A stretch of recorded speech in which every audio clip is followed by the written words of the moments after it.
Welcome to Novel Love Hearing.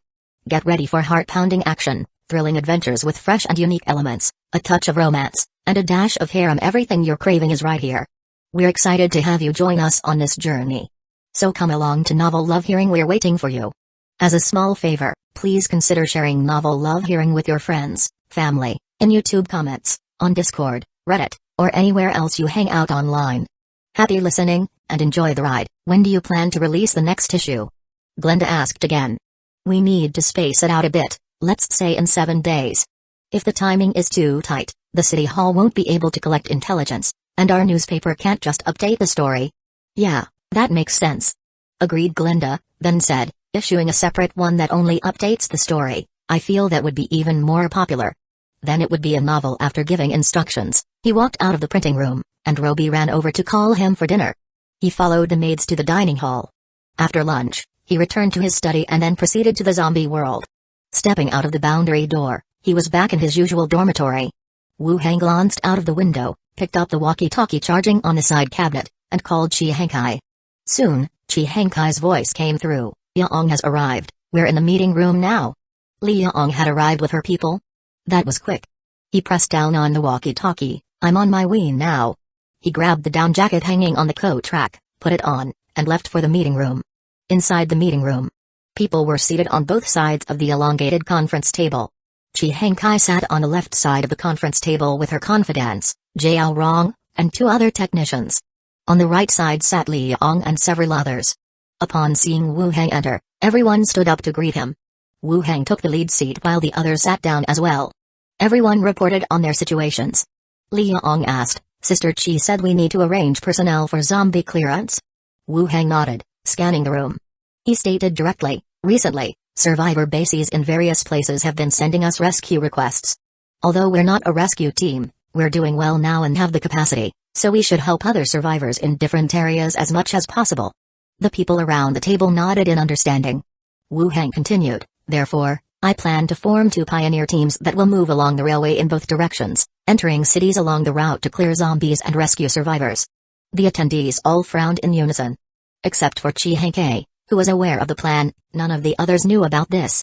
Even Li Yaong was only told to select people from the base for zombie clearing, without knowing the specifics. After all, the radio broadcast content was public, and it wasn't convenient to announce some things before decisions were made.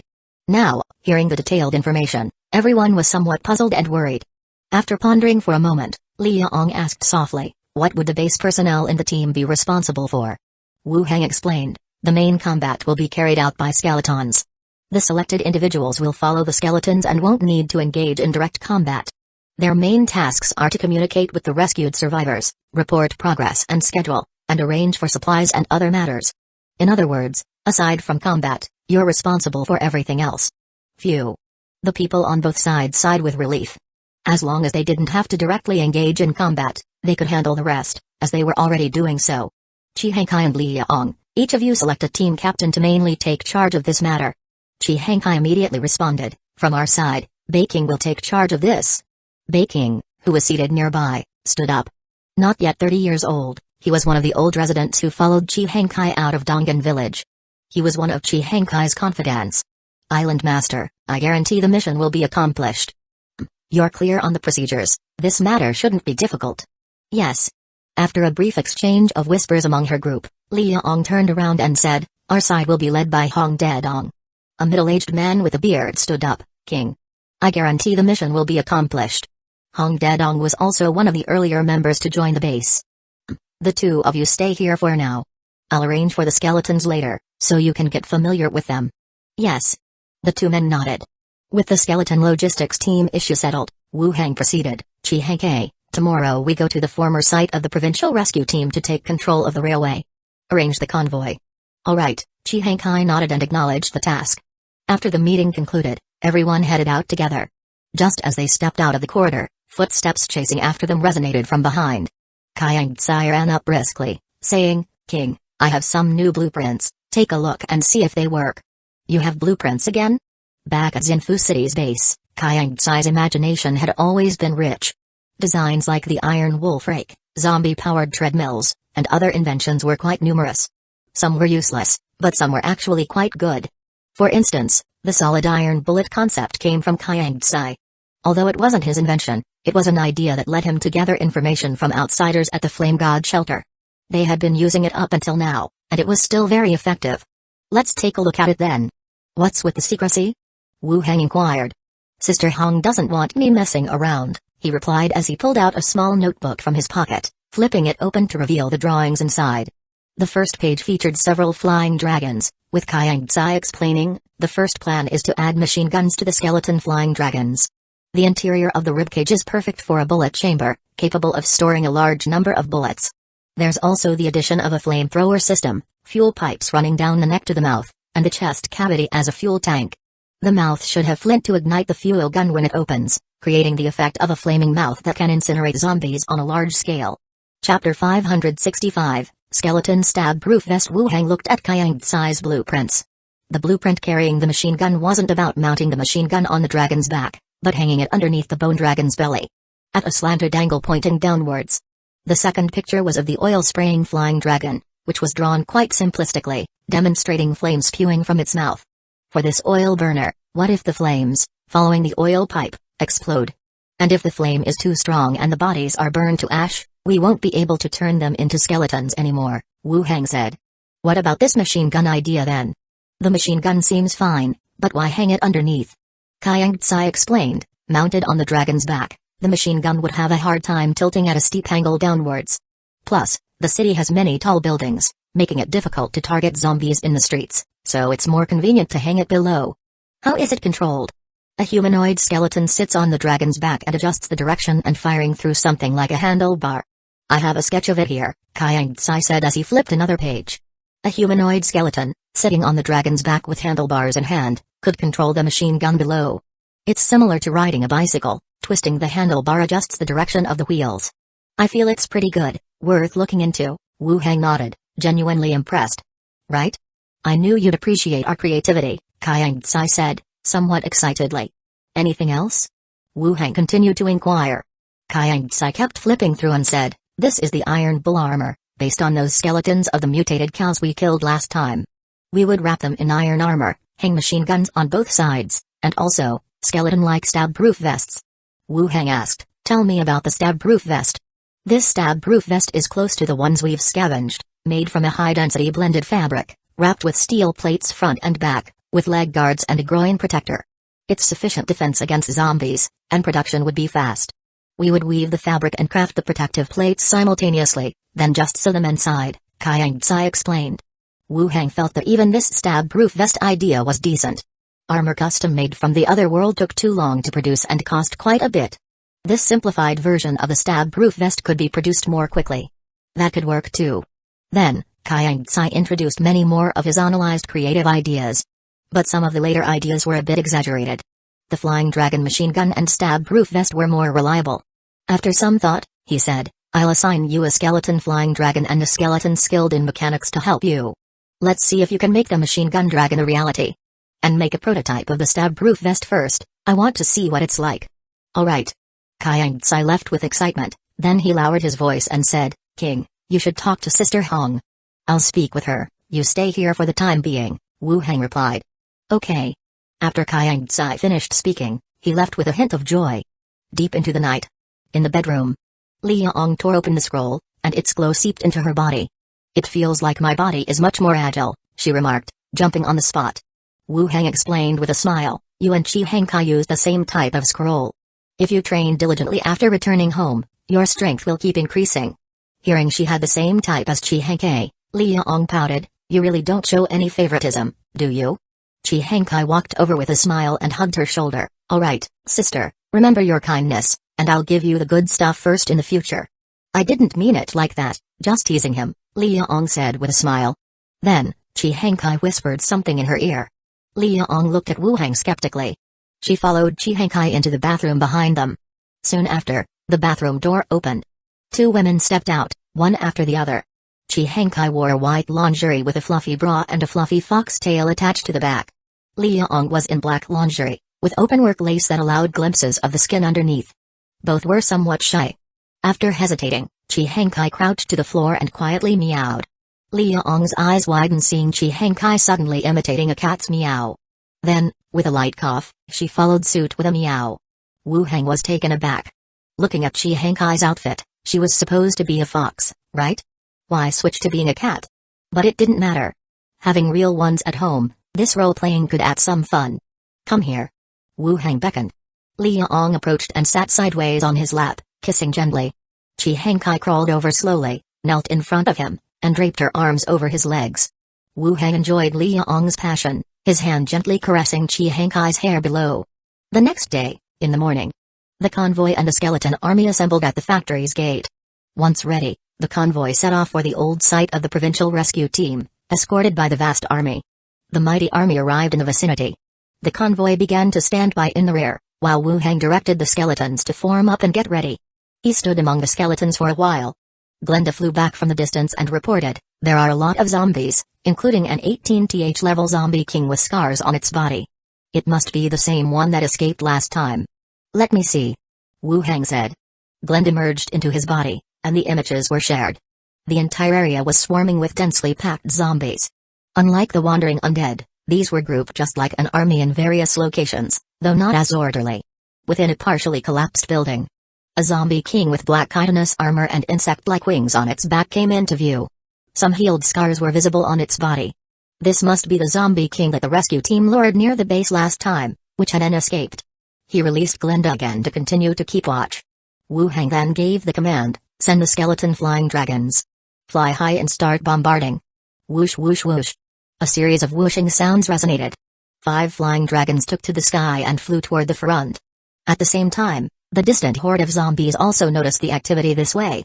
Boiling like a tempest, they began to rush toward them. Iron bullets rained down densely like a downpour. Smoke billowed up. A vast number of zombies were enveloped in the iron deluge. The battle continued. Solid iron bullets and arrows fell like a torrential rain upon the horde of zombies. The spear ray also lowered its center of gravity, readied to meet the onslaught of the surging zombie tide. "Uncle, the zombie king is coming. It's hiding in the horde, looks like it wants to ambush us." Zhao and Glinda descended from the sky, one after another, to warn him. Ambush. It seems this zombie king likes to ambush. Last time, according to the people from the provincial rescue team, the base was located by the secretly trailing zombie king. Only at night did it lead the horde to attack. Its intelligence is not low. Wu Heng's mind moved, and the mirror technique was activated, creating 3 illusions identical to himself. These weren't real duplicates but images created by an illusion technique. 2 of the illusions disappeared. Only one remained, standing in front of Wu Heng. Wu Heng pointed to one side, and the illusion walked straight over, climbed atop a scrapped car's roof, and began randomly gesturing at the skeletons as if issuing orders. Wu Heng stood silently among the skeleton crowd, waiting. After about 20 minutes, whoosh! The sound of tearing air suddenly filled the space. The figure of the zombie king appeared out of nowhere in the sky, flapping its wings and pouncing on the illusion like a hungry tiger lunging for a sheep. Bang! A muffled sound. The roof of the car caved in, and the pouncing illusion shattered. The zombie king's gaze hardened, and it turned to soar into the sky, attempting to flee the scene. Whoosh whoosh whoosh. From all around, the sound of rushing air grew louder, and a large number of giant winged skeletons emerged, surrounding it from all sides. Chapter 566, The Skill of Borrowing Soul and Returning Spirit. The sudden appearance of the Blood Clan skeleton surprised the zombie king with a look of surprise and bloodlust in his eyes. It seemed unexpected. Among these skeletons, there were some capable of flight. Its eerie eyes swept over the surrounding giant winged skeletons, emitting a piercing, deadly sound from its half-human, half-insect mouth parts. Roar! The zombie king let out an angry roar and struck first, its wings flapping rapidly, shooting towards the closest Blood Clan skeleton like a cannonball. Its arms swung like segmented limbs, trying to tear the opponent apart in midair. The Blood Clan skeleton bang turned into a mist of blood, reappearing unscathed from not far away. Swoosh swoosh swoosh. At that moment, the sounds of slicing through the air began. The surrounding Blood Clan skeletons hurled their blood spheres, hitting the zombie king's body. Some shattered, others penetrated through. Thick liquid oozed out. The zombie king roared in anger and flapped its wings violently again, trying to break through the encirclement. But the Blood Clan skeletons always kept it surrounded, maintaining a certain distance. Blood spears, blood-red projectiles, flew out non-stop, exploding upon the zombie king's body. Spurt. In the midst of the melee, a figure appeared behind the zombie king like a ghost, fingers clasped together, piercing through its back in an instant. The blood-drenched hand came out through the chest, crushing the heart in its grip. The zombie king struggled desperately. Tossing the enemy off its back, its body fell rapidly toward the ground. With a bang, it hit the ground. Numerous blood spears followed and smashed down. Then a large number of Blood Clan skeletons also landed, swarming over and completely engulfing the zombie king. He's dead. He didn't get up. Glenda reported as she flew back. Almost at the same time as speaking, the zombies, who were maneuvering for an attack, suddenly became chaotic, charging directly over, while the horde on the main road began to push and shove each other, tumbling and rolling together in a heap. Skeleton flying dragons, continue the bombing. Archers, free fire to the front, Wu Heng immediately ordered. Whoosh whoosh whoosh. Skeleton flying dragons flew overhead, and solid iron bullets rained down from the sky. Dense arrows formed a canopy, shooting out from behind. Zombies fell in droves. Yet more surged onto the streets, continuing their charge forward. Rushing into the spear array.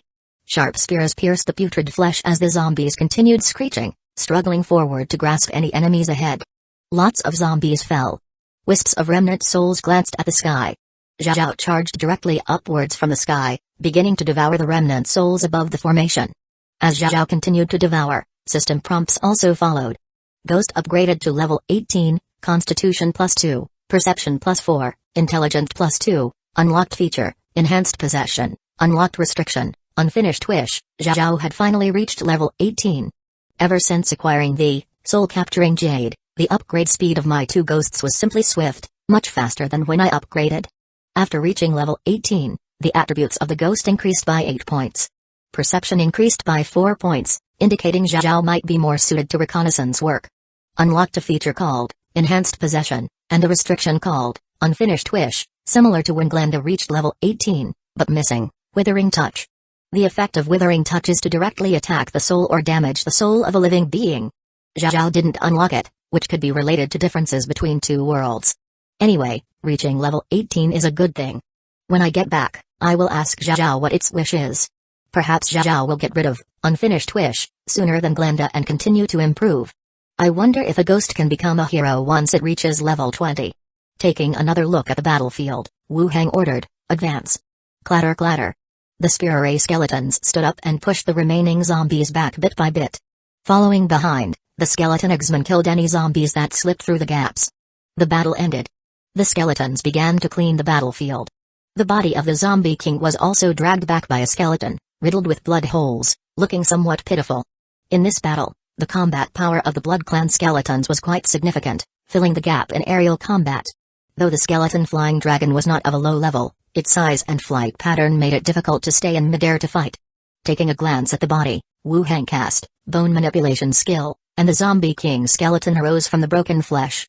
From now on, you'll be called Flying Demon number 2. Go stand aside, Wu Heng named it casually.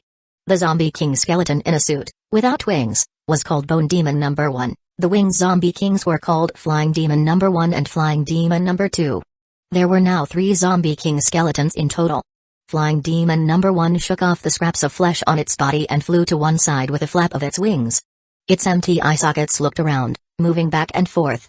Wu Heng picked up the corpse core from the ground and continued to transform the rest of the zombies.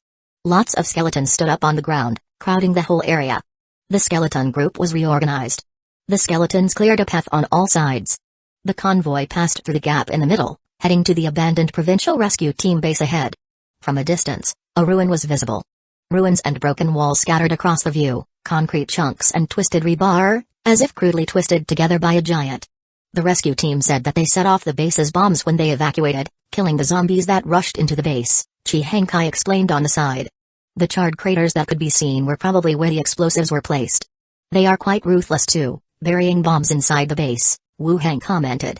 I guess they already had plans to head to the central hub. This base was built as a temporary one right from the start, Chi Hankai analyzed. Chapter 566, The Skill of Borrowing Soul and Returning Spirit. That makes sense. The convoy did not enter the ruins but slowed down on the main road outside. Let Jiao Rong direct us. We need to get back before dark, said Wu Heng. Chi Hankai picked up the walkie-talkie and asked, Jiao Rong, which way to the station? Over the walkie-talkie, Jiao Rong's voice came through. At the crossroad up ahead turn left, then just drive forward and you'll see the station. Chi Hankai then ordered, follow Jiao Rong's directions. The convoy began to turn left and continued forward. A dense skeleton army followed behind, while large numbers of the Blood Clan skeletons flew around the convoy. They hurried forward. The location of the convoy was not too far. After about 10 minutes' drive, they saw a makeshift building. There was no danger inside the building. Passing through the hall, the train tracks were visible, as well as the rescue team's train. Everyone had a deep memory of this train, as the first train in Zinfu City was greatly modified on the basis of this one. The metal plates were thickened, and it even had an exaggerated battering ram at the front.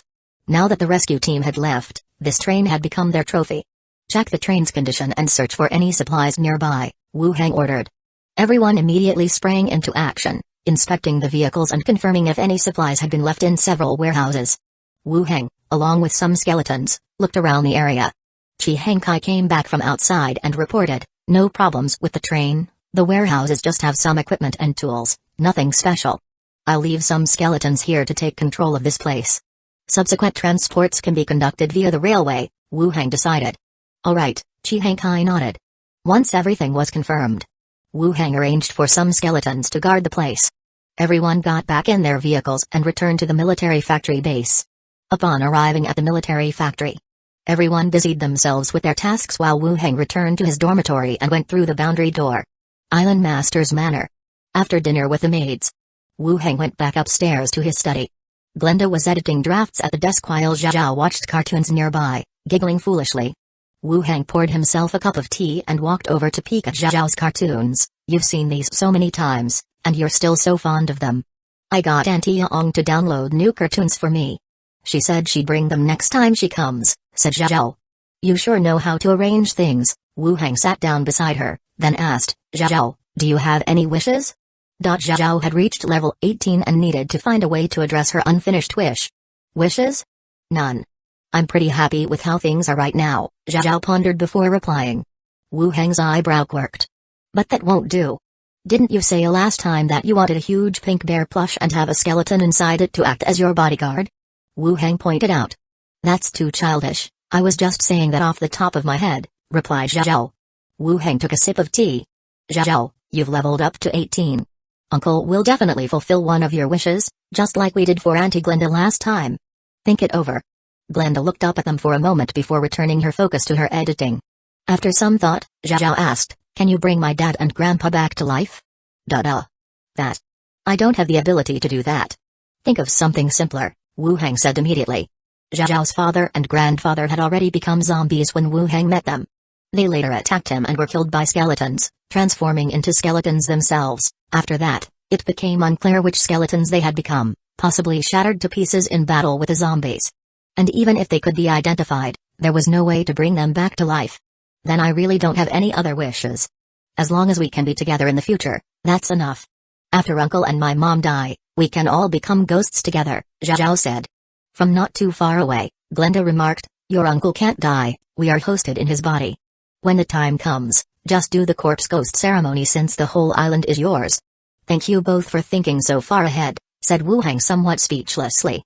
How did the conversation turn to the point where they were planning his own afterlife? Hee. Zhao giggled and then flew off with her tablet, as if to keep from disturbing Wu Heng. Wu Heng watched Zhao, pondering in his heart. Glenda's unfinished wish could be confirmed to be about her former husband. And for Zhao, the chances were high that it involved her mother. His only living relative. He definitely couldn't turn her mother into a ghost but could give her more attention. A better life, perhaps, or support in some aspects. After some contemplation, the two ghosts had their own matters to attend to, so he returned to his room to rest. Zombie world. Military factory, radio room. Chi Hengkai sat on the chair, her booted legs resting on the edge of the table. A staff member responsible for the radio had finished adjusting it and said, "Sister Chi, we have entered the Geocity frequency band." Various snippets of casual conversation came through inside the radio. Chi Hengkai sat up and took the microphone. After clearing her throat, she spoke in a deep voice, "This is Zinfu City Base." As soon as her voice rang out, the entire radio room fell silent. All the chatter ceased. Chi Hengkai continued, "We will head to Geocity for a rescue mission the day after tomorrow. All bases and survivors who hear this message, please be sure to prepare for the following conditions. 1. If you encounter skeletons in battle armor wielding weapons, do not panic, these are our leader's superpowered soldiers and form the main combat force of our base. 2. Do not Under any circumstances, attack or provoke the skeletons, or you will be attacked. Chapter 566, The Skill of Borrowing Soul and Returning Spirit 3. Hang a red marker or other noticeable sign at a visible location, or any indication that confirms there are survivors. 4. If the area is clear of zombies, you can go downstairs and actively approach the rescue team. Do not attempt to interact with skeletons and reach out to the rescue team behind us. Brothers and sisters who receive this message, hold on until we arrive. Whoosh. After Chi Hangkai finished speaking, the radio frequency of Jiao City instantly erupted with activity. The sparse conversation seemed to be suddenly replaced by a large crowd. Chaotic and noisy. Is it King Yama's base? Are you really coming? We might not be able to hold out much longer here. Chi Hangkai took a deep breath, picked up the walkie-talkie. Wait for us, we'll bring you to safety when we arrive. Thank you so much. Xinfu City Base. Li Yang, who had just returned, washed her face, then also headed to the radio room. She adjusted the frequency and stated directly, "This is the main base of Xinfu City. As per the orders of our leader King Yama, we will organize a rescue team to head to Taichung City for the rescue mission. The following are important matters that need attention. Please listen carefully, survivors who are tuning in. 1. The skeletons clad in battle armor and armed with weapons are our soldiers. Please do not panic or make any rash moves. 2. Once she finished the familiar script, it was silent in the radio room for 4 or 5 seconds. A small, doubtful voice sounded, "Really? Really? Yes, really.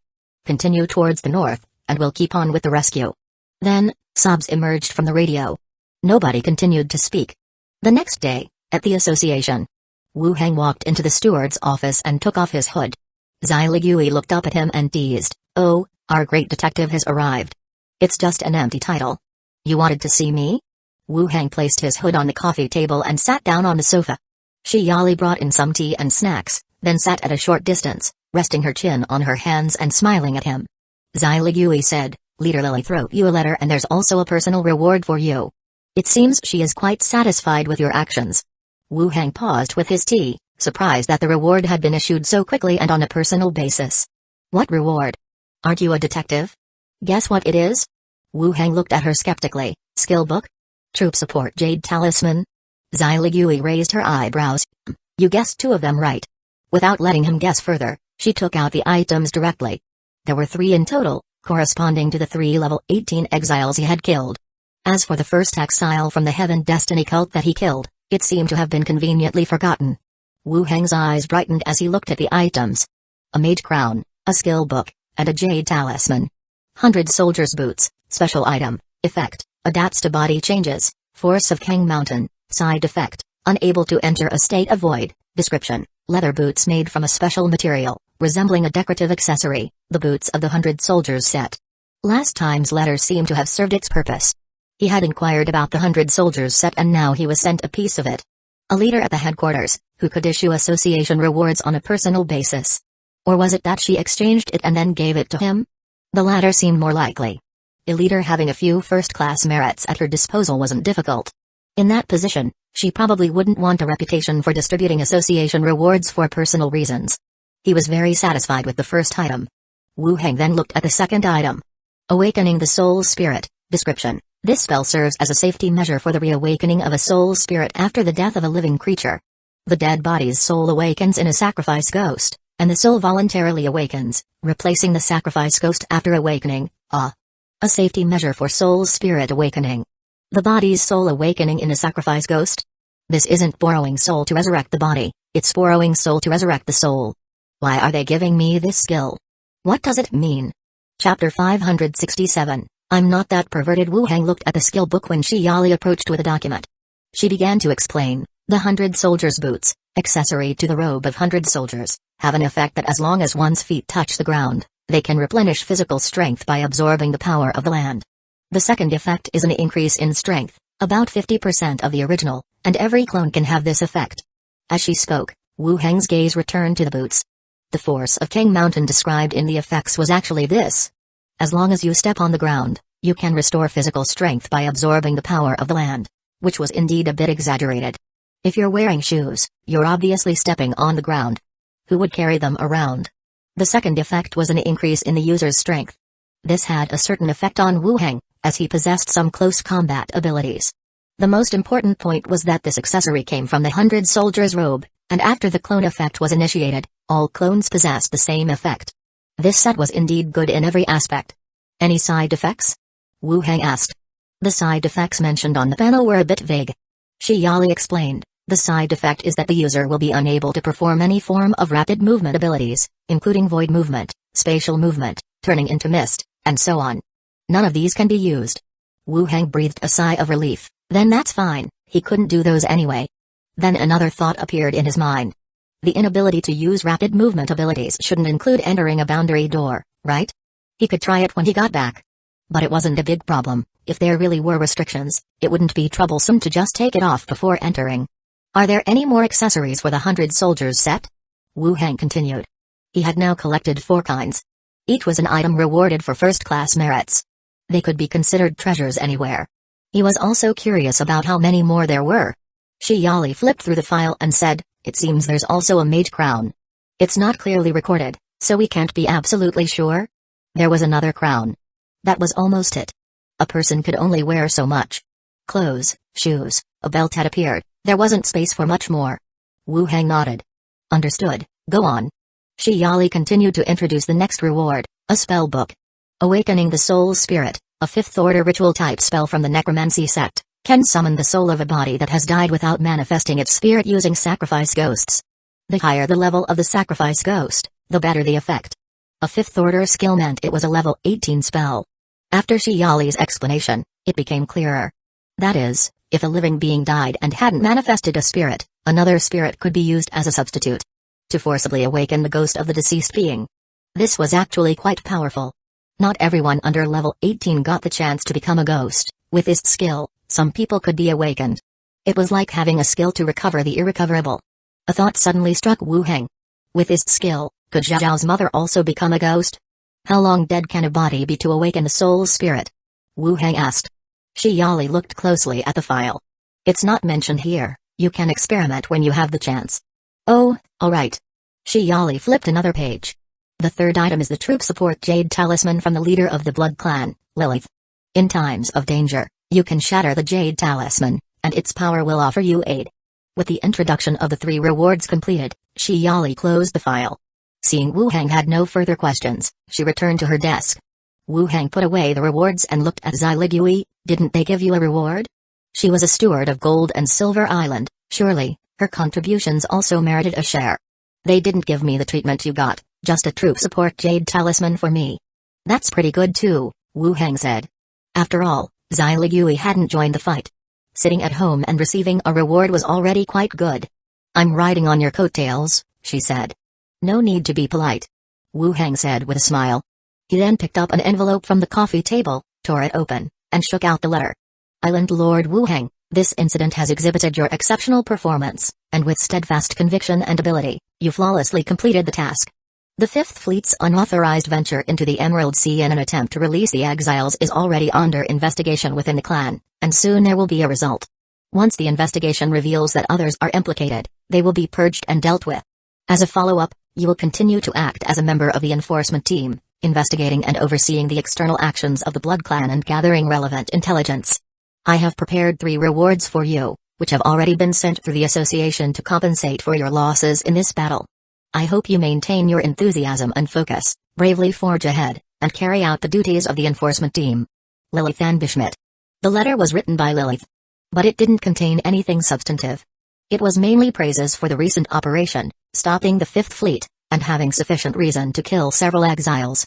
It seems, Lilith is quite satisfied.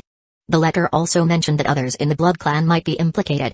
It seems my actions disrupted some people's plans within the Blood Clan. I must also be cautious, lest they not dare to trouble Lilith and instead come after me. What does it say? Xiligui asked with wide eyes. Wu Heng handed it to her. Take a look. Lilith says I have talent and am a rare find. This time Xiligui didn't refuse and took it over to read the content briefly. She doesn't rate you poorly, Xiligui concluded, putting the letter away. Are you going to reply? Let's write one. After all, the rewards given this time are pretty good, he responded. Shi Yali brought over the writing paper. Wu Heng began to write. What he wrote was rather simple, gratitude for Lilith's trust and a promise to continue to do his best in fulfilling the duties of the enforcement team. And if there were any exiles, he could be assigned to investigate them as well. After finishing the letter, he sealed it back in the envelope.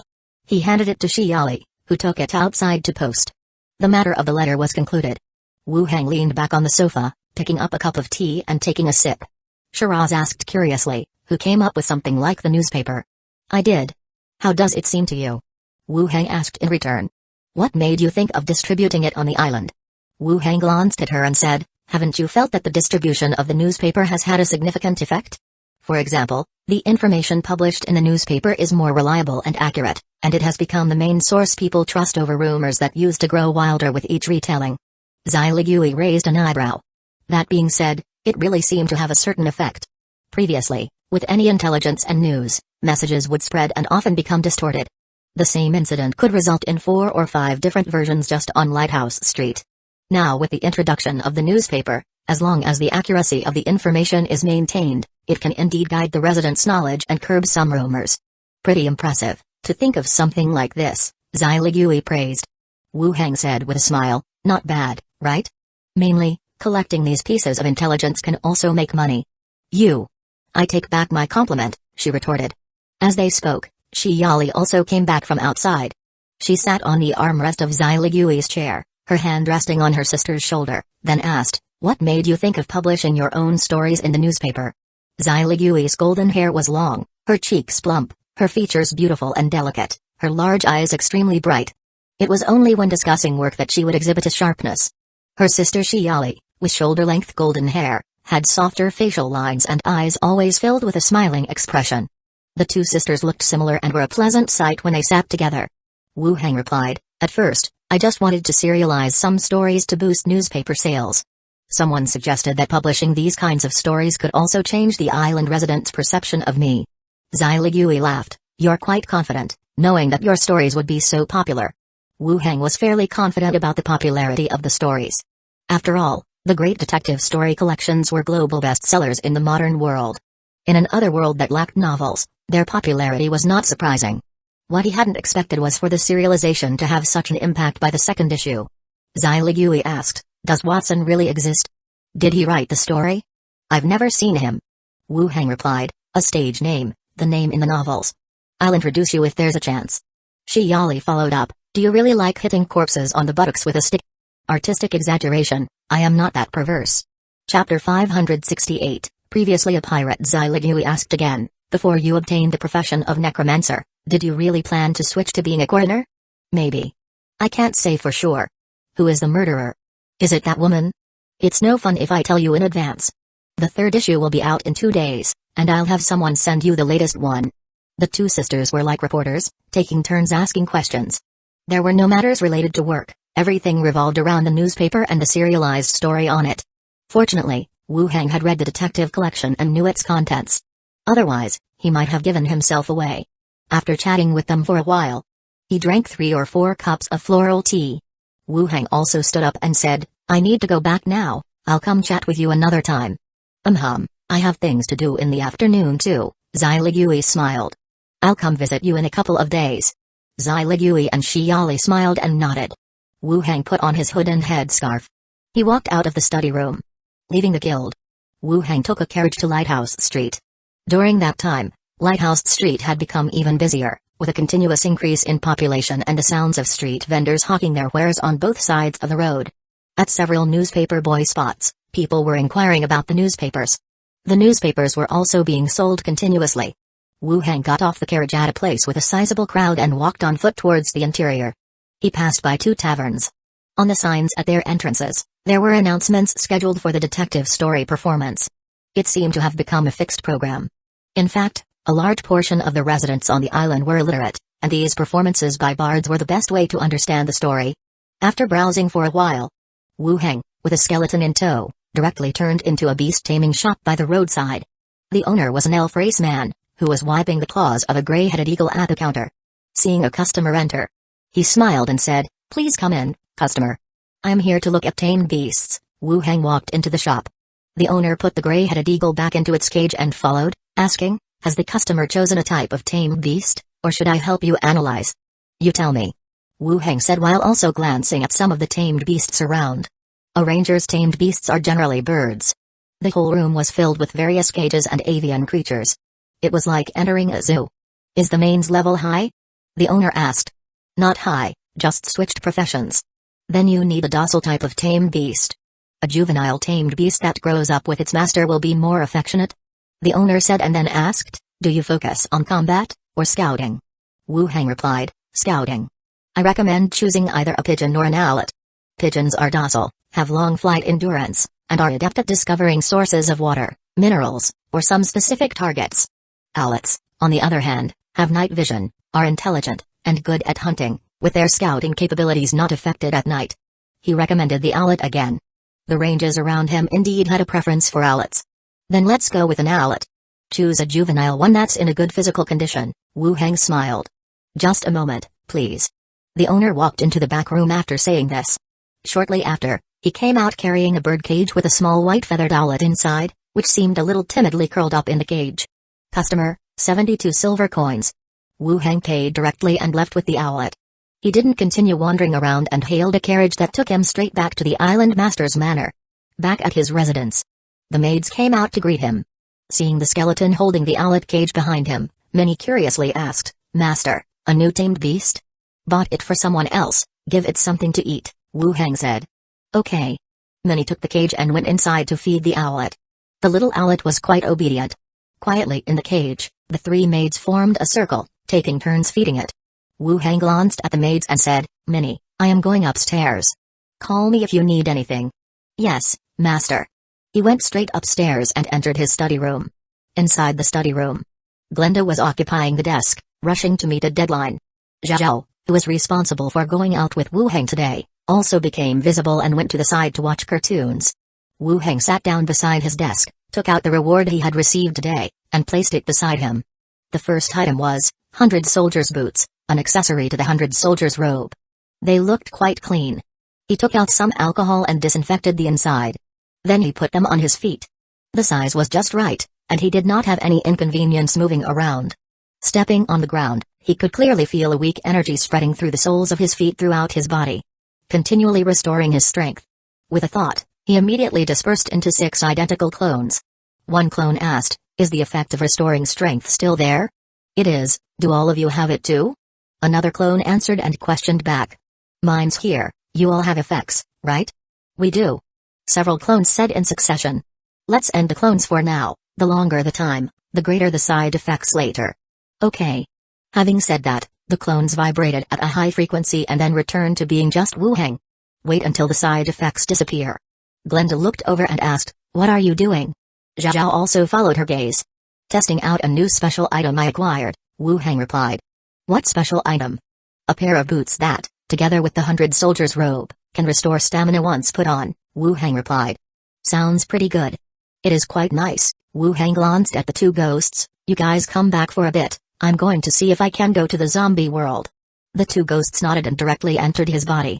Wu Heng opened the boundary door and stepped through. Confirming the side effects didn't include crossing through the boundary door and going back, he returned.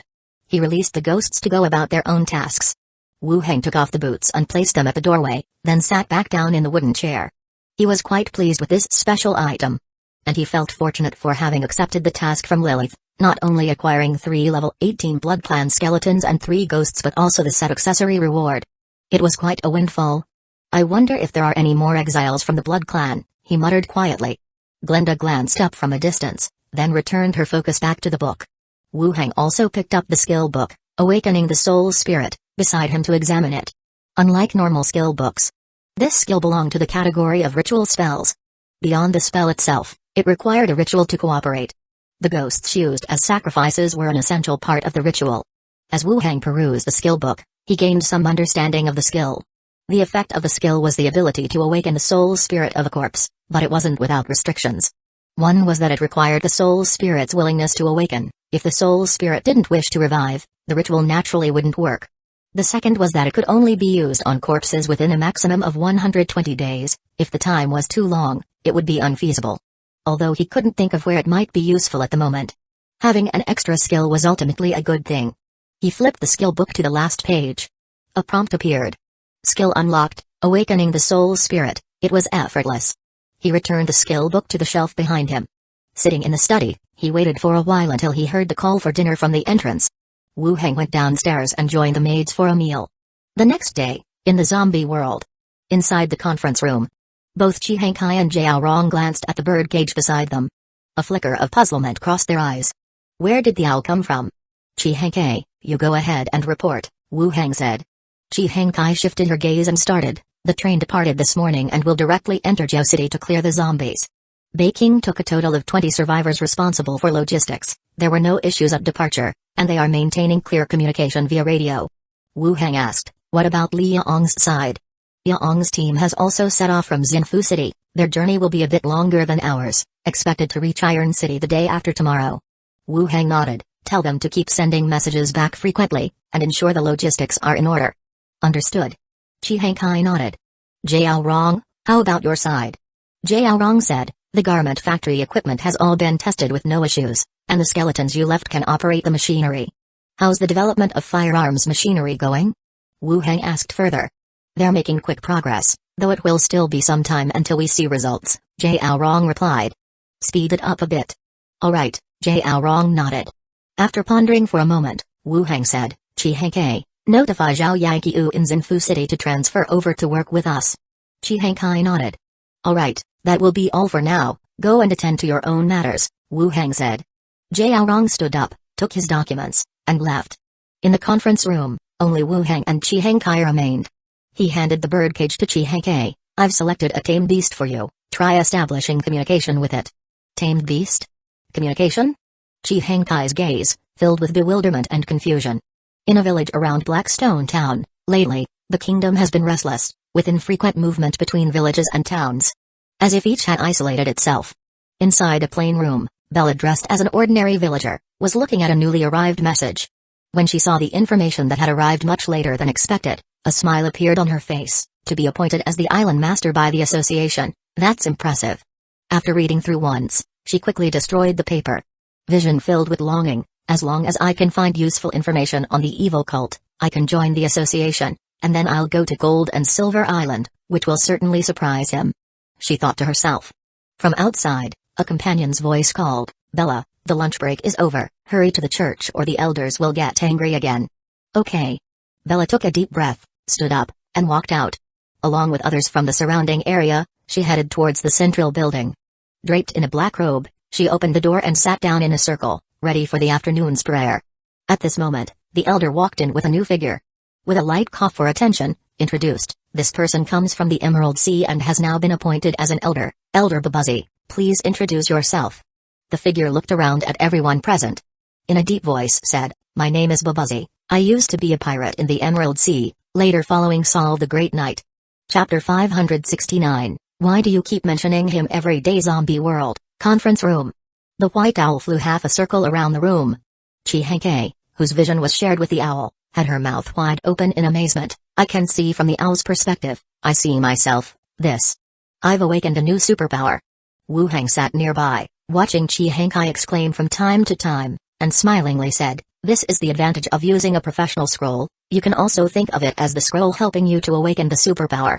With frequent practice, other abilities will also emerge. Chi Hengkai's expression was still one of surprise. But she also understood what Wu Heng meant. This wasn't a superpower that she had awakened on her own, but rather an ability provided to her by the professional scroll she used last time. There was no need to ingest any corpse core or elixir. Just by tearing open a scroll, she had gained a new ability. The corpse core could be explained as a genetic alteration, but this tearing of a scroll was just too exaggerated. Moreover, according to Wu Heng, she could awaken new abilities with diligent training. And it was sustainable. Her gaze shifted sneakily to Wu Heng. In her heart, she was glad that she had indeed chosen the right person. The little owl landed in her embrace, and Chi Hengkai carefully held it. So, this little fellow is mine now. The contract was established. A tamed beast also has a kind of dependence on its master. The little owl now showed special closeness to Chi Hengkai and wasn't curled up tight like at the beginning. It's yours, give it a name. Wu Heng said. Chi Hengkai, holding the not-so-large owl, took a careful look and said, it's all white, let's call it Dan Yuanen. Sounds good. Chi Hengkai's face showed a smile, thank you. What's there to thank? Wu Heng smiled. Chi Hengkai held the little owl carefully and looked at it, her face full of affection. Wu Heng then checked the time and said, Have someone prepare a vehicle, I need to make a trip to the garment factory. Are you going by yourself? I'll drive you there, Chihankai said. No need, I'll have a skeleton drive over to take a look and then come back, it won't take long, Wu Hang said directly. Chihankai didn't say much more and picked up the radio to start giving instructions. Then the two of them walked out of the conference room and stood at the door waiting for 2 or 3 minutes. A truck drove up. With the driver replaced, Wu Hang brought along a skeleton attendant, got into the vehicle, and drove directly out of the factory area. Heading to the garment factory. Around the garment factory, cleaning had been done. Snow and debris had been cleaned up. Wu Hang brought the skeleton into the factory, where many skeletons that had been sent down were gathered. 2 were mechanists responsible for comparing diagrams and recording equipment, and the rest were ordinary skeletons learning to use the machinery. After walking a circle inside the factory, Wu Hang had an electrician skeleton cut off the power and then opened the boundary door through the factory's main gate. He stepped through the boundary door, heading to the Island Master's manor. Leaving the manor, he also went to the newly built factory on Gold and Silver Island. He opened the boundary door again, linking the factories of the 2 worlds. Move the equipment in, be careful not to damage it, Wu Hang ordered. The skeletons, already prepared, began to move. Packing up the various pieces of equipment, they moved them through the boundary door. For the establishment of the factory, Wu Hang had considered it for 2 days but still chose the other world. On this side, Wu Hang could purchase fabric materials for production. If the factory were to remain in the zombie world, he would need to transport the purchased materials through the boundary door to the zombie world. If the factory expanded further in the future, Wu Hang feared that he would have nothing else to do. Every day, he would be transporting various materials between the 2 worlds. It was more convenient on this side. Transporting the equipment was the most labor-intensive part. Once settled down, material procurement and product sales would all be more convenient. The skeletons busied themselves, and the garment factory in the zombie world was completely emptied. Wu Hang had the skeleton mechanists do the assembly, and the electrician skeletons were responsible for connecting the wires. He himself then returned to Gold and Silver Island. After all, once the boundary door was closed, there was nothing he could help with. Back to the Island Master's manor. Many helped him take off his coat, speaking softly. Master, there's a message from Shayla. She said to see you later. When did it come? Wu Hang asked. I saw it in the morning, so it should be around that time, Minnie estimated as she hung the coat on a rack. Wu Hang nodded. I'll go upstairs and check it out. Shall I prepare some lunch for you? I'm not very hungry yet, let's eat together in the evening. Okay, Minnie smiled. Wu Hang went upstairs and entered the room with the radio. He glanced at each record book, finding only a small paragraph of text under Shayla. I'm at the coastal port now, getting ready for the ship back. Wu Hang's eyebrows rose. He picked up the handset and said, Shayla, can you hear me? Shayla's voice, slightly lazy, came from the other side. Yeah, what's up? Why are you only speaking now? Wu Hang couldn't help but smile. I went out in the morning, you know, I'm a rather busy island master, with an entire island to worry about. Showing off. Shayla spoke with a laughing note and then said, I'll be heading back on tonight's ship. Why so long? What about your own ship? What own ship do I have now? Just an honorary chairman without so many privileges anymore. I'll be going along with the Starflower to Gold and Silver Island. It seemed that her personal authority had been removed, along with her personal ship. Wu Hang said, when you get back, I'll arrange a new one for you, even better than theirs. I don't really need a ship, I won't have many opportunities to go out anymore. Others have it, you shouldn't be any different. Chapter 569, Why do you keep mentioning him every day? Shayla's tone carried a greater hint of laughter. I hadn't noticed, you're quite tender-hearted. Wu Hang changed his tone and said, I'll have Philippa came to pick you up. No need, it'll take too long. If I wait for her, I'll have to stay for several more days, Shayla gently declined. Wu Hang pulled out the emerald sand table for a glance. On the various routes across the Emerald Sea, there wasn't a suspicious ship in sight. The likelihood of encountering pirates was slim. However, lately, the dragon trafficking team, Blood Clan fleet, and evil cult incidents had all occurred in the Emerald Sea. They were all unstable factors. Who knew which forces backup would come looking for people and take the opportunity to play pirates? After some thought, he said, all right then, I'll have Philippa intercept you halfway. She can escort you, or you can switch ships to come back. This time Shayla didn't refuse, seeing your sincerity, I agree. Good, pay attention to the ships when the time comes, he reminded. Shayla's tone shifted, and she asked leisurely, did you miss me? I did. How did you miss me? I want to hear. Wu Hang hesitated for a moment, then lowered his voice and said, I keep dreaming about you, The kind of dreams that are hard to speak aloud. You're terrible, always talking about those kinds of things, Shayna chided playfully, then whispered softly, it'll be better when I get back. Did you miss me? Shayna's voice was very light. I did. If I didn't miss you, would I be in such a hurry to come back? Where did you miss me? Tell me about it. There was a pause on the other end.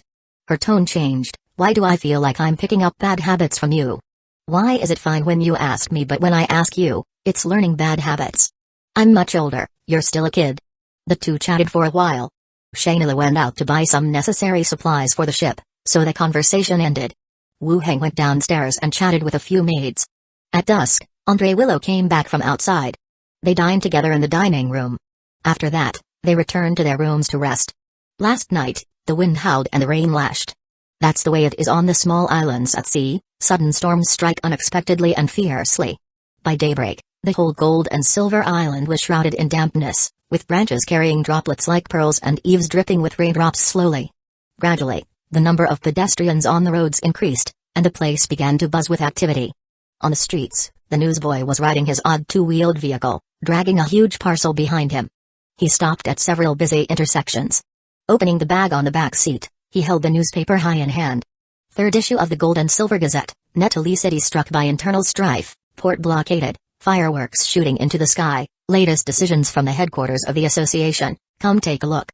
Whirl of noise. As the vendor's cry rang out, a crowd of people surged towards him. In the residential area, rushing about, what's going on? The third issue's been released, I'm off to the tavern, maybe I'll snag a good spot. Then let's hurry over. I heard someone got a nice seat last time and sold it for a silver coin. No more chatting then, let's go. At the Golden Sail Tavern, things weren't how they used to be, no longer were customers only coming in the evenings, but all day long. Inside the tavern, there were many listening to stories, and even more outside freeloading on the tales. The owner had just stepped out of the door when he saw quite a few people rushing his way. At first, he was startled. Then, he guessed the new newspapers had been released. He called to the barkeep to add tables and chairs and also shouted, has Sabin not arrived yet? Send someone out to greet him, tell him the new paper's out. Right away. A barkeep dashed out of the entrance, heading in the direction Sabin usually came from.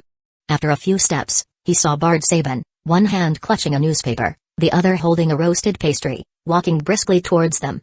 Mr. Sabin, the boss sent me to tell you the third issue of the paper is out. Sabin raised the newspaper in his hand. Got it, let's go. The two pushed through the crowd and strode into the tavern. Several buffs were applied to him.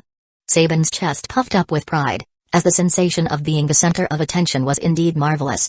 Good morning, everyone. I will first discuss the intelligence from the newspaper with you all, before we read the detective story, he said. Black Crow's Nest Tavern. The Bard, narrating a segment of the reader detective stories. And what does that prove?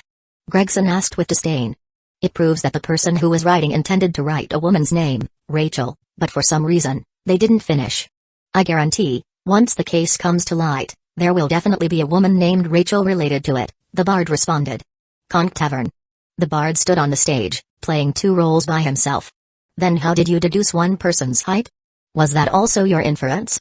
Or just a guess? Someone questioned. The Bard then shifted to the other side, embodying Detective Wu Heng with a confident expression. He answered, it's quite simple. One can deduce a person's height from the size of their stride. No complex calculations are needed. Generally, when people write on a wall, they instinctively write above their line of sight, and the writing on the wall inside the house was exactly 3 precise feet from the ground, which is too coincidental, like a child's play. How did you determine his age? If someone can effortlessly step over 2.5 precise feet, they're definitely not an old man. What about the fingernail and Indian torpedo cigars? The writing on the wall was done by someone dipping their index finger in blood. Using a magnifying glass, one could see that some wall powder scraped off while writing, indicating that this person's nails were not trimmed. I'm not boasting, but I can identify any brand of hallucinogenic leaves just by looking at them, the Bard said. The Bard kept speaking above. Below, the crowd quietly listened. Someone puzzled, that explanation about the old man isn't quite right. As professionals gain abilities, there's not such a big difference in age and physical condition. An 18-level fist master never tires, not even at 100 years old. Are you crazy? During the story, Wu Heng hadn't even changed professions. He must be investigating an ordinary person. What would he do with an 18-level professional? A professional could commit murder and get away with it. SHH, keep listening, another interjected. Meanwhile, at the counter, Philippa rested her chin on her hand, comparing the bard's speech with the newspaper content. Wu Heng is really impressive. I indeed have an eye for talent, she mused. Golden Sail Tavern. Sabin paused abruptly on the stage.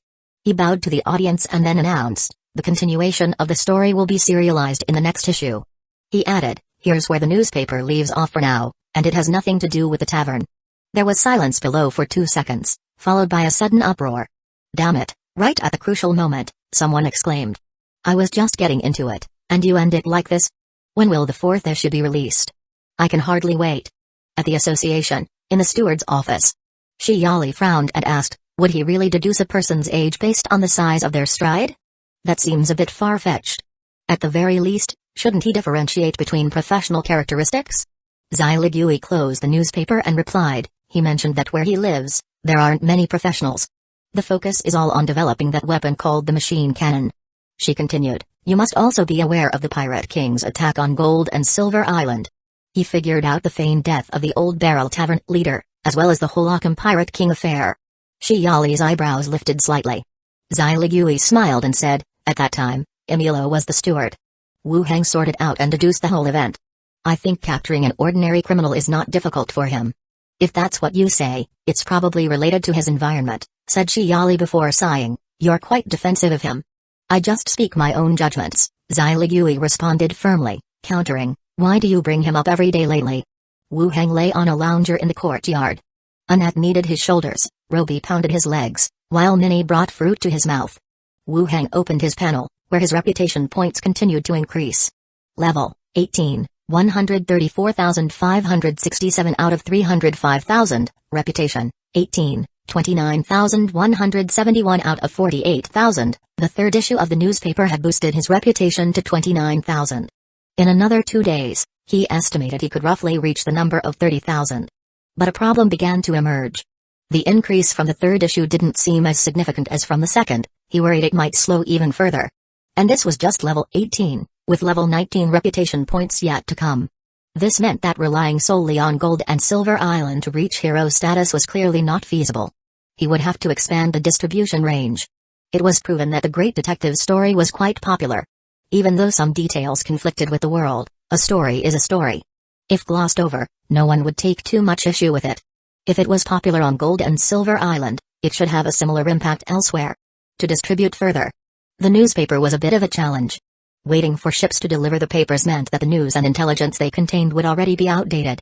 However, it was possible to wait until the story was completely serialized, bind it into a book, and distribute it to various places. Chapter 570, What Profession Does Your Mother Want? The story can be released according to the book's publication. But the newspaper must not stop. The role of the newspaper is not only to publish correct messages but also to influence some of the public opinion. So, even if the Great Detective story is concluded, the newspaper still needs to continue its sales. It's just about finding some new stories to serialize. There are plenty of modern stories, which are a rich resource pool. After having thought it through, he closed the panel. He patted Minnie on the back and hips. You guys go play, you don't need to stay with me. Minnie fed him another piece of fruit and smiled, then we'll head over to Lighthouse Street to see what ingredients there are, and cook something delicious for the master tonight. Okay. Wu Heng nodded.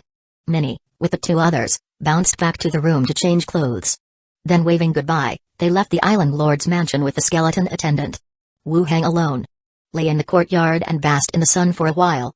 2 ghosts flew back in succession, revealing their forms beside him. Glenda said, this time the effect was also pretty good. All the taverns along the street are talking about the detective story. Zhao followed up, the newspapers are selling fast too, lots of people are lining up to buy them. Are there more people going to the taverns to hear the stories, or more buying the newspaper? Wu Heng asked, sitting up a little straighter. Zhao thought for a moment and said, I feel like there are more people at the taverns. Glenda agreed, yeah, there are more at the taverns. Buy a beer, and you can hear everything that's on the paper. It's much more economical than buying the newspaper. Now that you mention it, that does seem to be the case. Once the newspaper is read through once, there isn't much new content. Going to the tavern to buy a beer allows you to hear the entire content of the paper, and it seems more economical than buying the newspaper.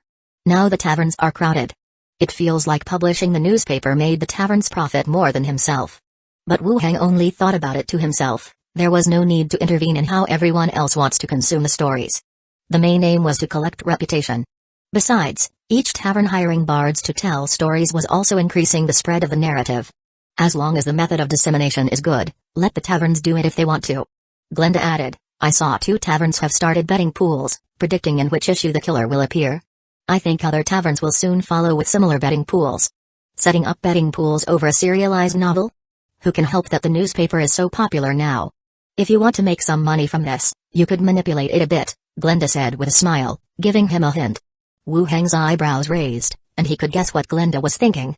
In which issue the killer appears was up to his side to decide. When the time comes, based on the progress of his own stories, he could bet at the taverns. If he wanted to earn this money back, it was actually quite easy to do so. Forget it, we're not short of money. Having the taverns be lively is beneficial for us too, Wu Heng said. Glenda shrugged indifferently, it's up to you, I was just mentioning it. The pair of souls and the man had a chat outside. And then they returned to their rooms. Glenda went back to revise the manuscript, and Zhao went to watch cartoons. Wu Heng then continued into the alchemy skeleton's alchemy room. The entire room was dimly lit, even during the day, the room's curtains were drawn, blocking out the sunlight from outside. Wu Heng switched on the light, brightening the room. On a shelf to one side, finished elixirs were lined up. The skeletons continued to concentrate on their tasks. Wu Heng called over a level 15 skeleton alchemy warlock and asked, how is the new elixir coming along?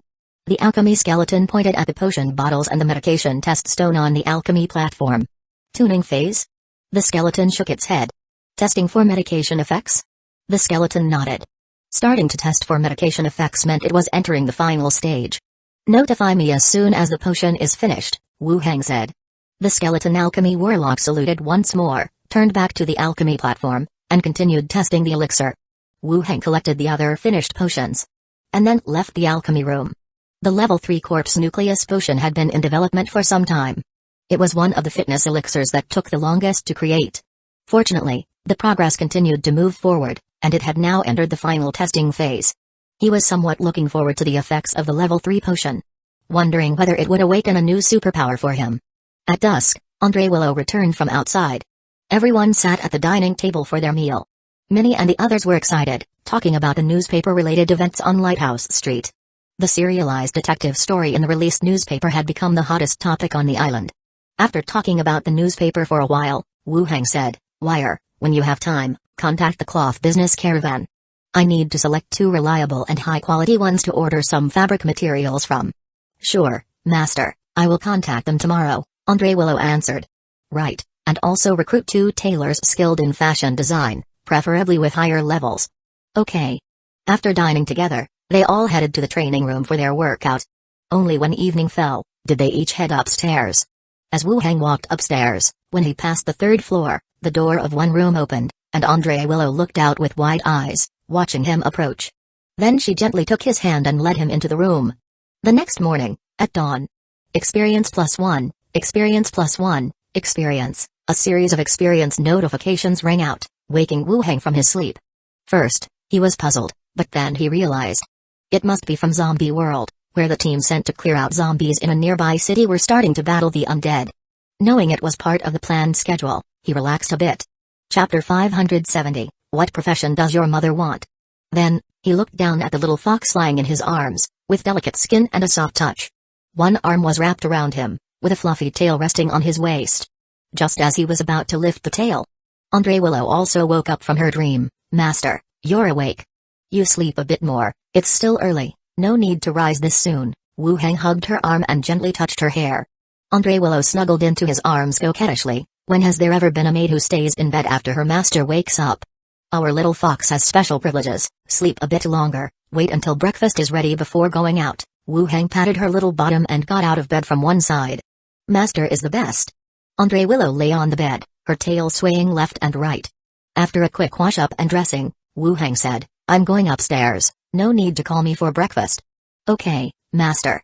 Wu Heng left Andre Willow's room and returned to his own study. First, he let the ghost go out for a checkup. After confirming that there were no issues on Gold and Silver Island, he opened the boundary door and went straight to Zombie World. Zombie World. Stepping out of the boundary door, he stood at the window and looked outside. As dawn broke, patrolling skeletons could be seen on the road. After thinking for a bit, Wu Hang picked up the walkie-talkie and pressed the talk button. "Chi Hang, can you hear me?" The response was quick. "I'm here, please wait, I'll be right there." He sat in the room and waited briefly. There came the sound of knocking. "Come in." The door opened, and Chi Hang came in with a little owl, saying, "Half an hour ago, we received news from Beijing. The skeleton army has launched an attack on Jiao City, and they are currently engaged in battle." Indeed, it was as he had guessed. The skeletons he had deployed were already attacking.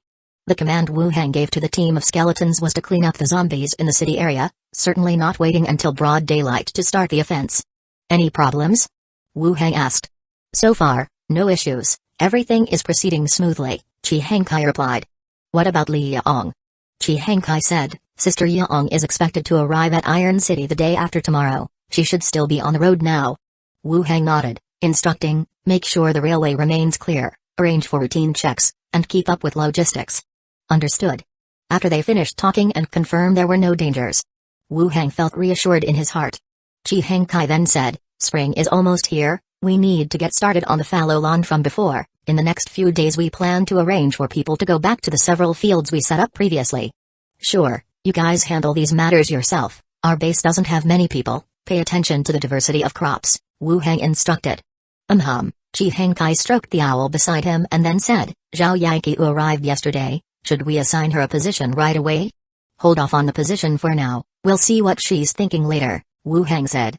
Chi Hangkai raised an eyebrow, wondering why they need to consider her thoughts. But he just pondered it internally and agreed with a nod. "Okay." Wu Hang stood up and said, "Let's go to the conference room, and then have her come there to see me." The two of them left the room together and went downstairs to the conference room. Chi Hangkai picked up the walkie-talkie to notify Zhao Yanqiu. Soon after, there was a knock at the conference room door. Zhao Yanqiu entered. "King, Vice Leader Chi." Zhao Yanqiu saluted. Wu Hang looked towards Chi Hangkai. "You go ahead with your tasks, we'll go check out the factory area together later." "Okay." Chi Hangkai nodded and left through the door. Wu Hang turned back to Zhao Yanqiu, motioned for her to sit, and then released Zhao. Zhao lay half in the air, somewhat lazy, but immediately exclaimed in surprise upon seeing Zhao Yanqiu, "Yay, Mummy!" "Zhao!" Zhao Yanqiu opened her arms, and Zhao floated over for a virtual hug between mother and spirit daughter. Wu Hang allowed the mother and daughter to chat for a while before asking, "Zhao Yanqiu, Zhao misses you quite often, I can transfer you over here, how does that sound?" Zhao Yanqiu glanced at Zhao and, without much hesitation, said, "Thank you, King, I am willing to come over. Do you have anything else to bring over from there?" "Some luggage, and some photos of me and Zhao," Zhao Yanqiu considered and replied. Wu Hang nodded. "You go back in the next couple of days, bring everything over, arrange things on the old factory side of Xinfu City and come straight here." "Okay. You and Zhao have a chat here, and when you leave tonight, come back with me." Wu Hang stood up once more. Zhao Yanqiu once again bowed. "Thank you, King." "Around here, just call me Leader," he replied. "Yes, Leader." Wu Hang opened the door and walked out of the room, followed by the sounds of the mother and daughter expressing concern for each other. After exiting the meeting room, Chi Hangkai also came out of the opposite room. The two of them went to the workshop where bullets were produced. They checked on some equipment. Then they collected the bullets that had been produced. In the afternoon, Wu Hang returned to Gold and Silver Island. He released the two ghosts again, floating in midair. Seeing her mother, Zhao was clearly in a good mood, floating around and even humming a cartoon song. Glenda floated to the desk on her own and began editing. Wu Hang turned to Zhao and said, "Zhao, I'm planning to change your mother's profession. What do you think suits her?" "Profession?" Zhao floated around in the air twice, then said, "I think Emilio is pretty impressive. Emilio's strength lies in his level. Anyone who reaches that height in any profession is impressive." "Oh, Uncle is right. Is there anything I can choose from?" Zhao continued to ask. Wu Hang frowned and thought for a moment, then said, "For combat professions, there's warrior, ranger, thief, fistmaster. For civilian jobs, there's investigator, coroner, and bard. Then Uncle, can you help me think about what to choose?" Zhao still couldn't figure it out. "Your mother doesn't seem quite suited for combat, a civilian job would fit better. The level can be raised without fighting. Either investigator or bard would be fine." "Then I think bard sounds good. I'll buy a profession change scroll tomorrow, and then ask for your mother's opinion." "Okay." Zhao nodded in agreement. After discussing the profession change scroll with Zhao, Wu Hang took out the association's envelope and letter paper, along with the special item, passionate goose feather pen, from the desk drawer. He pondered for a moment. Then he began to write on the letter paper. The letter was addressed to Slither. It started with expressing his own longing and then quickly got to the matter at hand. The newly developed area in Gold and Silver Island had begun to sell. And in this commercial street, Wu Heng had also kept 2 street front shops. One was planned to be a shop, the other was for Slither to establish Moneycat. The building was already complete, it just lacked her presence. After finishing the letter, Wu Heng held it in his palm, thinking of Slither's name and visualizing her appearance. The next second, the letter disappeared from sight. It was directly sent out. Wu Heng looked at the time, it was almost dusk. He said goodbye to the 2 ghosts, opened the door, and went downstairs. He dined with the maids. In Blackstone Town, and the door was suddenly pushed open, and Yuli peeked in, and, "Are you feeling better? Shall I bring in dinner?" Slither sat up from the bed, rubbing her somewhat aching forehead. "I won't come down, just bring the dinner here." "Oh, okay." Yuli nodded and ran out. Slither straightened her disheveled hair and happened to touch something by the bedside. She looked down and saw a blank envelope by her pillow. Tap tap tap. Footsteps sounded from outside the door. Slither quickly hid the letter inside her nightgown, and right after that, Yuli entered with dinner and set it on the table before sitting down. "I can eat by myself, you go down and eat too, and then rest early." "Ah. I'll take care of you first, then I'll go down." "No need, I'm fine, you go ahead." Yuli looked at her aunt somewhat puzzled but still got up and left. "Then I'll come back to take care of you after I've eaten." When the door closed, Slither took out the envelope from her bosom, opened it, and checked the contents of the letter. Chapter 571, Big Sister Listens to You. Blood gushed out, staining the garment crimson in the blink of an eye. Bella clutched her throat and fell to the ground, her gaze fixed ahead. As if to memorize everyone's faces. To imprint them firmly in her mind. Gradually, her struggles grew weaker, and she lay on the ground without a sound. Among the robed figures, the Buzzy watched the corpse lying in a pool of blood, his pupils slightly constricting. Wu Heng. In her dying moments, she mentioned Wu Heng. The one affiliated with Philippa? Was it not just me who was sent here? Did Wu Heng also plan to spy? Or did this woman know him? Damn it, how could a small mountain village in the depths of the Hueco kingdom be involved with him again? But it was all too late. This woman was foolish enough to try to send a message under the surveillance of a level 18 professional. How could she possibly survive? Cut the tongue out of the body and hang it at the village gate. The rest of you prepare, we will depart according to plan, said the lead robed figure. The others responded and began to act. The Buzzy quickly approached the body, and after another person cut out the tongue, they worked together to hang the body from the crossbeam at the village gate. A breeze swept by. The body swayed slightly, and fresh blood dripped steadily to the ground. All the robed figures gathered and, after disguising themselves, left toward the west. City Lord's mansion, study. Wu Heng chatted with 2 ghosts for a while. A faint knock on the door could be heard from outside, along with Minnie's voice. "Master, are you there? Mrs. Millicent has arrived." "Got it, I'll be right there." Wu Heng gestured to the 2 ghosts to go about their business and then walked out the door with Minnie, heading downstairs. Descending to the first floor, he saw Millicent in a light blue dress, silently waiting with a cup of tea in her hands. Upon seeing Wu Heng come down, Millicent rose and curtsied. "My lord." Wu Heng nodded. "Sit." Millicent took her seat again and spoke softly. "My lord, today I've collected some information that might be useful, so I've come to report to you." "What information?" Millicent took out a notebook, quickly flipped through it, and said, "Today, there were tavern patrons, many of them from Netherly City. They said that the City Lord's guard team and the garrison commander's troops have come to blows. Corpses litter the city, shops are being looted, and any man caught is forcibly conscripted into the army." Wu Heng's eyebrows rose. He was somewhat surprised by this piece of intelligence, yet it was within his expectations.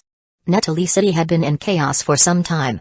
The last issue of the newspaper had already made it known that there had been fighting within Netherly City, with plumes of thick smoke visible even from the sea. It was a warning to some caravans not to venture that way. Now, it seemed, the situation was more serious than imagined. The clashes between the City Lord's mansion and the garrison were like the police engaging in a firefight with the military in the city. "Is there any other news?" Millicent glanced at her notebook again and said, "They also said that there are some sect people involved." Sect people? This reminded Wu Heng of the Church of Divine Punishment. The protective church which defeated by him had left by boat heading in the direction of the Hueco kingdom. She couldn't be involved, could she? Did they mention which sect? No. By their account, they couldn't be sure which sect it was, answered Millicent. Wu Heng nodded and continued to inquire, "Anything else?" "No, those are the main things. You continue to pay attention to the outside news, and be careful not to talk about it," he instructed. Yes, my lord. After finishing the discussion about intelligence, Wu Heng then asked, has Philippa set sail? Yes, she left yesterday afternoon, Millicent answered. She said she was going to pick up the person you arranged. No problem, it's not a combat mission, just picking someone up. She'll be back in a couple of days. That's what Philippa should do. Wu Heng glanced at the time and continued, it's getting late, why don't you stay for dinner? Minnie prepared a lavish meal today. Stay and eat, and I'll have Skeleton take you back afterward, Wu Heng said with a smile. Thank you, my lord. The two sat in the living room for a while. Soon, Minnie came over to inform them that dinner was ready. The two got up and went to the dining room to eat together. Big sister, we've been here for over a week now, said the brawny man softly under the bright street lights of the central district. Macintosh, gazing at the frolicking children under the street lights, sighed softly. Gold and Silver Island has changed so much, it's become quite unfamiliar. Big sister, Island Lord Wu Heng was so capable even when he was young. He must be doing a better job governing the island than someone like Hakum, the younger brother said. The changes on the island were evident right before their eyes. The Gold and Silver Island of the past and the present seemed to be two completely different places. Indeed, his experiences without having changed his job were so rich, far stronger than our adventures at sea, Macintosh said with a smile. The younger brother hesitated but then said, Big sister, we've investigated everything we need to. It's time for you to make a decision. Macintosh looked up at him, do you think we're going to stay? Big sister, to be honest, please don't get angry, the younger brother hesitated and then said softly, if you wanted to leave, we would have left already. Macintosh's brows shot up. The younger brother quickly corrected himself, you just wanted to look around the island, not stay. Macintosh took a deep breath and said, I'll think about it some more. Tomorrow, we either leave or we go to him and see if he can offer us some position. As you say. On the next day, at the city hall. Wu Heng got out of the car with Skeleton at the entrance and went straight into the city hall. It wasn't long after breakfast. Andre Willow had arranged for people to go to the island lord's mansion, mentioning that a few merchants wanted to see him. He had scheduled the meeting in the conference room at the city hall. As he was walking down the corridor leading to the conference room, Andre Willow came out from a side room, approached quietly and said, Master, there are 3 people. They want to order more newspapers to sell outside the island. Outside the island? Yes, they specifically meant outside the island, Andre Willow confirmed with certainty. Let's go then, take me to see them. The two of them made their way to the conference room. They opened the door and walked in. Inside the room sat 3 people, 2 men and 1 woman. Their attire was different, but they all appeared to be wearing rather fine clothes, indicating their significant status. All 3 first glanced at Andre Willow, then turned their attention to Wu Heng. They immediately stood up and began to greet him in turn. Representative of the Stag Caravan, at your service, Island Lord. Lamai Commerce Guild, at your service, Island Lord. Good afternoon, Island Lord. I am from the Point Star Caravan. Wu Heng had some recollection of the Stag Caravan and Lamai Commerce Guild. They must have signed their names on the recommendation letter when he became the Island Lord. He didn't remember much about the Point Star Caravan, but since they came together, they should also be on the list. Wu Heng nodded, take a seat. Once seated, Wu Heng, with Andre Willow by his side, also sat down across from them. The representative from the Stag Caravan spoke, Island Lord, I'll get straight to the point. The newspaper has been very successful on the island. We came here to ask if you had any plans to sell it in other places outside the island. If you do, we would like to collaborate with you. They noticed the popularity of the newspaper on the island and hence came up with the idea of selling it. Wu Heng glanced at them and said, you must have read the newspaper. By the time you get the information out, it will be outdated, and the newspaper will lose its value. Chapter 572, Faceless One's Skin News on Gold and Silver Island was updated at an especially rapid pace. The second issue came 3 days after the first, and the third issue arrived 5 days after the previous one. Originally, there wasn't much special about the intelligence, now being sent off the island. This information really fell far behind. The female representative of the Lamai Commerce Guild, with a smile on her face, spoke softly, Sir, the intelligence of some regions is inherently delayed, and the stories about you are what's popular in the newspapers. So, we plan to order some and try selling them outside. Wu Heng furrowed his brow in thought, then said, since you want to give it a try, I have no objections. If they sell well, from the next issue onward, I'll include your share in each delivery. Joy appeared on the faces of the 3. The representative of the Stag Caravan spoke again, as for the price, could you consider lowering it a bit? We also need to cover the costs of transportation and sales. How many do you want? 40 copper coins. Wu Heng said, 50 copper coins, and you can decide the rest of the pricing yourselves. There was a quick exchange of glances between the three. The representative of the stag caravan slapped his thigh. All right, if the island master says so, then we'll settle on 50 copper coins each. We'll order 5,000 copies per issue. We will also order 5,000 copies per issue. Us too. 5,000 copies per issue sounded like a lot, but in reality, it wasn't that much. A single space ring could carry them all. They were really going to test the waters outside. Agreed. Wire, have someone draft an agreement. Come back in 5 days to collect the newspapers. All right. Andre Willow stood and left. Wu Hang stayed behind, continuing to converse with the representatives of the caravans. They talked about the business environment and any improvements needed on the island. Before long, Andre Willow returned with 3 agreements. Under the name of the city hall, she filled out the purchase agreements with the 3 caravans.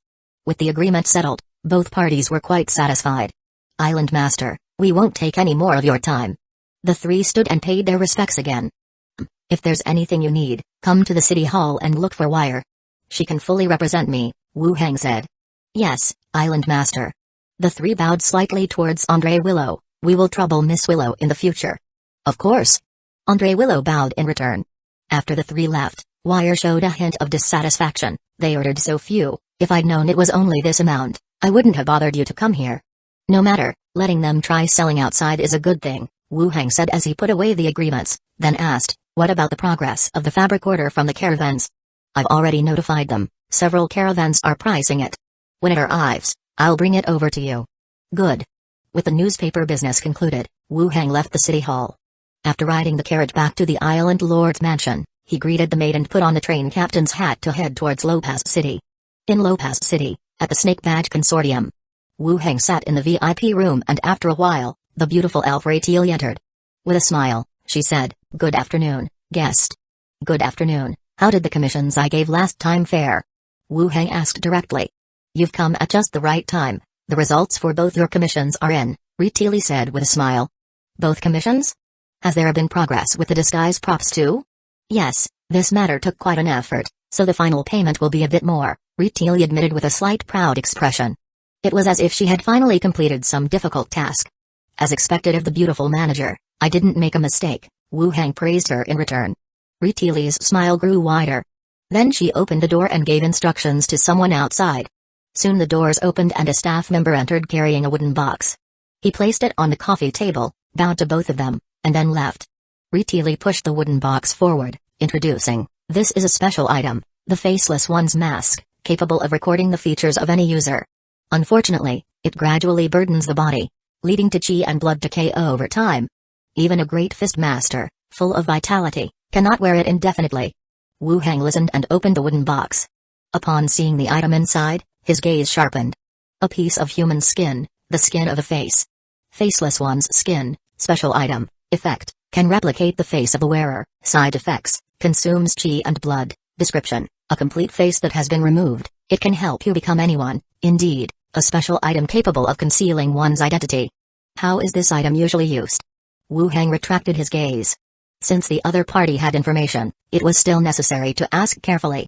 Raytil said, the way to wear it is to place it over your own face, and the skin will adhere to yours. The method of recording is somewhat special. The person who has worn it once will be remembered by the mask. The next time you just have to think of that face, and it will change your features. The advantage is that the special item merges with your face when worn, it's not an illusion, so there's no such thing as being seen through. The downside is that to change into someone's appearance, you need to find a way to have them wear it once or control them and make them wear the mask once. Wu Hang nodded, understanding what she meant. That is to say, once this special item is worn, unless someone tears off your face, there's no question of being seen through. The drawback is that each face requires a real person to make a record of it. Unlike the illusion veil, where you can transform your shape just by imagining it. What about the side effects? Explain in detail. Raytil switched the leg she had crossed and continued to explain, the side effects affect your stamina and the impact increases gradually. Of course, the higher your stamina, the longer you can wear it. How long can it be worn approximately? For a level 15 close combat profession, within 3 hours it needs to be removed. Although it's not a matter of life and death, it is a burden on the body, Raytil said, referring to her records. Wu Hang was still very satisfied with this special item in his heart. Aside from the face skin looking rather horrifying, The rest of the effects were quite nice. As for the recording of faces, when next killing pirates or fugitives, recording a couple of common faces would suffice for his own use for a while. There weren't any major issues with the side effects either. Changing the face wasn't a continuous action. After wearing it for a while, he would just take it off. Not bad, I'm very satisfied. Your satisfaction is the greatest acknowledgement for me, Ritili beamed with a bright smile. From the effects of the special item, it was evident that Ritili had put considerable effort into it. After all, he had been giving her business continuously and also helped her achieve earnings in gold. He was considered a big customer as well. Then, Ritili said, "Sir, the price of this item is somewhat high." "How much?" 2,200 gold coins, after your emblem privilege, Ritili said somewhat cautiously. Knowing that he was not short of money, but the price was indeed high. It would be about right at an auction. But it wasn't an auction now. "Alright, it's worth the price." Wu Hang casually waved his hand, and 2 pouches, each containing 1,000 gold coins, appeared on the table. Then he counted out 200 more, one by one. "Thank you." Ritili was even more delighted. She called in staff to count the gold coins, then completed the commission. After counting, the consortium took the gold coins, and Wu Hang also stowed away the special item. The staff member left. Ritili glanced at him. "Sir, the concealment cloak." Every time Wu Hang came out, he wore the consortium's concealment cloak. Now that the special item had been received, it was indeed time to return it. "Are you sure you won't sell this?" Wu Hang asked again.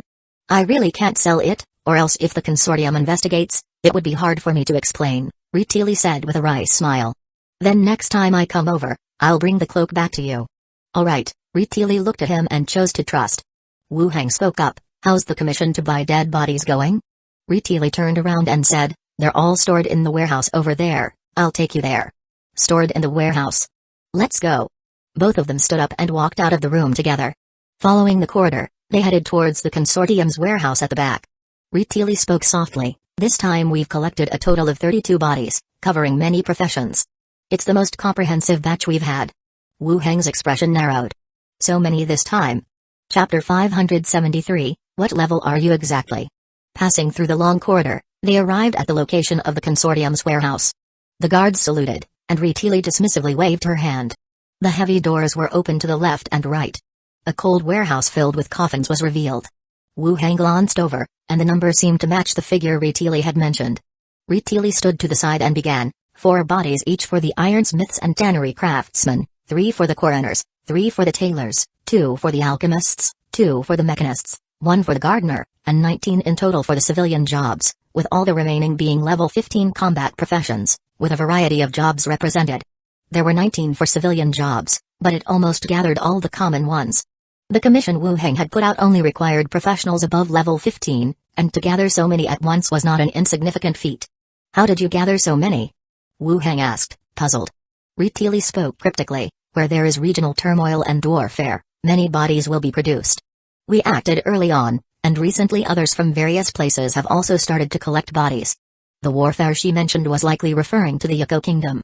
If so many civilians had died, the number of other professionals or ordinary residents and soldiers would only be greater.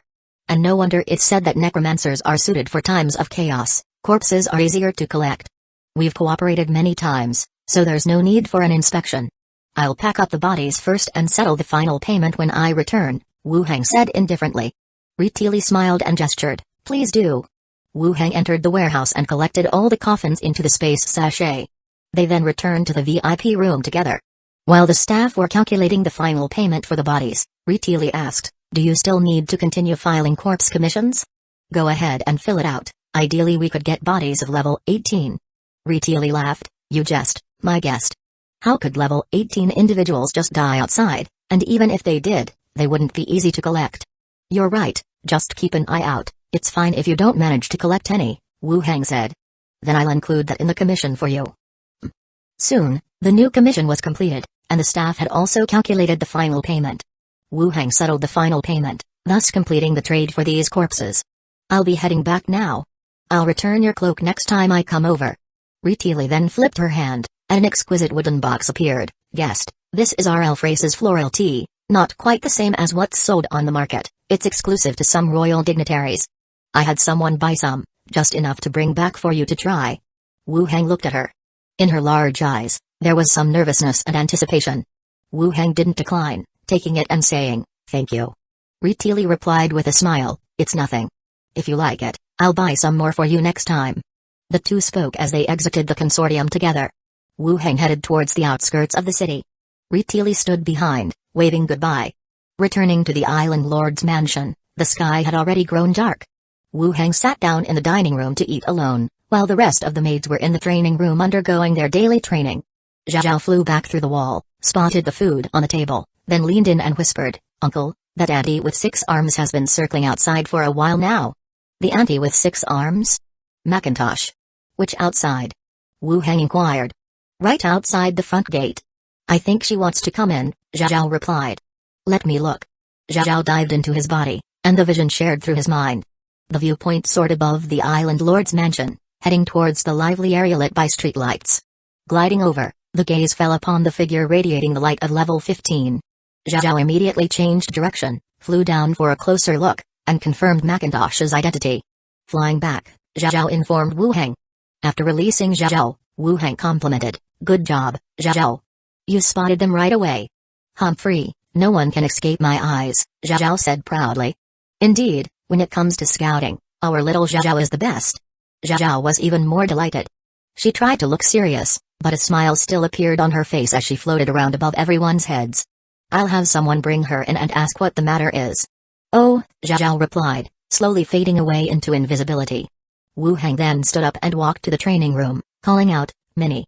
Minnie hurried over, her shirt damp with sweat. "Master. Macintosh is outside wearing a brownish-yellow cloak. Take someone and go ask if she needs anything. If she does, bring her to see me." Minnie had seen Macintosh the last time she came. Moreover, her distinctive appearance had left a deep impression. "Got it." Minnie donned a jacket and, accompanied by a few skeleton attendants, went straight out. Before long, Minnie came back, followed by Macintosh, who had removed her hood.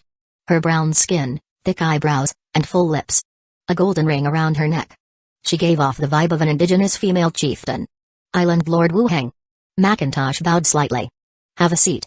Why didn't you come in? What were you waiting for at the door?" Wu Heng asked casually. Macintosh's expression turned a bit awkward. She should have known to come straight in or leave. Hesitating at the door only led to her being spotted. In the silence, Minnie served some tea and refreshments. Macintosh smiled and said thank you. Minnie stepped back, playing the role of a female housekeeper. "I was unsure whether you were at home, so I hesitated at the door," Macintosh said softly, going along with the excuse she had concocted. Wu Heng asked, "Have you made up your mind? Gold and Silver Island is actually quite nice, and it will only get better. I hope you can stay, and together we can make this place even better." Macintosh looked up at him again and asked in return, "If I sign a slavery contract with you, will you force me to do certain things?" She was still worried about this. Wu Heng replied, "It depends on how you see it. The purpose of a slavery contract is to prevent you from doing anything that might harm me.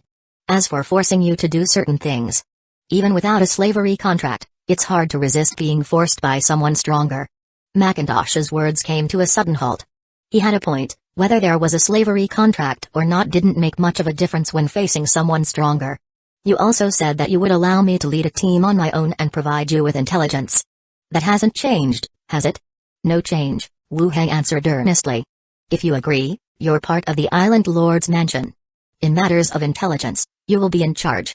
This was granting her significant authority. Macintosh said nothing more and just sat opposite him in silence. "Still have concerns?" Wu Heng smiled as he looked at her. She had lingered outside the door for quite some time. Wu Heng guessed that she wanted to join Gold and Silver Island. After all, she had already stayed on the island for more than 10 days. If she wanted to leave, she would have left by now. Macintosh looked up again. "I have one last question." "Go ahead." Macintosh stared into his eyes. "Just how high level are you?" Hearing this question, Wu Heng was taken aback. Gazing back at her, he said, "If I tell you, then you really will have no choice but to sign this contract." Macintosh's gaze intensified. Then, her eyes quickly flickered with confusion, doubt, and shock. She took a deep breath to steady her emotions. "All right, I agree to sign the contract with you, but you wouldn't really treat me as a disposable slave." Chapter 574, Trample him underfoot. "Rest assured, even if there's danger, it will be the skeletons who face it. I won't abandon you," Wu Heng said as he took out a scroll from his space ring. Macintosh stood up and walked over, pricked his fingertip, and let a drop of blood fall onto the scroll. The scroll quickly absorbed the blood, drawing upon Wu Heng's spiritual power to penetrate Macintosh's forehead and brand his soul. Macintosh's figure swayed, looking slightly weakened. But having reached level 15, he quickly recovered. The contract was completed.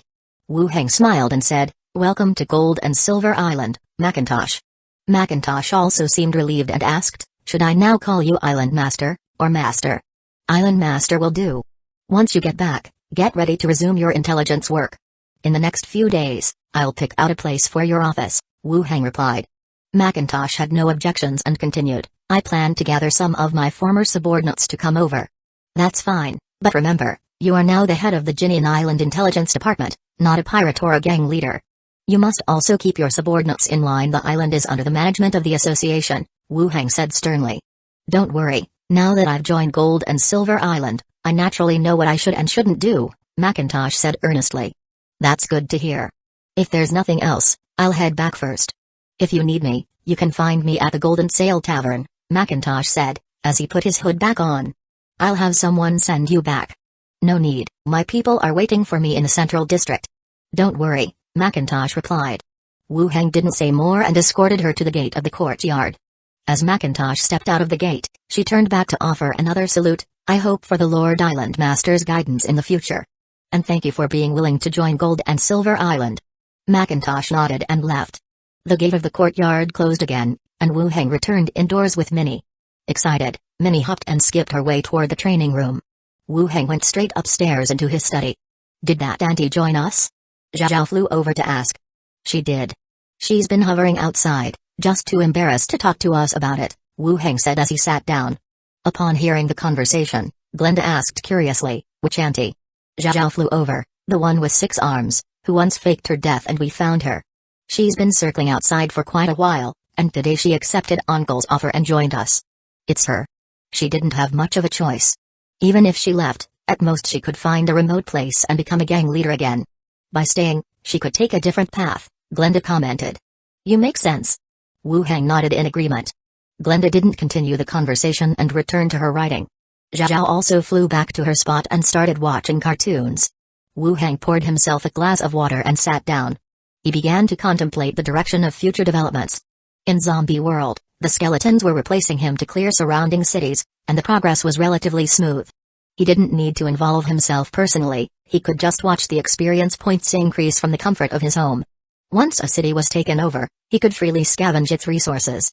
On Gold and Silver Island, the newspapers played a significant role in publicity. If Zombie World provided him with experience points, the sheer number of zombies worldwide was enough to propel him to a heroic status. Whereas the other world was a place to enhance his reputation. The newspapers must continue to be sold. As for those 3 caravans planning to sell outside the island, they could probe the market for him. It's to be seen whether or not newspapers, with their information delay, hold any sales value. Or maybe, like the modern world, there could be news offices set up everywhere, synchronously selling newspapers and collecting information from all around. However, transmitting information still poses an issue. If it doesn't work out, then use radio broadcasts. News offices in other places could record it and then sell the newspapers simultaneously. It's a bit clumsy, but it's a solution. After pondering in his chair for a while, Wu Heng stood up and stretched. "I'm off to rest. Don't tire yourselves out, either. Uncle, we are ghosts, remember? I've told you so many times." "You're starting to sound like my mom," Zhao called out without turning her head. "Alright, I'm off then. Good night, Uncle." Wu Heng left the study. He glanced downstairs, then approached Minnie's room, knocked gently twice, and entered. "Master!" Minnie exclaimed with joy, throwing herself at him. The next day, Zombie World. Wu Heng stood in the dense forest behind the factory, taking out coffins one by one. "Open all the lids." Skeletons stepped forward and lifted the lids of the coffins, revealing the bodies inside, most of which belonged to the human race. According to Retili, most of these bodies came from the Hueco kingdom, where interclan strife had also affected these level 15 professionals. Even gardeners had died, which basically meant it had come to indiscriminate killing. Wu Heng unleashed the bone manipulation skill, and skeletons rose from the coffins one after another. The scene was still somewhat horrifying. 19 clerical skeletons and 13 level 15 combat profession skeletons. He glanced them over roughly. Wu Heng looked at the 3 tailor skeletons, whose specialty was cutting cloth and making clothes. His garment factory just happened to need workers like this. He wasn't in a hurry, having Andre Willow recruit new tailors for him. All of you, follow me back. Wu Hang called out. The skeletons clattered out of their coffins, shook the flesh off their bones, and followed Wu Hang back to the factory compound. As they neared the dormitory building, Chi Hankai was standing at the entrance, her shoulder-hosted little owl wearing a red sweater and a little hat of the same color. Wu Hang had never seen anyone else dress up a tame beast so fancifully, as if afraid it wouldn't be noticed. But it didn't matter. In this world, there was no concept of keeping professionals as pets, so she might as well raise it as one. Wait for me a moment, said Wu Hang, before taking the skeletons upstairs. Then he came down quickly, entering the meeting room with Chi Hankai. They sat down in the chairs. Chi Hankai immediately said, the attack from Beiking's side is going smoothly. 2 batches of survivors have already been rescued, and logistical supplies are being sent over. Also, the special structure, the burial ground, Sister Yang mentioned that they have started loading it up, and it will be transported here in the next couple of days. In the original plan, the necromantic structure burial ground from Xinfu City's prison would be excavated and brought to Zhou City to process the killed zombies.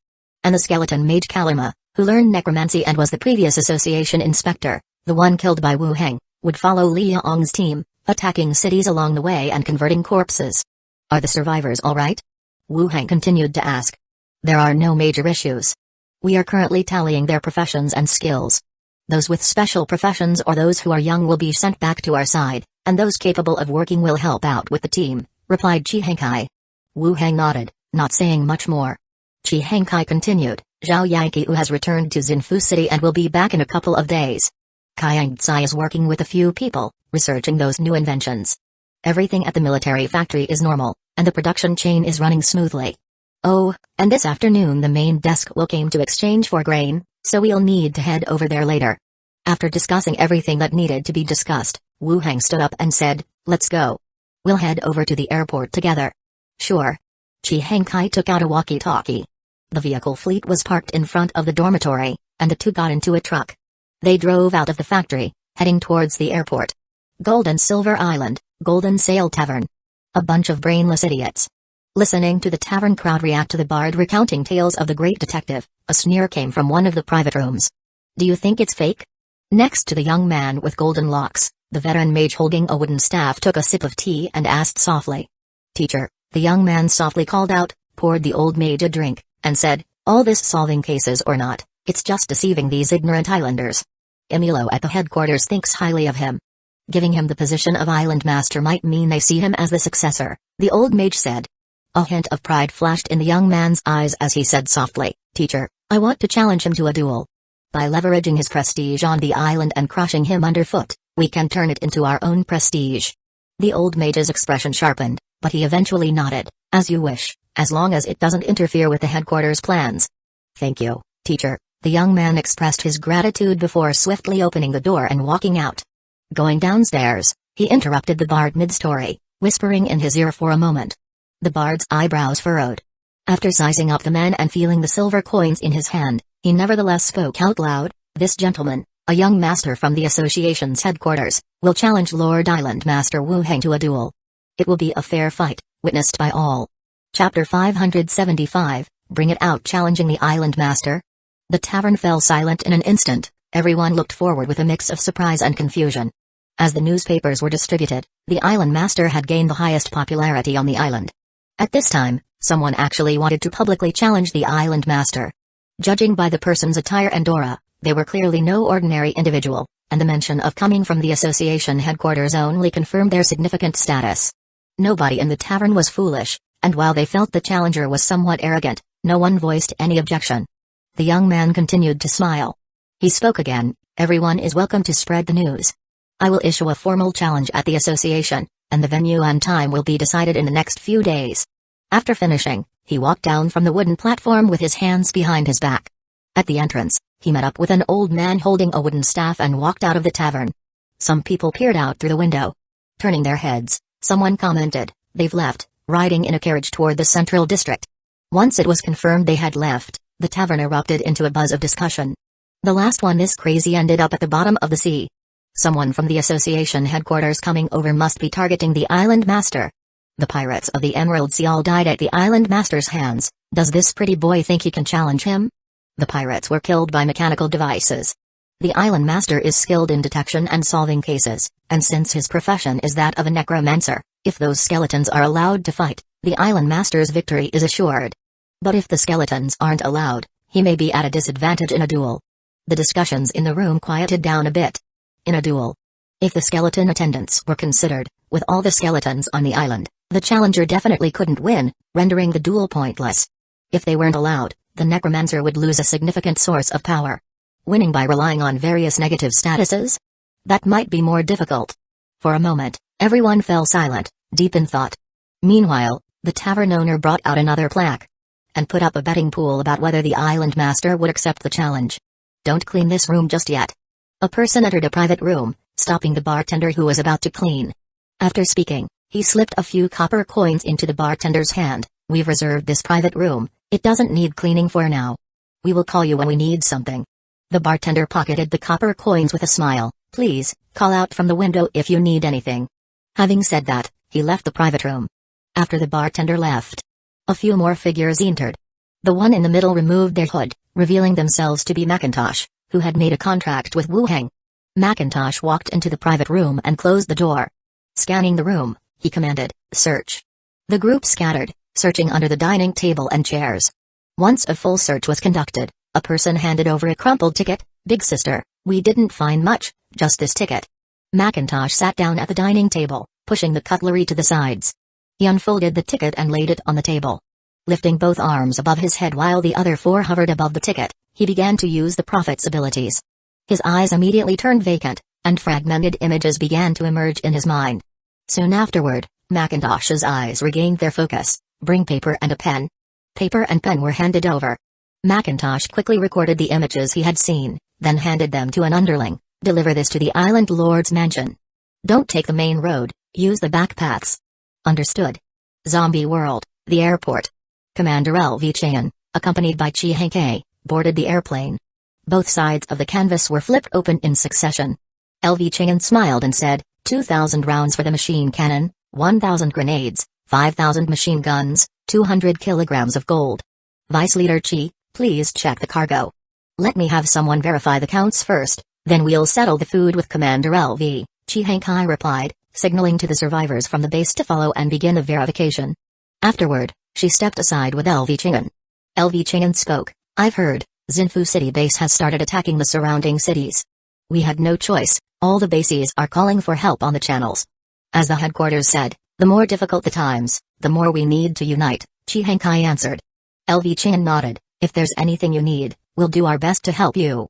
"Yes, if there's anything, we will mention it to the headquarters," Chi Henkei responded. The two had a brief exchange. The inventory check was completed, machinery was unloaded from the aircraft, and sacks of food were reloaded into the cargo hold. After the transaction was complete, they waved goodbye to each other. The airplane left the airport, heading into the distance. Wu Heng, along with his skeleton attendant and a sweater-clad baby owl, emerged from the building. The inventory exchange was similar to last time. They must be mass-producing the grenades and machine cannon rounds, 200 kilograms of gold, 5,000 machine guns, Chi Henkei said. Wu Heng pondered and replied, "Possibly, but if they can produce them, where are they getting the raw materials from? Nowadays, the materials are the problem too."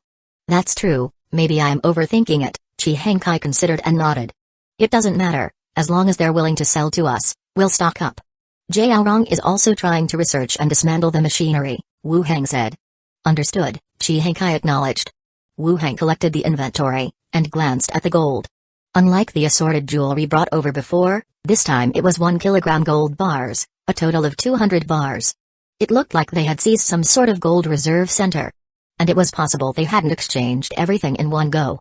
Once everything was packed up, the airport was handed back to the skeleton guards, and the convoy started heading back to the military factory.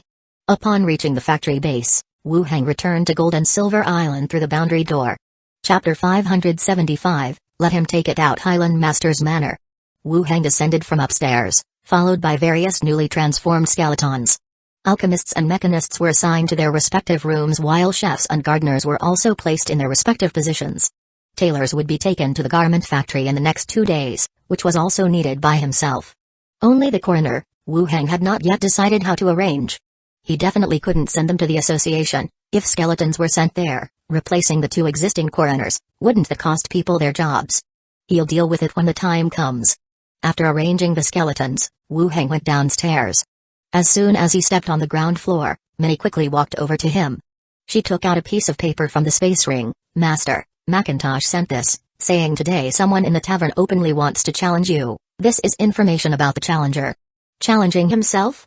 His image on the island had improved quite a bit lately. Surely now wasn't the time for someone to challenge him. Let me take a look. Wu Heng took the paper and opened it. He then saw the content on it. The challenger claims to be Lewin Randolph, a male of the human race, around 25 years old, with blonde hair and blue eyes, and a sword at his waist, openly stating in the Golden Sail Tavern that he wants to challenge the island master. There was an older man with him, dressed in a long robe, holding a wooden staff, profession guessed to be related to magic spells, and the relationship between the 2 is master and disciple. The 2 individuals are members of the association, and after leaving the tavern, they also headed to the association. The prophet sensed that the 2 arrived at noon from port number 1, aboard the cargo ship Andres. After reading the information, Wu Heng raised an eyebrow. Macintosh's information was indeed quite detailed, from age and appearance, even down to the ship they arrived on. Wu Heng also found these 2 individuals strange. They had just arrived on the island today and were from the association. Why challenge him? Were they sent by someone to trouble him? Or did the challengers have some other purpose? Master, are you all right? Minnie asked softly, seeing him frown. Wu Heng put his arm around her shoulders. I'm fine. Some master and disciple from the association have come to the island to challenge me. The association? Aren't we also from the association? Why would they challenge you? Just bored. There are always people who have nothing better to do, looking for trouble everywhere, Wu Heng said with a smile. Shall we let Roby throw a grenade where they are staying to prevent them from bothering you? Their deaths would also be troublesome here on the island. It's better to ignore them. They will leave in a few days. Wu Heng said as they moved towards the dining room, and asked, What's for dinner? I've prepared some oysters to fortify you, she replied. The next day, at the association, Wu Heng walked through the chilly corridor and went directly into the cold autopsy room. Inside the autopsy room, 2 coroners were processing corpses. Seeing Wu Heng, they slightly bowed. Lord Island Master. What bodies are these? Wu Heng scanned the 3 bodies in the room and asked.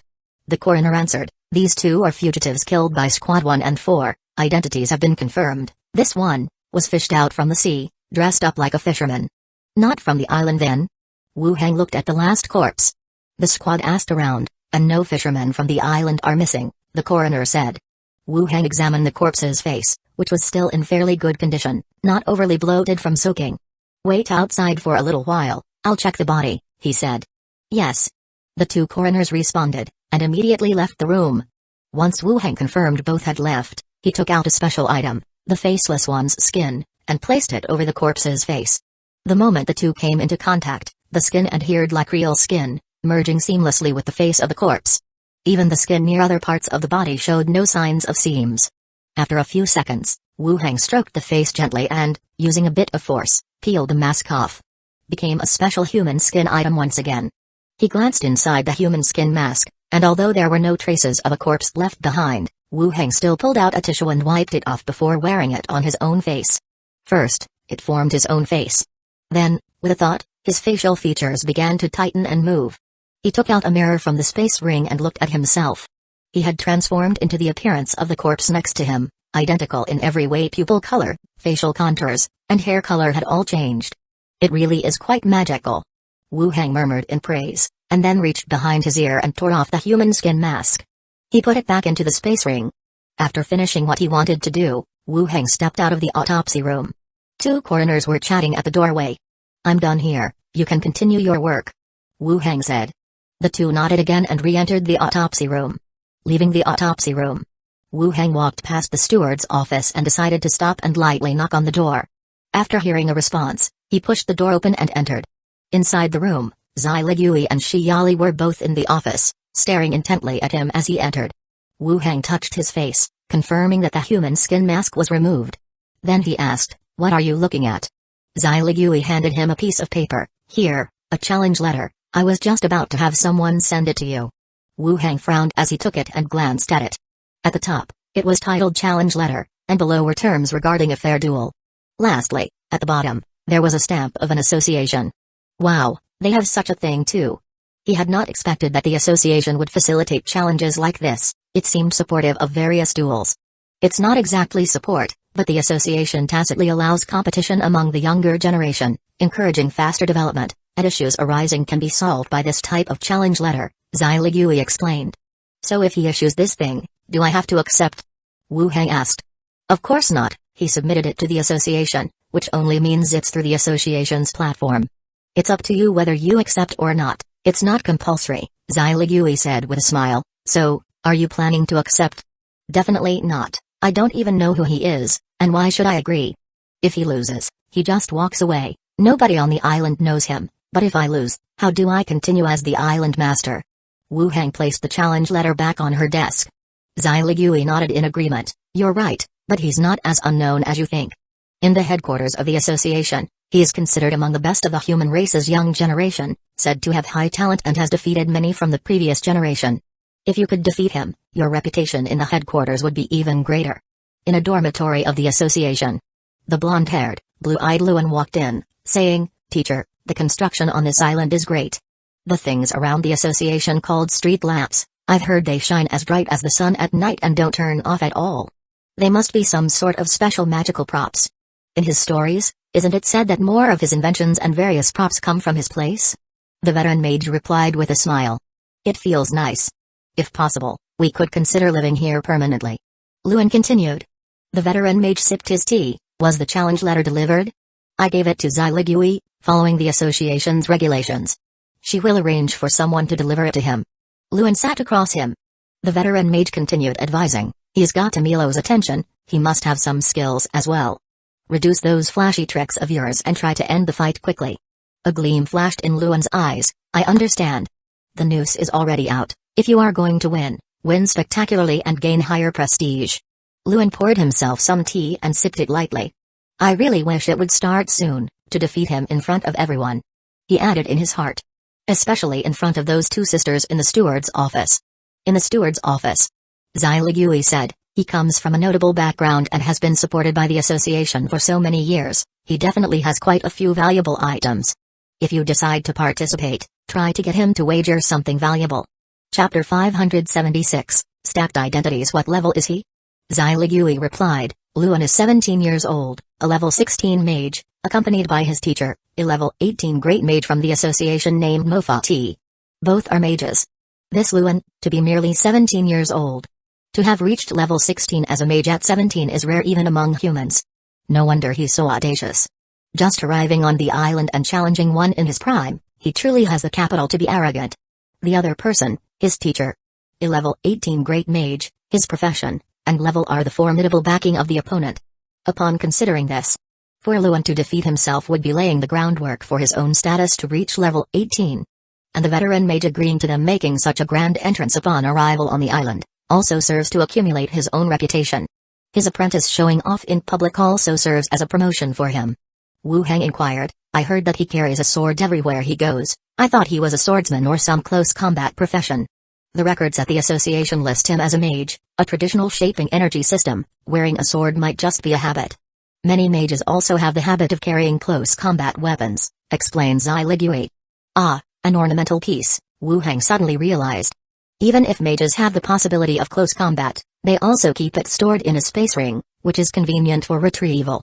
Wearing it outside, it looks more like an ornament. Xyligui raised an eyebrow, maybe, or it could be some special tool or special item that needs to be worn at all times to function effectively. Makes sense. Any more intelligence? Xyligui continued, born into the royal family of the Celt Kingdom, he holds high prestige domestically. You can think of him as the designated successor for the next ruler. Damn, a kingdom's population, coming to compete with oneself for such little fame. In Blackstone Town and London City, I've never encountered any royalty, nor even heard any rumors. Arriving at Gold and Silver Island, princes and princesses are emerging. The more you see, the less it impresses.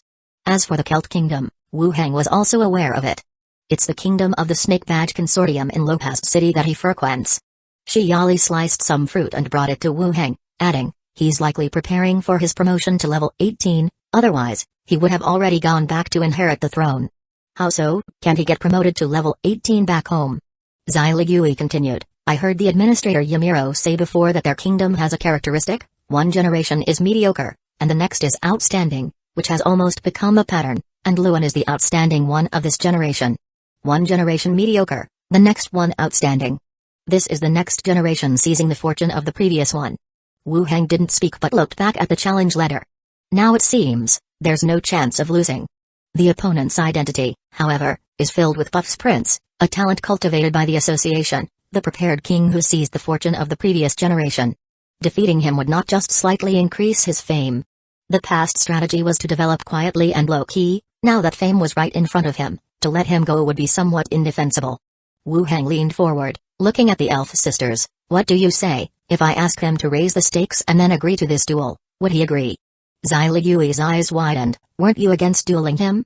Shiyali also chimed in. He's got his teacher guiding him, with the resources of the association and kingdom leaning towards him, and your time as a professional is short. There's no need for you to duel him. I've thought it over. I couldn't find an aspect in which I could lose to him, Wu Heng said, continuing. How about this? You arrange for someone to negotiate with him, both sides put up some stakes for the duel, and I'll agree to the duel. If he doesn't want to, I'll also have a reason to refuse him. Xiligui looked at him. Are you sure? A normal duel wouldn't allow you to bring all those skeletons. You'd usually only be allowed to bring 2. No problem. I have a plan, just follow what I say. Xiligui nodded, looking sideways. Shiyali, you go and talk to them, just say it as Wu Heng instructed, and see whether they agree or not then. All right.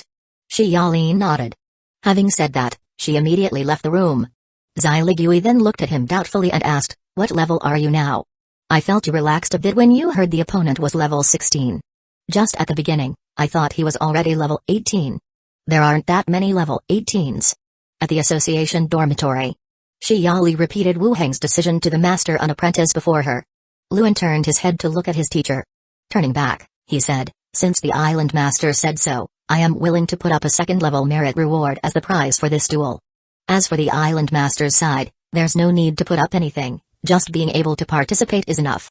The veteran mage also spoke mildly. Your goal is to become a hero, you should be somewhat generous. Yes, teacher.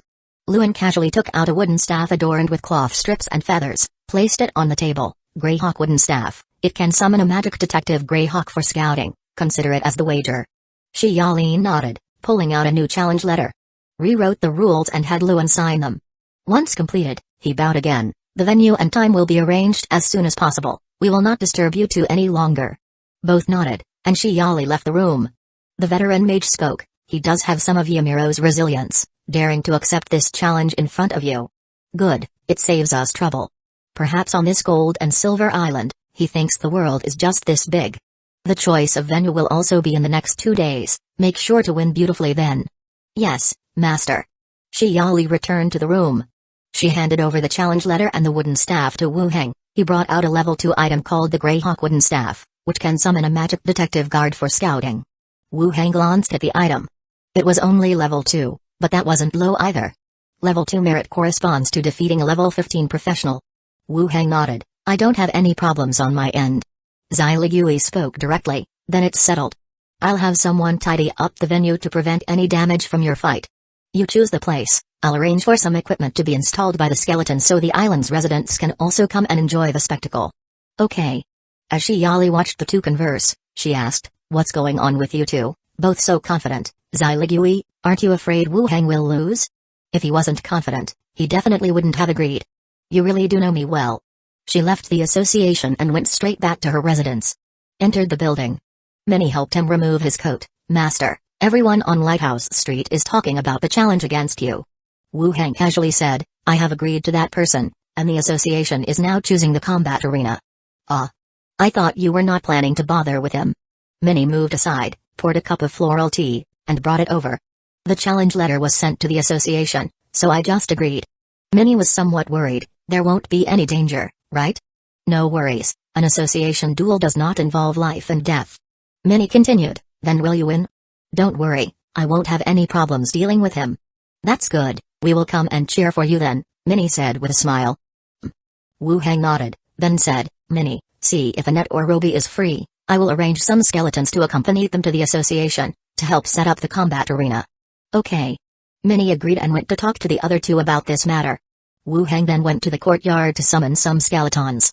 He had Annette lead them to the association. The next day, at noon, in the development area, an open space was demarcated into a flat, expansive combat zone. Island residents, representatives from various merchant groups, gradually gathered here, waiting for today's challenge between the Island Master and the association's prodigy. An association's small team, as well as skeleton patrol guards, were heavily mobilized to maintain order and guard the combat area.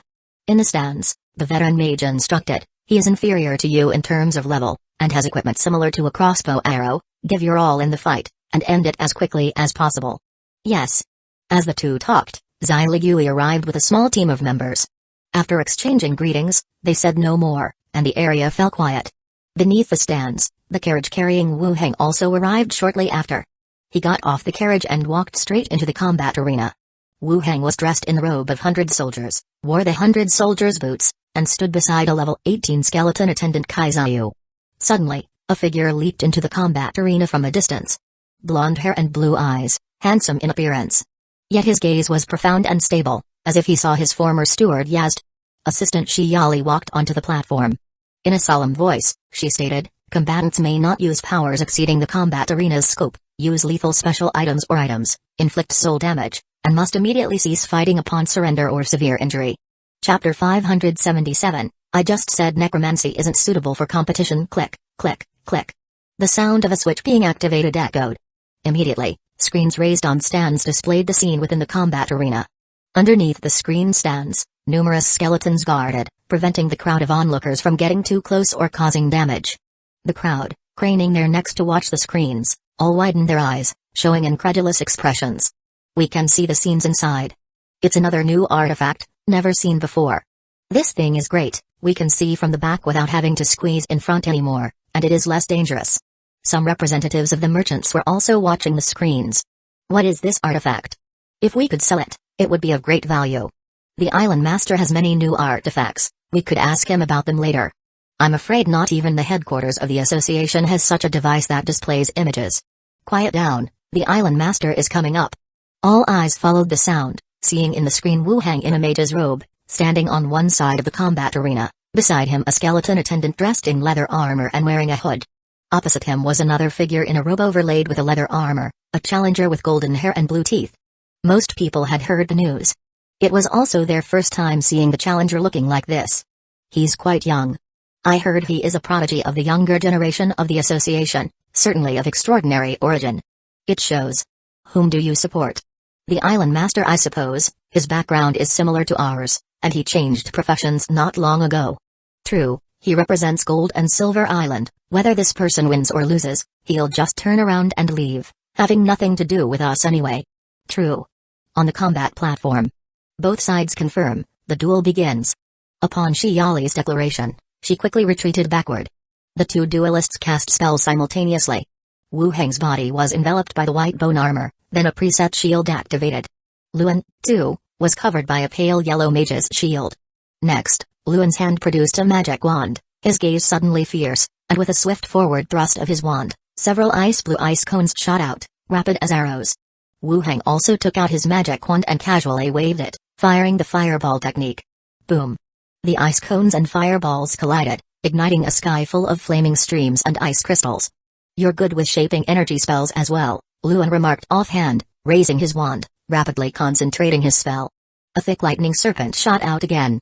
Wu Heng responded with lightning binding as well. Boom! Zzzt. The two lightning bolts collided again, scattering bright sparks in all directions. "I wonder how many other sect spells you know," Luan sneered coldly. Air vortices appeared all around, rustling their robes. Then, countless silver-white birds emerged from all around, dense as swallows flocking to their nest, smashing towards Wu Heng and a skeleton attendant from the sky and all sides. Wu Heng's eyes narrowed slightly. He hadn't seen this spell before. He quickly started running sideways. The silver-white birds followed him as if they had targeted him, crashing into his body. Pound, pound, pound. A series of explosions erupted. The spot where Wu Heng stood was instantly overwhelmed by lightning. As if covered by a dense barrage of explosions. Thick smoke rose, obscuring the surroundings. No figure escaped, and they lost sight of the target in their view. Luan raised an eyebrow. Ended so soon? With this kind of strength, how did he become the master of Gold and Silver Island? His strength is even worse than I imagined, Not even comparable to an ordinary association vice executive. Watching the screen, everyone frowned tightly as they saw Wu Heng enveloped by the silver-white birds. No way. The island master has killed so many pirates, how could he be so weak? I said, necromancers aren't suited for duels. If it were skeletons going up, they could beat that kid until he poops himself. What's the use of saying these things? The duel was agreed by both parties. Ah. He was too harsh. I told Luan to be mindful of the occasion, and dueling with the younger generation is good practice, but why was he so rough? In the stands, a veteran mage chided with a smile. Xiligui glanced sideways and saw only hypocritical modesty on the other's face. She snorted coldly and did not speak.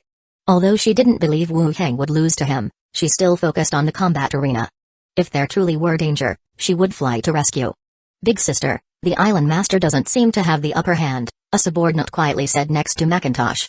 Being covered by such dense spells right at the start, even close combat professions couldn't withstand this intense assault. Big sister, I'll send people out to sea to wait, and when they leave, in the sea we can give them. As he spoke, he made a gesture as if slashing his own throat. Macintosh turned his head and glared at the other party, starting, his skeleton is at least level 15. If we really fight, it could hold its own for a while. The younger brother was stunned, his gaze shifting to the skeleton on stage.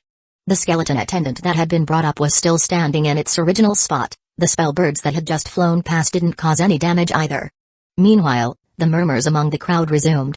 The island master is fine, he's protected himself. I told you, there's no way he'd fall that easily. But the necromancer doesn't seem to have any offensive methods. In the combat arena. Just when everyone thought Wu Heng had failed. A breeze blew and the dust scattered. From the spot bombarded by the silver-white birds, a mustard-colored coffin slowly rose and crumbled before everyone's eyes. Wu Heng emerged unscathed. Luan narrowed his eyes. You hid, very much in the style of the necromancy sect. Wu Heng glanced at the opponent. Indeed, the magic just now was quite intimidating, and it was also a type of spell he had not encountered before. If he could learn it, the effects would be like drone bombing a crowd. Whether in combat or dealing with zombies, it would be quite effective. Wu Heng looked at Luan, who suddenly had a cold expression and forced a smile. My apologies, it's my first time dueling with a mage, wanted to see what effects it could achieve, indeed it startled me. Luan scoffed, arrogant.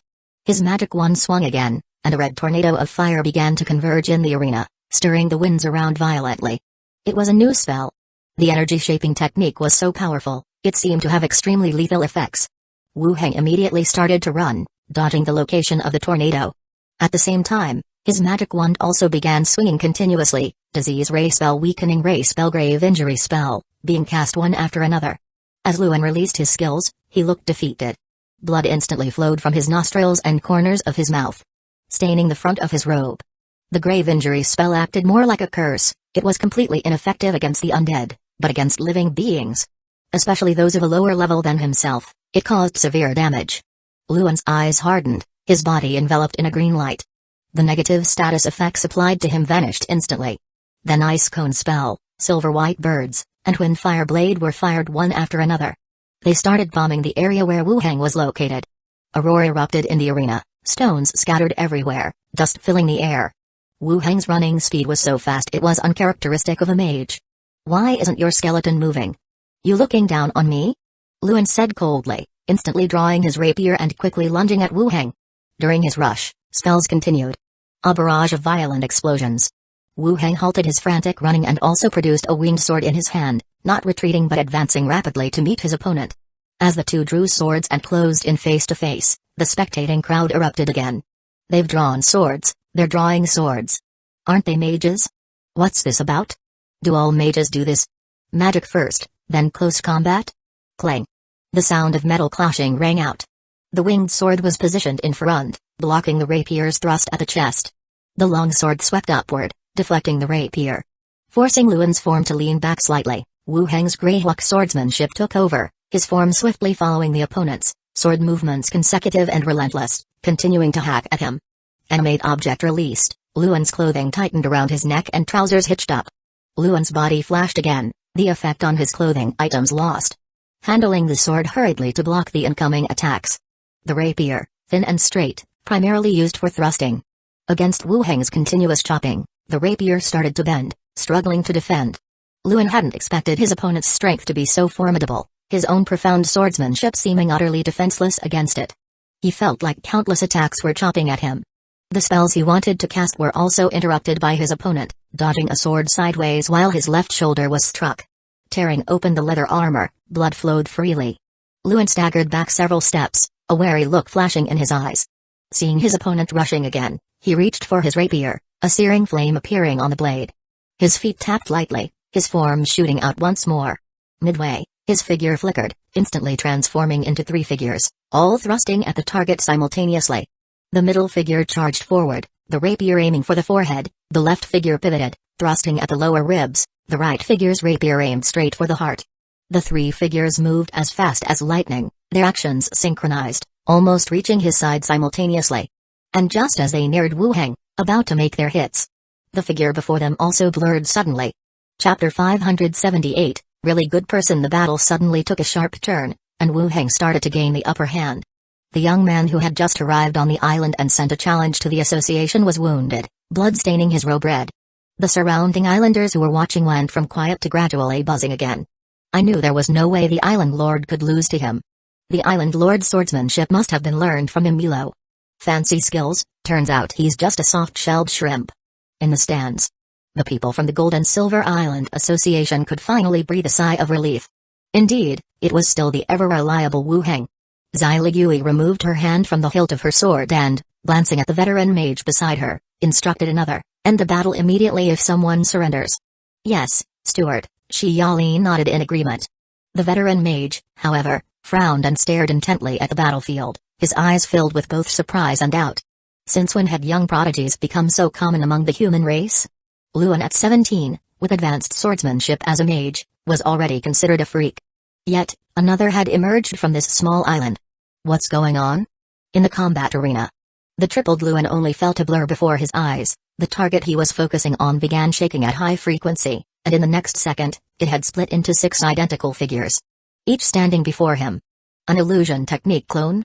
No, it was the effect of a special item on him. Fear flashed in Luan's eyes, and his entire body was once again enveloped in a smooth glow, his movements becoming even swifter. 3 rapiers changed direction instantaneously, stabbing at the nearest 3 figures with even greater speed. Clang, clang, clang. 3 sounds of metal clashing rang out. Weapons parried the thrusts. At the same time, the 6 figures closed in a circle, surrounding the 3 Luans in the middle. They held their long swords horizontally, smashing them down like iron whips. Bang, bang, bang. A series of muffled sounds erupted, instantly knocking the 3 Luans to the ground. The second smash. The 3 Luans merged back into one. The defense shield on his body was shattered time and again, his condensed magic constantly dissipating. He couldn't escape or break free. He could only curl up, gritting his teeth and enduring. "Just you," Wu Heng was about to say, "just you trying to steal my fame by arriving on the island." Then he remembered the live broadcast and swallowed the words back. He changed what he was about to say. "If you can't go on, just admit defeat." Luan gritted his teeth, staying silent. Wu Heng increased the force in his hands once again. "Stop!" the veteran mage shouted angrily, suddenly rising to his feet. A howling wind whipped through, the mage's robe fluttering loudly. Rich magic power quickly gathered. Slap! Zai forcefully slapped the armrest of her chair and said coldly, "Mr. Mofati, since the challenge was signed, we must follow the rules. If you can't win, you can surrender. We abide by the rules, and so must you." Rattle, rattle. With her final word, a multitude of skeletons converged in their direction, their blades unsheathed. With such a close distance, the many level 15 skeletons stationed on the island were enough to ensure that he wouldn't gain any advantage. The veteran mage's eyes narrowed slightly, praising with a cold chuckle, "Young man, that's the spirit you should have. All right, we concede. Let's end this duel." On the combat platform, Luan looked even more ragged. His magic protection shield was completely ineffective, barely maintaining some fragile defense with his torn leather armor. Qiali walked onto the platform at an unhurried pace, looked over the scene, and declared loudly, "The duel has ended, Island Lord Wu Heng is victorious."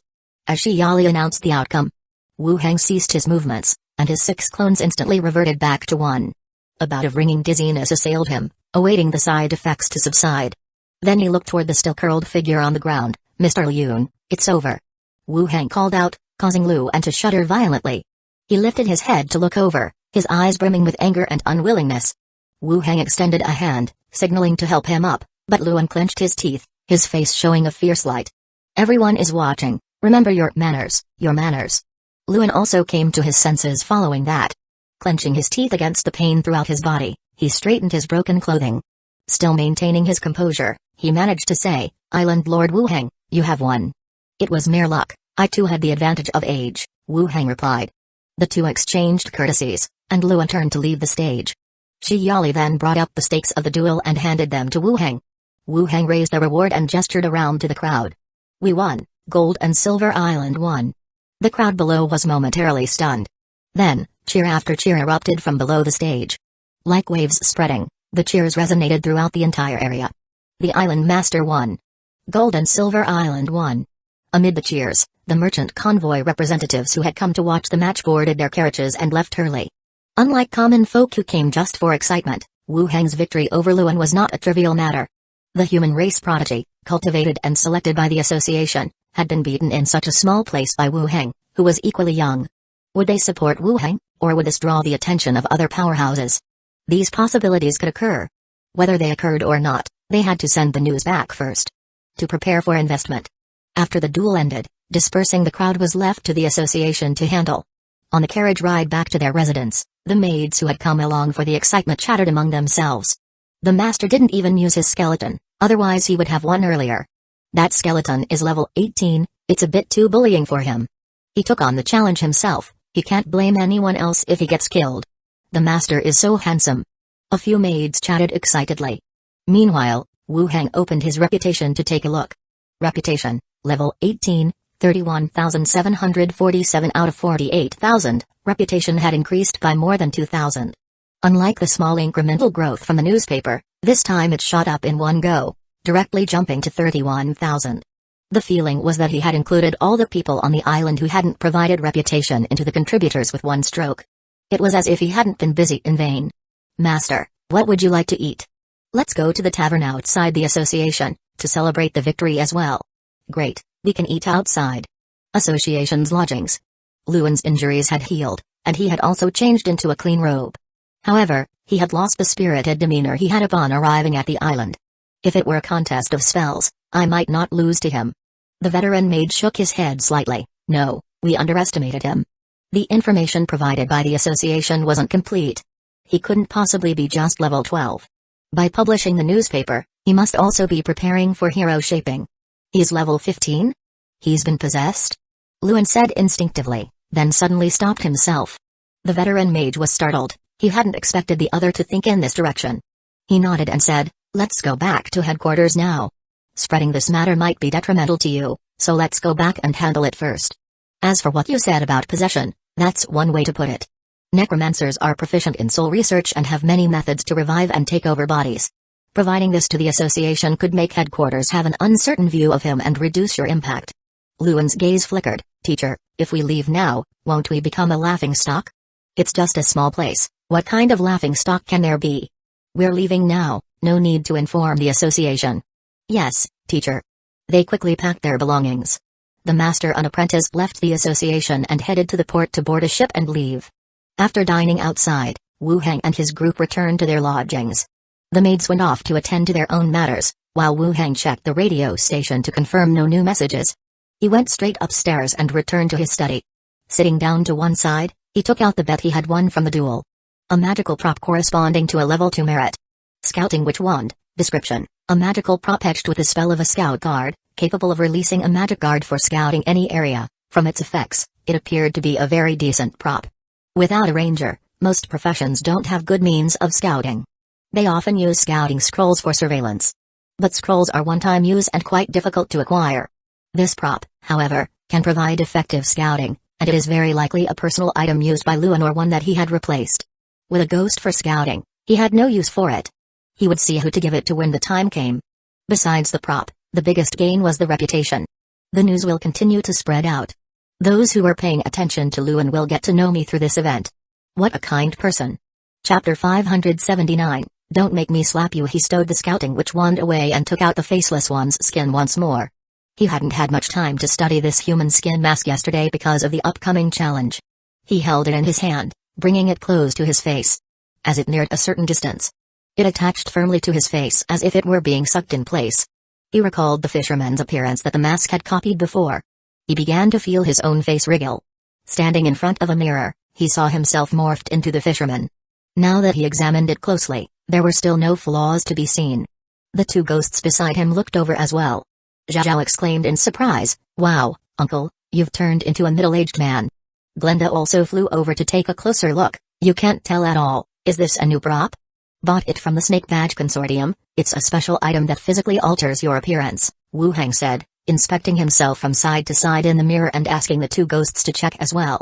From their perspectives, none of them could find any noticeable flaws. After confirming there were no problems, he tugged behind his ear and peeled the skin off directly. Zhao saw this and shivered in midair. "Uncle, this special item is really scary."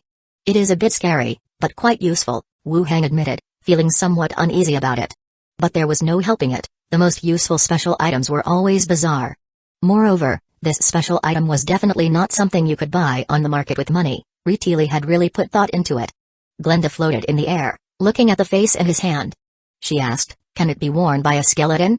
Wu Heng raised his eyebrows, his tone uncertain. "That idea hadn't occurred to me. The side effect is the consumption of qi and blood, which skeletons don't have, so it might be difficult." Despite what he said, he decided to give it a try anyway. He called over the skeleton attendant Kaizayu and handed him the mask. "Try putting this on, will you?" Kaizayu pressed the skin against his face. It quickly enveloped the skeleton's head, taking on Wu Heng's appearance. "It really works. Wow. You can't tell the difference." Both the individual and the spirits exclaimed in unison. The appearance, hair, the color of the eyes, all identical. There was no discernible difference at all. That meant this special item was even better suited for necromancy. There were no side effects whatsoever. But wait.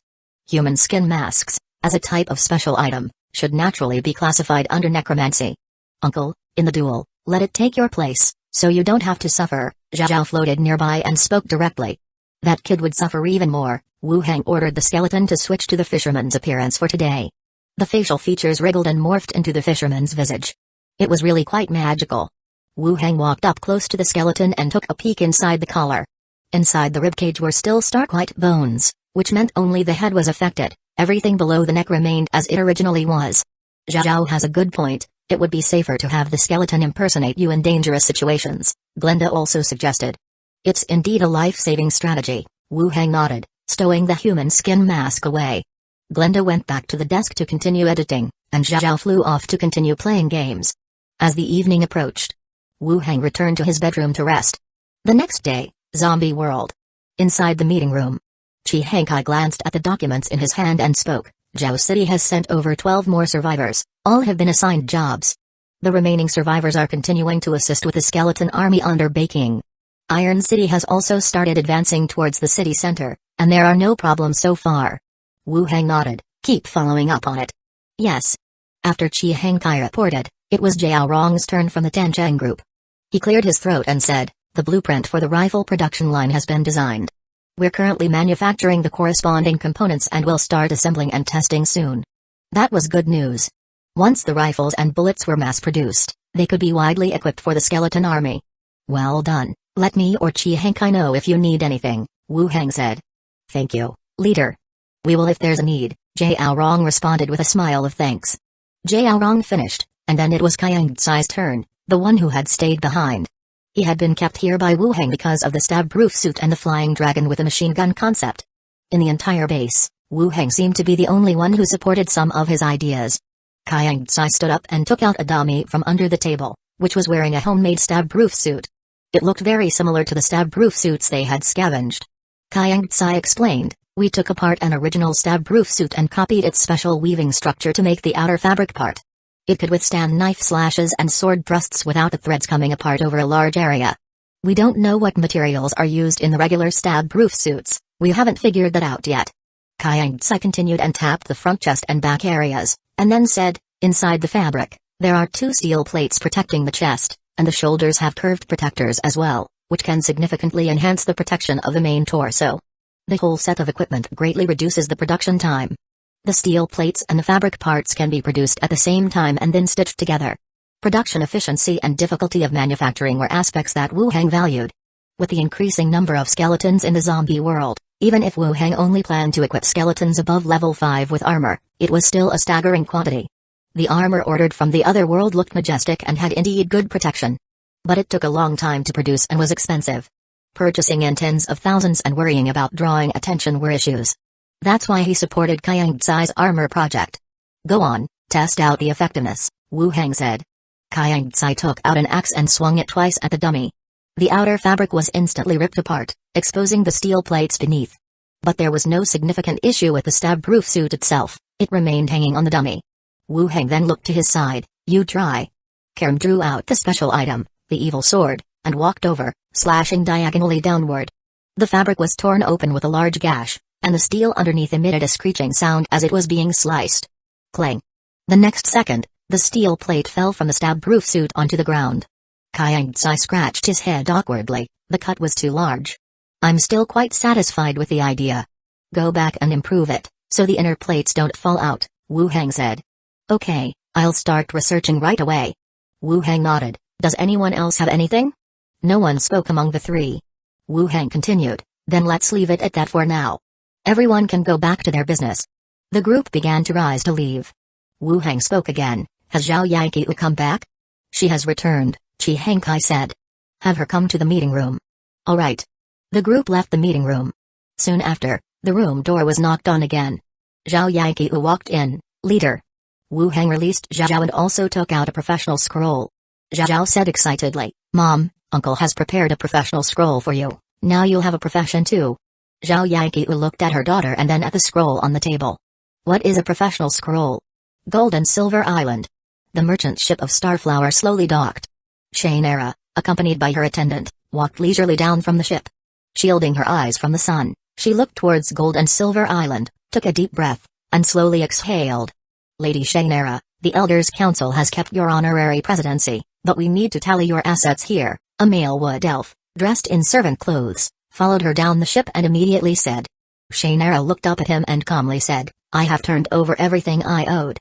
My properties on Gold and Silver Island are my own and have nothing to do with the consortium. Whether they are related is not for you to say, we have our own ways to verify, the male elf said with a cold smirk, his attitude becoming more assertive. Move aside, I need to go home, Shainera said, heading towards the carriage ahead. Lady Shainera, I am just following orders. He and his men blocked the way. People began to gather around, whispering among themselves. The attendant narrowed her eyes menacingly toward the few blocking the way. Just as she considered taking action, a voice rang out. Who's blocking the road? Philippa, who had just docked, with a parrot perched on her shoulder, strutted over. She glanced at Shaunela and then at the men blocking the path. Beat it, or do I need to slap you? Chapter 580, Did you know he was a detective? Captain Philippe appeared with a skeleton, causing both confronting parties to fall silent. The blocking wood elf's expression also grew serious. The orders had been to confirm Shainela's assets on Gold and Silver Island, but they had also received instructions to maintain good relations and uphold commercial cooperation with Gold and Silver Island. For a moment, it was somewhat awkward. The lead wood elf bowed slightly. Captain Philippe, this should be an internal matter of the Starflower, please do not interfere. Philippe furrowed her brow. Don't talk nonsense to me, otherwise I'll throw you into the sea to sober up. The wood elf frowned. Captain Philippe, you are now the captain of Gold and Silver Island, please be mindful of your language. Be glad you made it onto Gold and Silver Island. Scram. Philippe waved her hand dismissively. The skeleton cleared the way in front, and Philippe and Shainela followed, passing through the few people blocking the road. They then boarded a carriage by the roadside and headed towards the island lord's mansion. In the carriage, Philippe sat carelessly. There are a lot of people here, but when the opportunity arises, I will stand up for you. Shainela smiled. No need, it's quite fine now, they were scared off by you. Really? I've changed a lot, back when I was a pirate. Philippe started to recount, then stopped herself. Forget about that, I was undercover, not really a pirate. Shainela was not very interested in her pirate past and selected a new topic. Let's not talk about them, tell me, how has Gold and Silver Island been recently? It seems quite changed.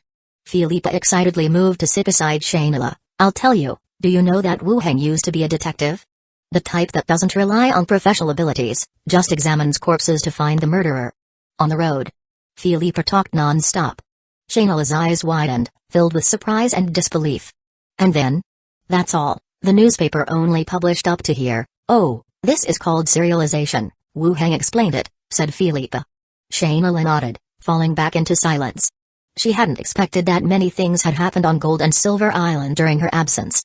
Furthermore, a newspaper had been started on the island. Wu Heng had previously reached level 15 and must be preparing for his level 18. Not bad, paving the way for his future. She mused to herself. Philippa pulled open the carriage's curtain and stretched out her arm. A newspaper, please. The paper boy hurried over, took the money, and handed over a newspaper. Philippa pulled her head back and handed the newspaper to Shayla. This is the newspaper, the story below is his, this is the third issue, the previous two were sold earlier. Shayla took it and started reading. Zombie World, Conference Room. Zhao Yanqiu, who had just completed her professional transformation, stood still and looked across. I can feel some changes in my body, but I don't know what exactly has changed. Zhao flew over, somewhat boastfully. Mom, you are now a professional, not an ordinary person anymore. Be more specific, what's the use? Zhao Yanqiu looked at her daughter. Zhao turned her head, seeking help from Wu Heng. Uncle, what's the use? Wu Heng pondered his understanding of the bard, saying, as a professional, you can understand it as planning a direction for your own development, thereby enhancing various abilities of yours.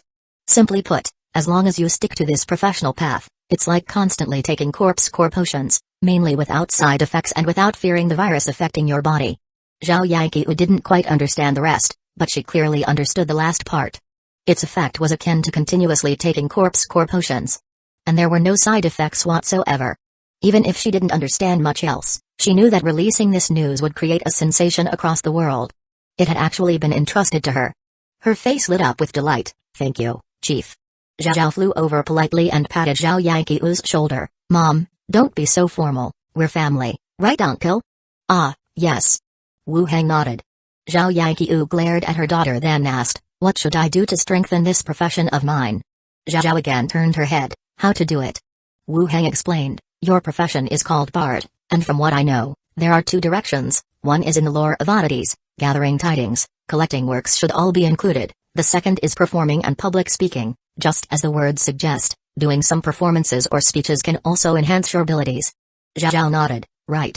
The characteristics of a bard are closer to artistic performance, many abilities are delivered through words to the audience, affecting their minds, or inspiring their souls. Of course, this refers to a normal professional direction, manipulators and swindlers also often follow this profession. Zhao Yanqiu listened and nodded, I understand. Zhao pondered, Mom, you could be a star, didn't you used to love singing? This profession would be very suitable for you. Are there even any stars now? Zhao Yanqiu asked. Wu Heng continued, being a professional is definitely something that has advantages without disadvantages. Get used to your abilities first, and then I will find you a couple of books to read. Yes, leader, Zhao Yanqiu bowed again in thanks. Don't talk about this matter outside, otherwise, it would be troublesome for all of us, Wu Heng cautioned. I understand. Wu Heng nodded, stood up, and said, you mother and daughter talk, I am going to check on the factory.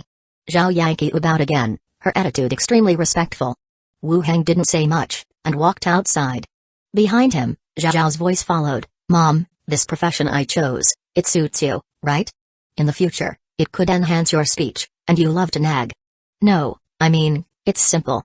Wu Heng walked out of the conference room, and together with Chihengke, headed towards the bullet-producing factory. He checked the factory and the warehouse, confirming the quantity of materials needed. Having completed the inspection, they ate lunch in the cafeteria together. Wu Heng then returned to his own dormitory and chatted for a while with Glenda in his room. Zhao also flew back. How did it go? Was your mom satisfied? Wu Heng asked. Zhao lazily floated midair, satisfied, but she's a bit slow, can't understand much. After all, the cultures of the two worlds are different. It is normal for her not to accept it immediately, she'll get used to it gradually, Wu Heng explained. Zhao nodded, I hope so. Wu Heng glanced at Zhao again and asked, Zhao, what do you think should be the next step to help enhance your mom's abilities? Other professions can arrange for skeletons to help with training, but bard is a bit special. Skeletons can't speak, so it's hard to provide effective guidance in the bard field.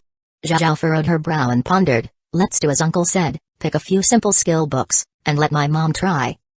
Alright, but you'll have to translate the content yourself, your mom can't read the text from another world. I can't read it either. Zhao immediately emphasized. Let your Aunt Glenda teach you, your mom's level upgrade depends on you now. Zhao hadn't expected to be tasked with work, and groused with a sullen face, they should train a couple of translation-ready skeletons. Seeing Zhao's suddenly disheartened mood, Both Wu Hang and Glinda smiled. Even though she didn't consider fighting and scouting as grueling tasks. Only reading books or learning something. Her mood changed instantly, especially quickly. The reason Wu Hang had asked Zhao was due to the unfinished wish. But it seemed that her mom's change of profession hadn't unlocked that status. He could only ask what direction she wanted to go in next. They would try slowly. After chatting with two ghosts, he opened the boundary door and walked through. Returning to Gold and Silver Island, he changed into the local attire. He opened the door and headed down. He had just reached the second floor when he heard the maids' chatter and laughter from below. They were quite happy today. He walked down the stairs, glanced towards the living room, and then saw Shawnayla in an elegant simple long dress, sitting there gracefully and gently. Mature and voluptuous. Smiling and chatting with the maids about some events that had happened after her departure. Behind Shawnayla, the middle-aged female housekeeper was still standing by with proper decorum. Creating a striking contrast with the maids of the island lord's mansion. Hearing the footsteps, several people looked towards the stairs. Seeing Wu Hang approaching, they all smiled. Master, Sister Shaynla is back, the maids greeted him. Shawnayla also looked over with a tender expression. It's been a long time. Chapter 581, You think of me like that? When did you get back? Arrived on the island this morning. Was the journey smooth? With Philippa escorting with so many ships, how could it not be smooth? We even arrived several days ahead of schedule, Shaynla said with a smile. On the other side, Philippa, who was feeding a parrot, poked her head over and clenched her fist to her chest. Shaynla continued, You've heard about the Starflower incident. To save face for the business guild, I'm still the chairman on paper, but I no longer have real authority. After some time, even this title will be taken away under some pretext. No worries, our family has a big business. Even if you do nothing, I'll still support you, Wu Hang said. The maid's eyes widened, watching like an audience, all turning to look at Shaynla. The latter's cheeks flushed, and she glared at Wu Hang. I can't just idle at home every day. Gold and Silver Island is so big, there's no way you can't find something to do, Wu Hang said. Minnie also asked, Sister Shaynla, does that mean we can live together now, without having to sneak over every day? There was nothing sneaky about it, Shaynla remarked, but continued, Not yet. If I move in directly, the guild maintaining my honorary position will be pointless. On the surface, it's just some business cooperation with the island lord's mansion. Oh. Your clan sure is nosy, Minnie muttered. When the Woodells were mentioned, Philippa seemed to recall something and said with a tattling tone, When arriving on the island, some of Shaynla's clan members stopped us. If I weren't there, they wouldn't have let us pass. Wu Hang's eyebrow raised, Someone dares to bully you on the island? It's not really bullying. The agreement I reached with the elders was to give up all assets of the guild, but my assets on Gold and Silver Island are my own, unrelated to them. It was just a matter of making that clear, Shaynla explained. Philippa said, You're just too easygoing. If it were me, I would have slapped them twice to see if they'd dare come bother me next time. Shaynla spoke calmly, they were just following orders, and the guild isn't really fixated on a single piece of property. Let me know if you have any trouble, Wu Hang said. I know. Shaynla responded with a tender look in her eyes. Next, Shaynla continued, the Starflower fleet that came this time brought over the goods you ordered last time, including 5 large warships. I saw the order, and someone will came to deliver them to you in the next couple of days. Andre Willow will check the goods upon arrival. Philippa, you go check the ordered ships tomorrow, Wu Hang instructed. Okay, Philippa nodded. Wu Hang turned to Shaynla, Don't leave tonight. Shaynla's cheeks reddened further, and she nodded. Deep in the night, Shaynla was curled up in his arms. Her cheeks still bore the fading blush. Did you miss me that much? If you didn't come back, I would have gone to the Wood Elves to find you. Wu Hang pulled her closer into his embrace once more. Soft and smooth, filling his chest. Shaynla moved his wandering hands away and asked, Was the newspaper your idea? Yeah, it's working quite well on the island. I didn't expect you to be so good at promoting yourself. It's a really good idea, and it also prepares you for level 18, Shaynla praised with a smile. To have Chairman Shaynla's approval, it seems the newspaper is indeed not bad. Shaynla gave a gentle bite on his chest, annoyed. I don't have real authority anymore, stop mentioning chairman. From now on, I'll support you, and it will be no less than before. Shaynla buried her head again in his chest, really handing over Starflower that I've managed for so long. There's still a sense of emptiness, a bit stifling. Wu Hang stroked her hair gently, and softly said, Why don't you become the chairman for Gold and Silver Island? You can have the final say over the entire fleet. Shaynla popped her head out, smiling, It's not that easy to build a fleet. All the other fleets are already established, and trying to get in now would lead to a loss. Besides, we don't have any standout resources to offer. Gold and Silver Island is just an island, although its territory is quite extensive, with large areas still undeveloped. But after all, it is an island. Many resources need to be imported from outside. There aren't any unique resources available for export. And as Shayna mentioned, setting up a fleet now is likely to get suppressed by others. On Gold and Silver Island, people give way to you. Out there in trade, not so much. Wu Hang pondered for a moment and said, "Let me think, see what unique goods I have in hand, and then we can discuss it properly." "Okay, you decide," Shayna looked up adoringly. And even reached out to pat his head. Wu Hang moved her hand away, patting her ample behind, "Arch a little." As he spoke, he flipped over to be on top of her. "Again? It's so late." Wu Hang patted her again, "You stay up late usually anyway, hurry up." Shayna shifted her upper body backwards and arched slightly. The next day, after breakfast, Shayna returned to her own dwelling to deal with the remaining issues. Wu Hang also took a carriage to the association. He traveled through the hall and the corridor, arriving at the steward's office and knocked on the door. After receiving a response, he opened the door and walked in. "Looking for me?" Wu Hang asked. Zai Ligui, who was behind the desk, looked up. "Luan and his master left yesterday. They must have departed right after the competition ended. I didn't receive any message about it." "So suddenly?" "Yes, and quite secretly." Zai Ligui thought for a moment and said, "I plan to write a letter to the association to explain the whole affair, just to avoid any other versions spreading from headquarters." Wu Hang's eyebrows raised. He understood Zai Ligui's intention. From the way Luan looked at him when the competition ended, there was an unmistakable air of defiance. Their secretive departure indicated there might be some issues. Wu Hang was not afraid though, having competed openly and fairly, he had nothing to fear regarding what the other party might say. But Zai Ligui's idea was also valid, telling the association the whole story outright so that everyone would naturally understand what happened. "Okay, you write a letter to the association, and I will write one to Administrator Emilo." "Write to Administrator Emilo?" "Macintosh has been in charge of intelligence work, right?" When the two arrived on the island, she used her prophet abilities to do some investigating and discovered that they mentioned Emilo in their conversation. "It's better to inform him too," Wu Hang explained. "All right." Zai Ligui began to write. Shiyali also brought Wu Hang paper and ink. After both had finished writing, they exchanged letters to make sure they were not too different and there were no discrepancies. They sealed the letters, and Shiyali took them to the front desk. They would be sent out that day. In the afternoon, Wu Hang returned to the island lord's mansion. He handed over the content about yesterday's combat arena to the printing skeleton, for the new edition of the newspaper, rearrange the layout. Put this picture and content in the most prominent position, reduce the other content, print it tonight, and send it out tomorrow. The skeleton took the material and began arranging the layout. The printing press started to make whirring sounds, and newspapers were printed one after another. Ghost Glinda appeared. "You're making sure everyone knows about this, aren't you?" Zai Ligui's suspicion is reasonable. By publishing the details of the duel, and sending copies elsewhere, everyone will know what happened. If he doesn't fabricate anything, it would just be a normal defeat in combat. But if he fabricates something, then he's merely a narrow-minded loser trying to distort the truth, Wu Hang said. "You're becoming more and more like a necromancer." That doesn't sound like a compliment. The following day, early in the morning, the newspaper boy holding the paper in his hand, shouted loudly, "Issue number 4 of the newspaper, the challenger's identity revealed, a prince from a neighboring country. Come and see and buy." With each shout, Gold and Silver Island seemed to buzz with excitement well before its time. So the challenger was someone with such a status. A prince, and a candidate supported by the association, defeated on Gold and Silver Island. Long lines formed in front of the newspaper boy. Newspapers were sold one by one. At the port, stacks of bound newspapers were loaded onto different ships. These are all for various associations. Be careful with them, keep them in a dry place. Amidst the calling out, the newspapers were loaded onto merchant ships. They were shipped off to associations around the Emerald Sea. Inside a tavern, after bestowing a couple of buffs upon himself, Bard Sabin strode onto the stage. First, he bowed, then declared loudly, "Ladies and gentlemen, before I tell a story, let me tell you about the duel up there. The challenger comes from no humble origin."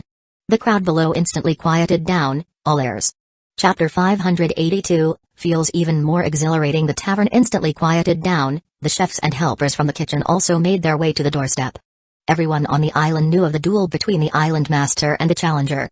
Even after it was over, even if it was the challenger who lost, it was still a topic of discussion among the people, who also speculated about his true identity. Without much of a pause, Sabin leaned forward, his tone serious. The challenger Lewin Randolph, a prince of the Celt Kingdom, the next designated king, a human race genius nurtured by the association, and the elder accompanying him is his master, an 18th level mage. Whoosh! The quiet tavern instantly became noisy. From their attire and temperament, one could tell they were definitely not ordinary people. But no one had expected there to be so many identities. Lopez Port of the Celtic Kingdom is connected to the Emerald Sea, so it's familiar territory. And yet, the challenger was the prince of the kingdom, the next king. He was also a human race genius supported by the association. The elder accompanying him was also an 18th level mage. All these identities combined were much bigger than Wu Heng, who had been appointed as the island master for his merits as a vice executive. It was even said that they couldn't be compared at all. He's a genius? He must be about the age of the island master, right? He should be younger than the island master, and his potential in the future bigger. Big deal, he was born a prince, his path already set in stone, and the island master changed professions later than us. That's true, the stories mentioned that the island master used to solve cases to make ends meet, back when he didn't even have a profession. So, the island master beat up his student right in front of an 18th level mage. Yeah, just thinking about it feels satisfying. It looked so cool live yesterday, and now knowing his identity makes it even cooler. The bard Sabin picked up his water cup and took a sip. As the chatter died down, he continued, folks, let's carry on with our discussion, and later we'll talk about the fourth installment of the detective story. The patrons gradually quieted down. Sabin continued to look at other contents in the newspaper. In the steward's office of the association, Shiyali walked in, handing over the newspaper to her sister. Wu Heng was ruthless. He publicized Lewin's name and identity in full. Now everyone on the island knows him. Zailigui wasn't surprised and said with a smile, he brought it upon himself, bragging around the island about challenging the island master. He deserved to be beaten up. Speaking thus, she still took the newspaper, glanced at the content. Prominently at the center was a photo of the combat arena scene. Wu Heng had lifted the reward high. Shiyali stood beside him with a smile, and in the bottom right was Lewin, in torn robes, looking dejected. The whole picture was very expressive. The victor's joy, the beautiful judge's attention, and the dejection of the loser. Even without reading the text above, one could understand what the picture wanted to convey. Zailigui glanced at the picture, then at her sister, feeling that the expressions in it were a bit different from the usual. Did you add this picture? I don't know, it's probably some new prop, Shiyali said, and then added, part of the newspaper was also sent to the port, presumably via our fleet to different associations across the Emerald Sea, and also to our headquarters. Zailigui smiled, reclining in her chair back. Lewin had bad luck offending him, and from the looks of it, this incident is not likely to be contained on Gold and Silver Island. The location of the Emerald Sea is quite special, linked along the coast to many countries' seaside cities. As copies of the newspaper are distributed, people from different places will gradually learn of this incident. Involving the prince and a talent supported by the association, it can also help publicize Wu Heng's reputation. Yes, Shiyali, sitting beside Zailigui, urged, let's read the fourth installment of the story. I bet on it at the tavern by the door, not sure if the murderer will be revealed today. Zailigui frowned, you should participate less in such things, or else I'll write and tell your mom. If I win, I'll split half with you. Still not okay, I'm a steward, I shouldn't encourage such things. Okay, let's just read the story. Within Lady Shainera's residence, the workers were packing items, loading them onto the prepared horse carriage at the door. A new house had been selected early in the day at the city hall. It was in the residential area outside the island lord's mansion, separated by a single street. Even if the Wood Elves tacitly allowed her to be with Wu Heng, they still couldn't live together. On the surface, she was still the president of the commercial guild and the nominal wife of the Wood Elf official. But living closer, it was still possible to visit more often. It was the same as the two had discussed before. They became lovers. Tap, tap, tap. Footsteps sounded, and the housekeeper came in with a newspaper. Madam, the island lord's mansion has started selling new newspapers. I bought a copy for you to look at. Shainila took it and glanced at it. A combat event? I wasn't aware of this yet. I heard it happened a few days ago. As soon as Lewin arrived on the island, he started proclaiming his challenge to the island master, and in the end, he was defeated by Master Wu Heng. Shainila sighed, he's grown so quickly. The housekeeper agreed, Madam has good insight indeed. Shainila looked up, smiled and counter-asked, are you referring to Wu Heng? It seems so. Initially seen as a brother to be cared for, she had unexpectedly nurtured a remarkable individual. capable of overseeing Gold and Silver Island and defeating the genius, Luan. Quite satisfied with her own choice of people. Footsteps sounded, and the worker responsible for packing goods came over, bowed, and said, "Lady Shayla, everything's ready." Shayla stood up. "Let's go, move to the new residence." The island lord's mansion. Wu Heng sat in the study, looking at the panel of reputation. Today, in the 4th issue, the increase in reputation had become even less, just over 500 points. This increase might not all be attributed to Gold and Silver Island, Zombie World, or other places' growth, as well. It seems that development outside is necessary, not just guarding Gold and Silver Island. He thought to himself. 2 ghosts, having completed their survey of the market, flew back. Zhao excitedly said, "Uncle, they're all discussing the way you fought, quite supportive of you." Glenda also added, "After knowing that the opponent was a prince, they inexplicably sided with you.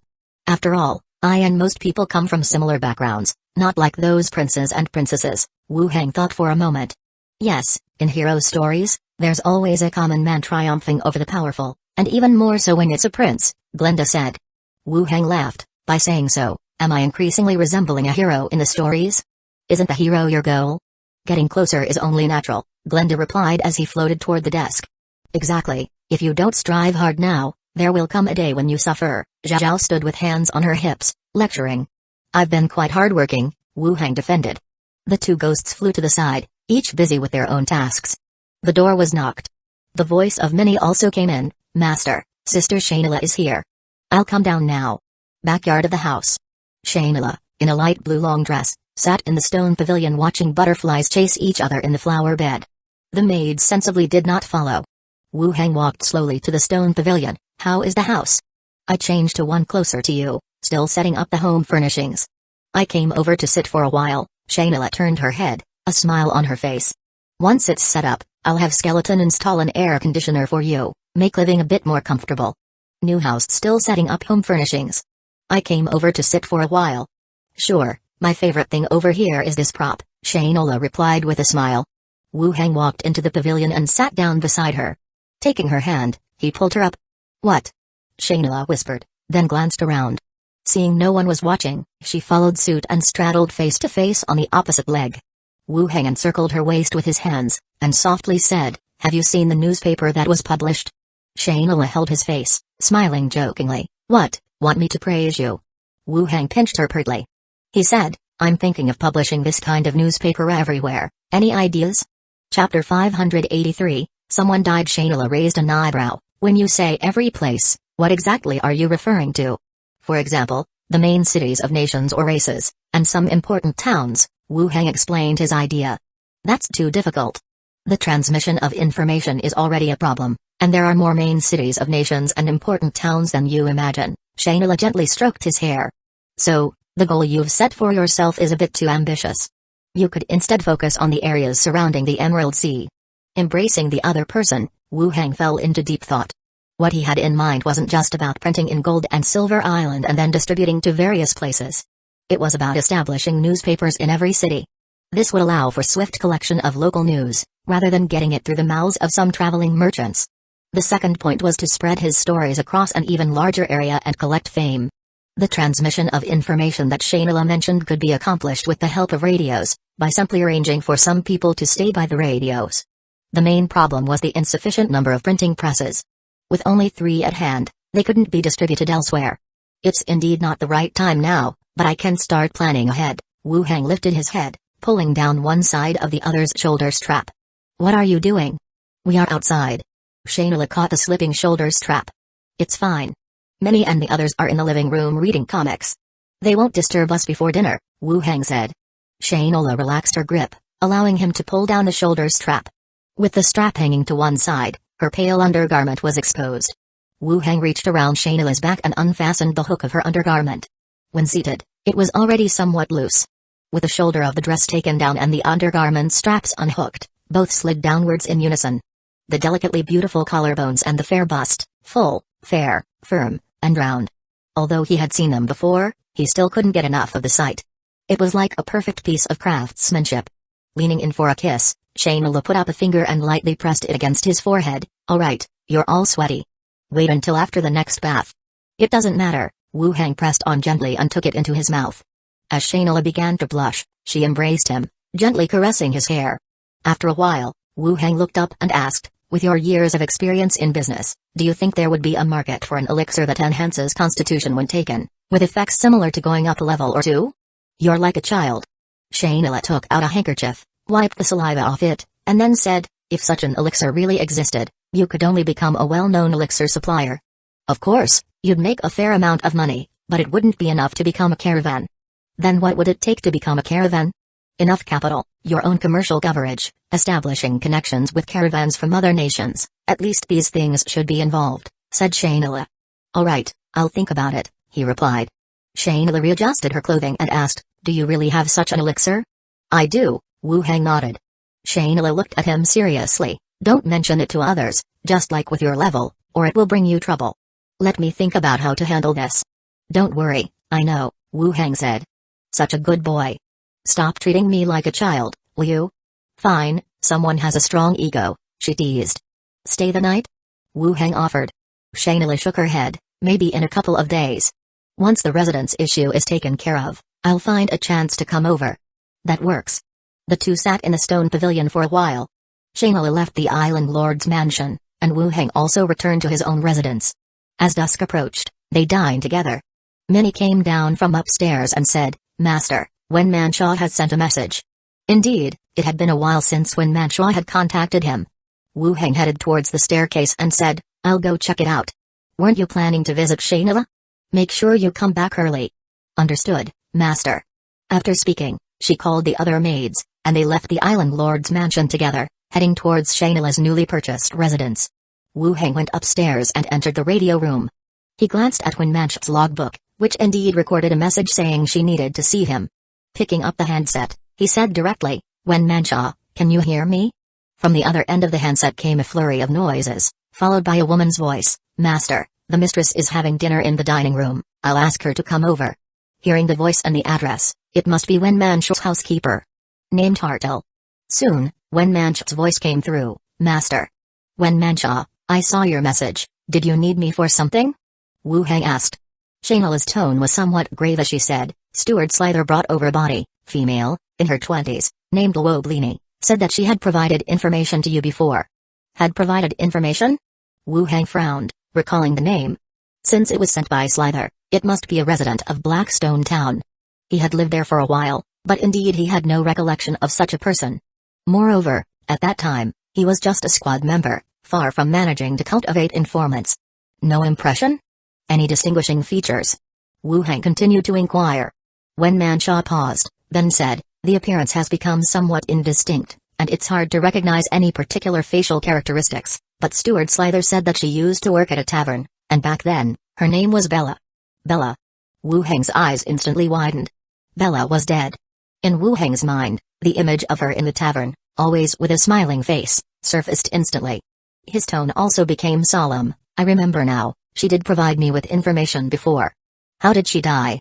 The message from Steward Slither is that after you left, she wanted to join the association and become one of the secret speakers. She was assigned to investigate a foreign sect in the village. She might have been discovered, or there was some other reason, but she was killed and left at the village gate, and it was several days before she was found, Wen Mangekyō said directly. To become a secret speaker. She had brought about her own death. Wu Heng did not know what to say. She didn't remain a maid at the tavern, but instead wanted to join the association, and Wu Heng felt she was moving towards something meaningful. But he didn't want her to lose her life just for the sake of becoming a secret speaker. No cause is worth losing one's life over. Wen Mangekyō continued, the body's tongue is gone, probably to prevent necromantic questioning. The body is also greatly damaged. If you don't have any arrangements, I will arrange for a grave on this side. Doesn't she have any family? It seems not. The only people she knew were those in the tavern and the residents around her lodging. It's said she came from a village outside. Wu Heng leaned on the edge of the desk, deep in thought. The time Bella spent in contact with him wasn't long, only a meeting or two. Timid, yet she also had that bit player's kind of cautious sense of justice. Wu Heng still remembered the light that shone in Bella's eyes when she learned that the information she provided had saved an abducted child. A light different from the sight of reward money. Slither had transported the body to ask him, evidently Bella had spoken of her dealings with him before her death. To be honest, their interactions were not many. But he didn't want her to end up like this. How long has she been dead? Wu Hang asked. When Mangekyō replied, about a week or so. The weather here has been cold, so the body was preserved, but it's about to warm up, and it may not last much longer. His mind quickly sifted through the matters at hand concerning Gold and Silver Island. Then he said, preserve the body for now. I will set out to come over tomorrow. Don't let the body become damaged. Understood. When Mangekyō's tone softened considerably, then I'll wait for you to come and deal with it. Alright, let's leave it at that for now. I'm going to arrange some matters. Okay. After hanging up the call, Wu Hang walked out of the radio room. The next day, Zombie World. In the meeting room, Wu Hang said to the several people on either side of the conference table, tell Wang Habing to dismantle another set of power plant equipment. It has to be completed within 5 days. Jiao Rong, you are to produce several newspaper printing presses, or see if there are other printing plants available. Chapter 584, you still issued orders. The few people in the room all looked at each other in bewilderment. Another printing press. Since obtaining the last printing press, they hadn't seen any newspapers published or any other printed materials. Now they were being informed that they needed additional ones, and it sounded like more than just one or two. Jiao Rong looked at Chi Henkei, who asked, about how many do we need? It would be good for me to arrange things on my end. We need 2 or 3 to start with, and we will need more on a continuous basis, Wu Hang said. According to the layout of the other world, a significant number of printing presses were needed. The first 2 or 3 were being prepared for London City.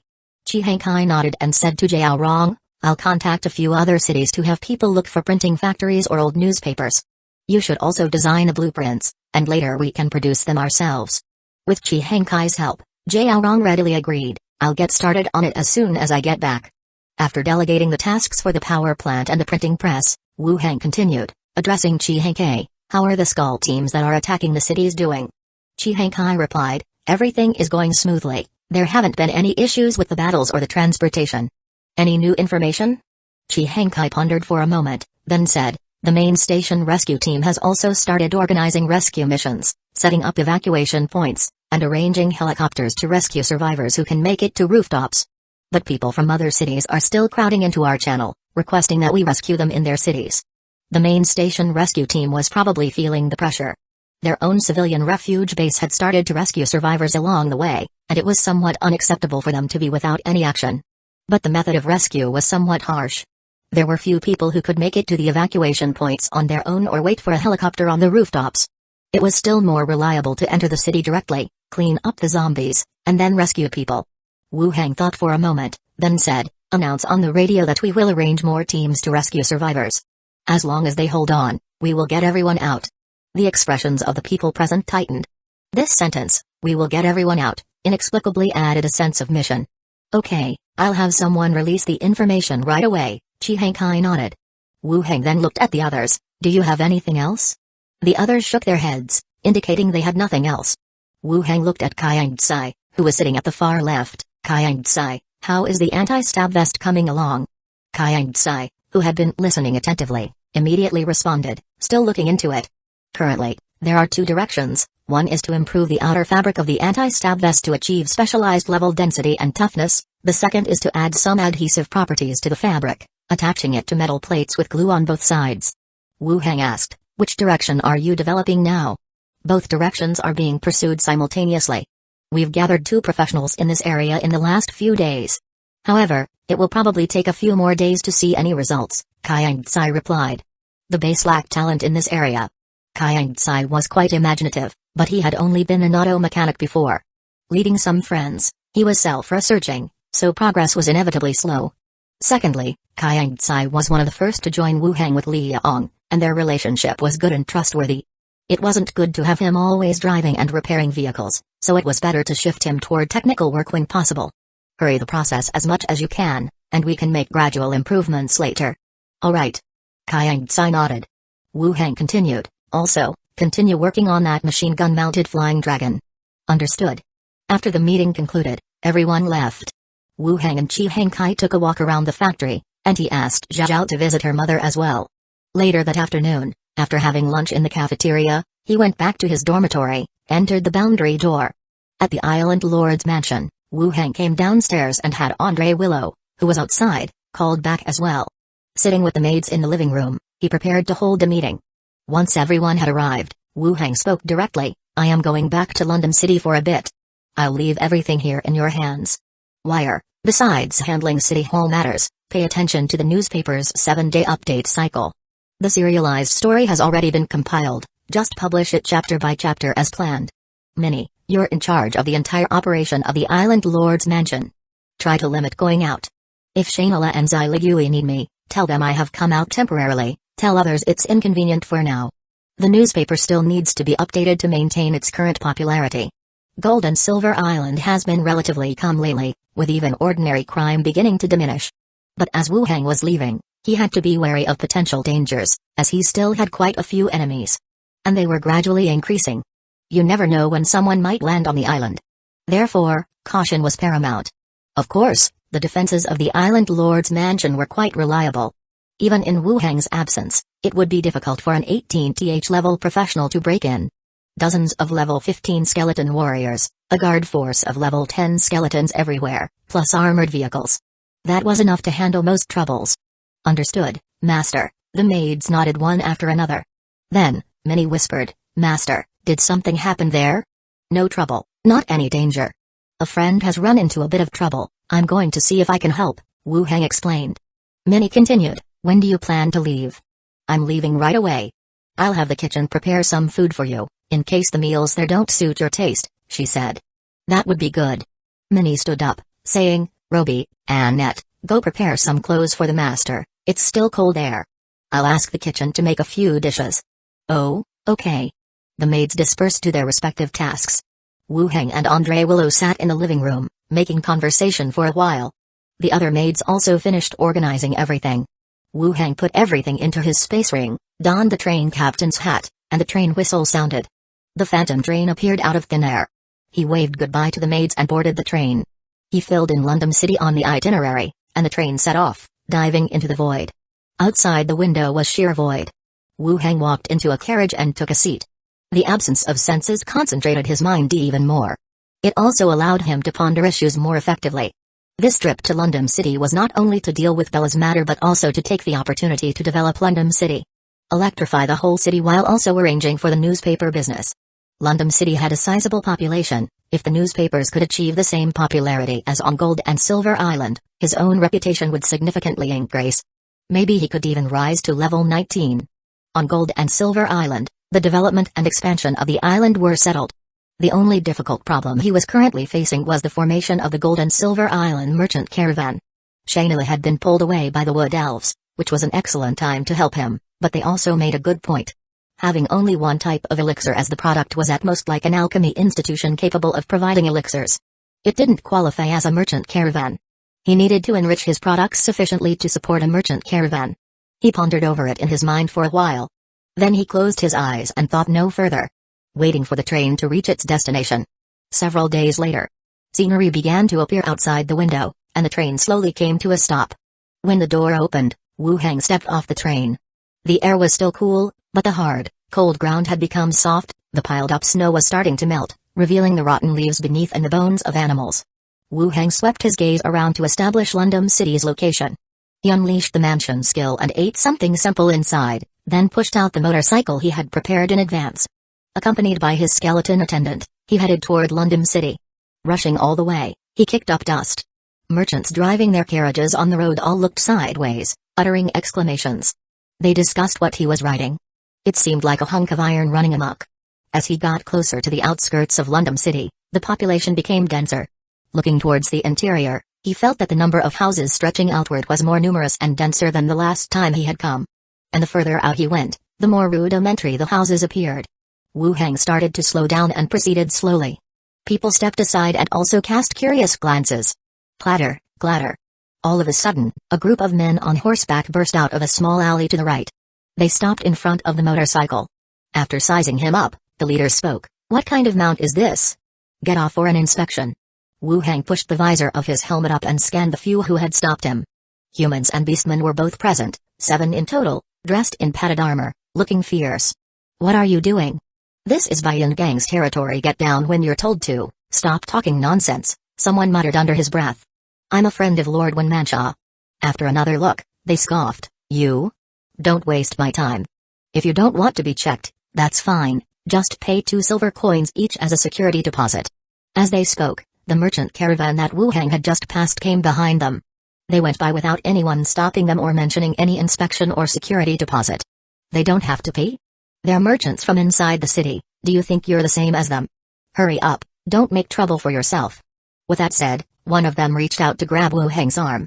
But as soon as he reached out, Kaizayu, sitting in the back seat, grabbed his wrist. A crackling sound followed. The metal bracer tightened and began to deform. Damn it, you dare make a move, the gang member who reached out started to struggle violently, while the others drew their weapons. The crowd started to move closer, forming a ring to watch the excitement. Kaizayu got off the motorcycle, ready for combat.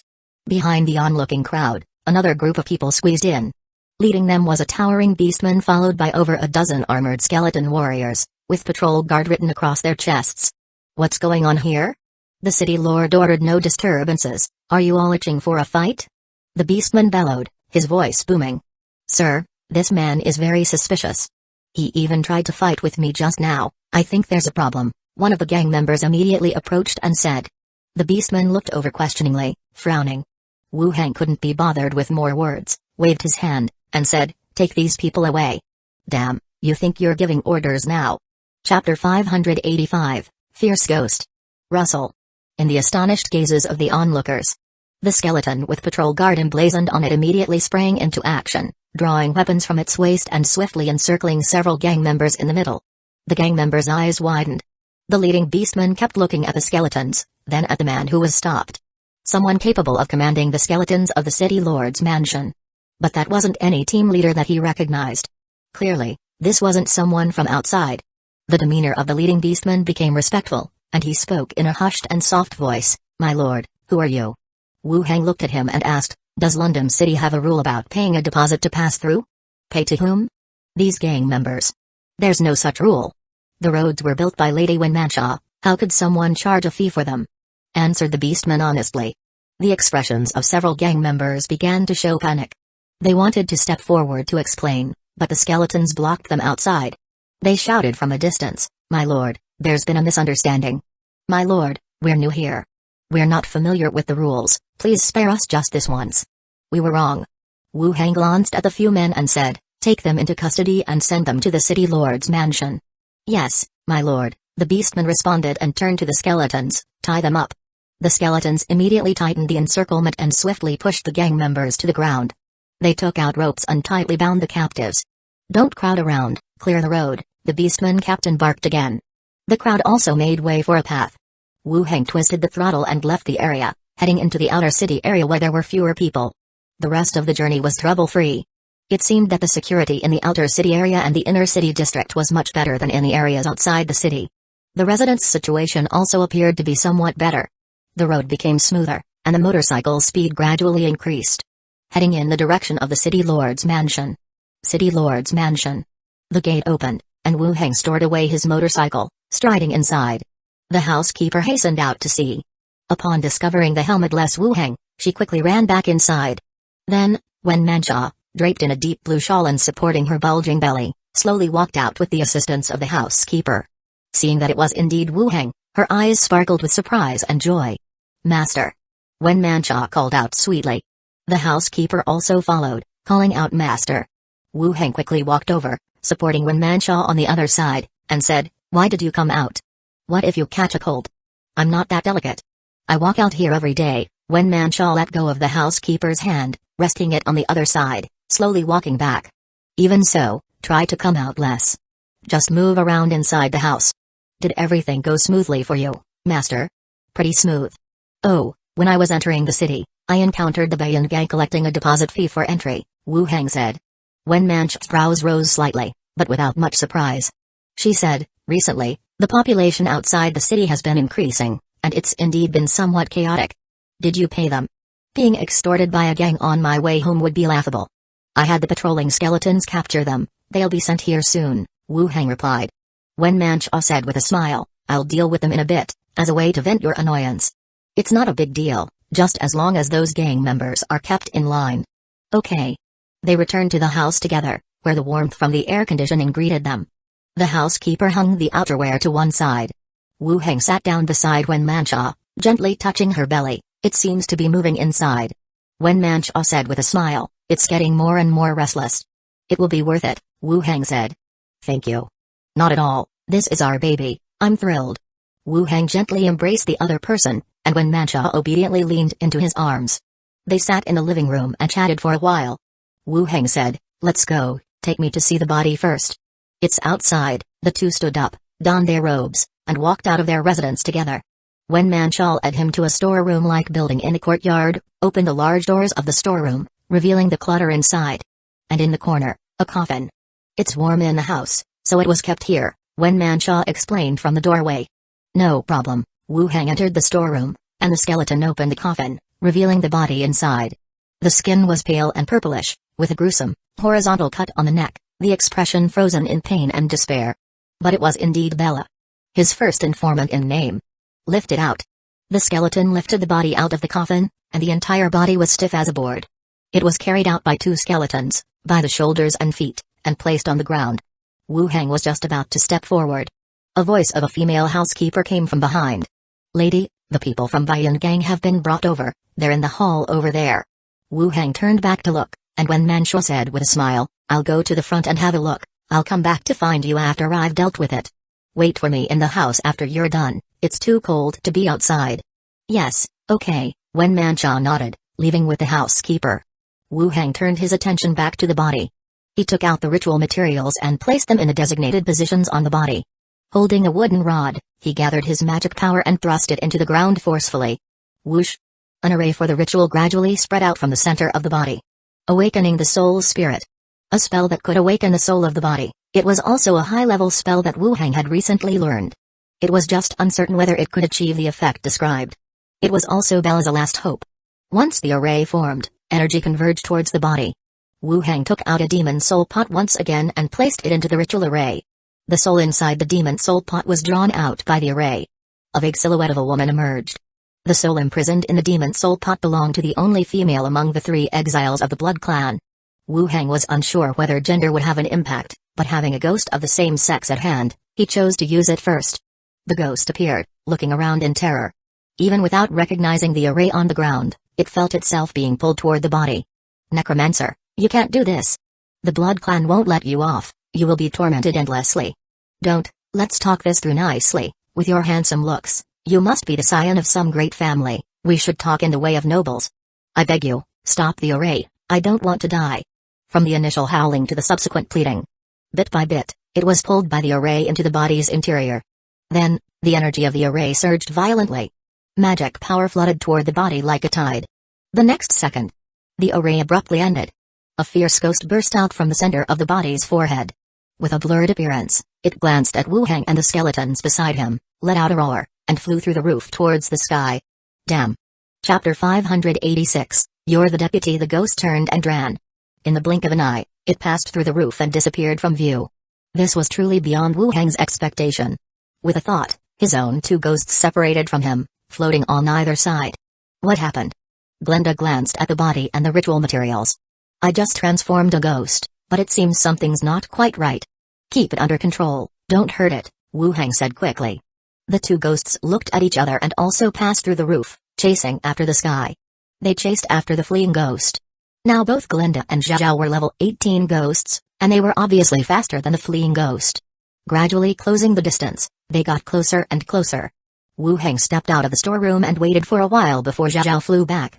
Pointing in one direction, he said, Uncle, Auntie caught that ghost. Among Glenda's abilities was a skill to bind the soul. The first time they met, she bound Zhao, and later at the train station in Zombie World, she used this ability to bind an irrational ghost. So, catching lower-level ghosts was something Glenda was very good at. Wu Hang also breathed a sigh of relief. If the ghost had escaped, the level increase he and the ghost achieved would have been for nothing. What level is the ghost? Wu Hang asked. Below level 5, very low. It didn't get far before Auntie Glenda controlled it. Let's go, let's check it out. This way. Zhao led the way, heading straight out of the city lord's mansion. The ghost hadn't escaped far before Glenda controlled it. Walking into the dim alley, they saw Glenda, as well as the ghost bound on the side, struggling and screaming continuously. Its condition isn't quite right, Glenda said softly. Wu Hang approached and looked at the ghost trapped by an invisible force. The ghost's form was flickering and unstable, its ethereal face appearing and disappearing as if struggling between being a ghost and a spirit. Seeing Wu Hang approach, the ghost suddenly lunged forward, crashing into the barrier with a screech. Then it quickly retreated, curling up in the furthest position. It showed a look of weariness and fear. Wu Hang watched, his eyebrows also knitted together. Did the skill fail? The description of the skill mentioned awakening the soul inside a corpse, which should not result in an irrational soul. Bella's transformation into a ghost was her only chance to live on after death. If it wasn't successful, then he had no solution left. Ah! The soul lunged forward again, shrieking sharply, like a fierce ghost. Then quickly retreated, cautious and wary. What's its name? Try calling it by its name, Glenda said from beside him. Bella. Wu Hang tried calling out. The struggling ghost paused briefly. It turned and looked back over here. Apparently effective. Wu Hang continued, Luo Blini, I am Wu Hang. We've met in the tavern. Back then, you provided me with information, and we together saved the children in the town. The blurry soul started to form features. And it became increasingly distinct. I've come to get you, to leave Blackstone Town. Gradually, the ghost's ethereal body formed a human outline, and its features turned into Bella's original appearance. Clutching at the boundary of its confinement, it stared blankly at him. Bella, don't you recognize me? Wu Hang? Weren't you an island master? How come? Then it suddenly realized something, looked down at its own body. I seem to have died. Those people killed me, I'm so scared. The form of the soul distorted again, swaying uncertainly.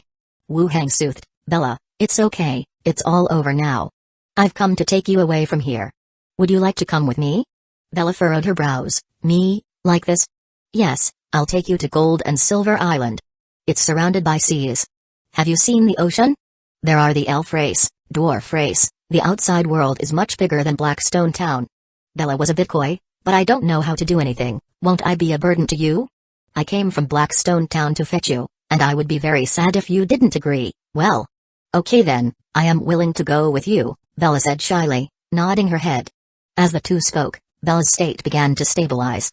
No longer fluctuating, her facial features and physique had also restored to how she looked when she was alive, though she was still in the form of a soul. Wu Hang glanced to the side. Glenda, release the restriction. The confinement vanished, and Bella did not attempt to flee. Wu Hang approached her and said, I will make a contract with you, and I'll explain the rest after we get back, bit by bit. Okay, Bella nodded. Wu Hang released necromantic power, gently enveloping the soul. Without any resistance, a mark was imprinted deep within the ghost. The contract was complete. Welcome to our group, Bella. Am I a member of the association now? Bella asked. You could say you are the assistant to the flag bearer of the association, indirectly making you a member. Bella slowly floated over. That works too, it's just like before. Wu Hang glanced aside at two other curious ghosts who were whispering softly, introducing one of them. This is Luo Blini, a friend of mine from Blackstone Town. He then turned to Bella. These two are Glenda and Zhao, my companions as well. Bella gave a slight curtsy. Miss Glenda, Miss Zhao. Glenda reciprocated the gesture, and Zhao also returned the gesture, not quite fitting the scenario, then mimicked Glenda with a lady's curtsy. Let's go back. We can talk about the specifics later, Wu Hang said. Glenda and Zhao were the first to re-enter their bodies. Bella also tried, entering his body. Wu Hang walked back. City Lord's mansion. The hall was filled with various people, several gang members demanding money, the town's guard team, and others dressed like gang members. Struggling to explain something. When Mangekyō sat in the chief seat, a cold and aloof expression on her face, the image of an indifferent city lord. Wu Hang walked by, gestured upstairs, indicating he was going up first. When Mangekyō nodded, showing she understood.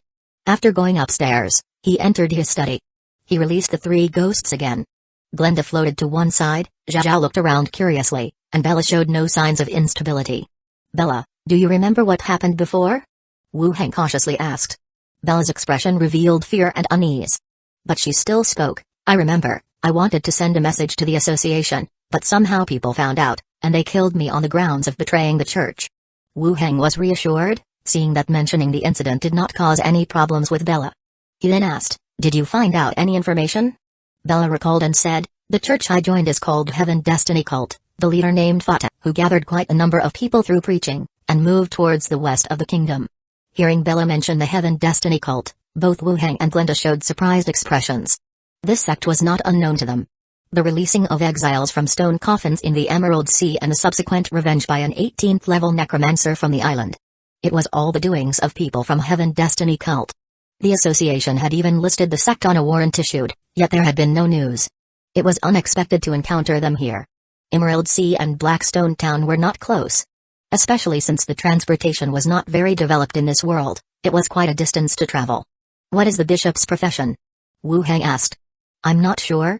The person appeared very mysterious, but I suspect they could be a melee profession because I once saw them carrying a long sword, Minnie replied. A melee profession. If both were level 18, a necromancer a great knight, and a melee as bishop. The possibility existed. But usually, those of higher intellect were better at mesmerizing. Any experts around him? Wu Heng continued to inquire. While I was there, people kept coming, among them a great knight and 2 sect guardians, all seemingly of high level, Bella recollected and replied. Chapter 587, he's definitely not afraid by this point, the matter had already become very clear. The Heaven Destiny cult had established a gathering point outside Blackstone Town, and while expanding its followers, members of the church from other locations were also converging here. Bella, a maid from a tavern, had attempted to send out information right under the noses of level 18 professionals. The success rate was indeed not high. I understand, Wu Heng nodded. Bella asked in a low voice, is my information useful? Very useful. Information regarding a level 18 evil cult can be considered top-notch merit within the association. Really? Really? Bella's face showed delight.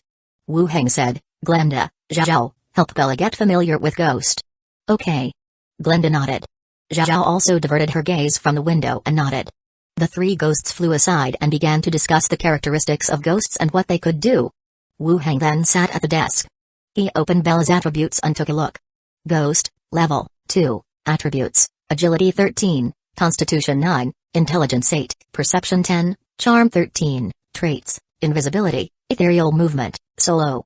Bella's attributes were poor, even lower than Zhao's initial ones. Trading a ghost created by a level 18 for such a ghost was a loss in terms of value. Moreover, it proved the redundancy of the skill awakening souls. But on a personal level, Wu Heng felt fortunate to have learned this skill. It gave him a chance to save Bella. From Bella's recent awakening, it seemed that the skill's execution exerted tremendous pressure on the soul, stemming from deep-seated fears within the soul. The tribulations faced in life, and the suffering endured, could make the soul extremely unstable. The form one takes upon being awakened is closer to that of a mindless ghost. It also requires trust or a special person to call out and awaken the consciousness from before death. The analysis wasn't certain, but there was a significant possibility.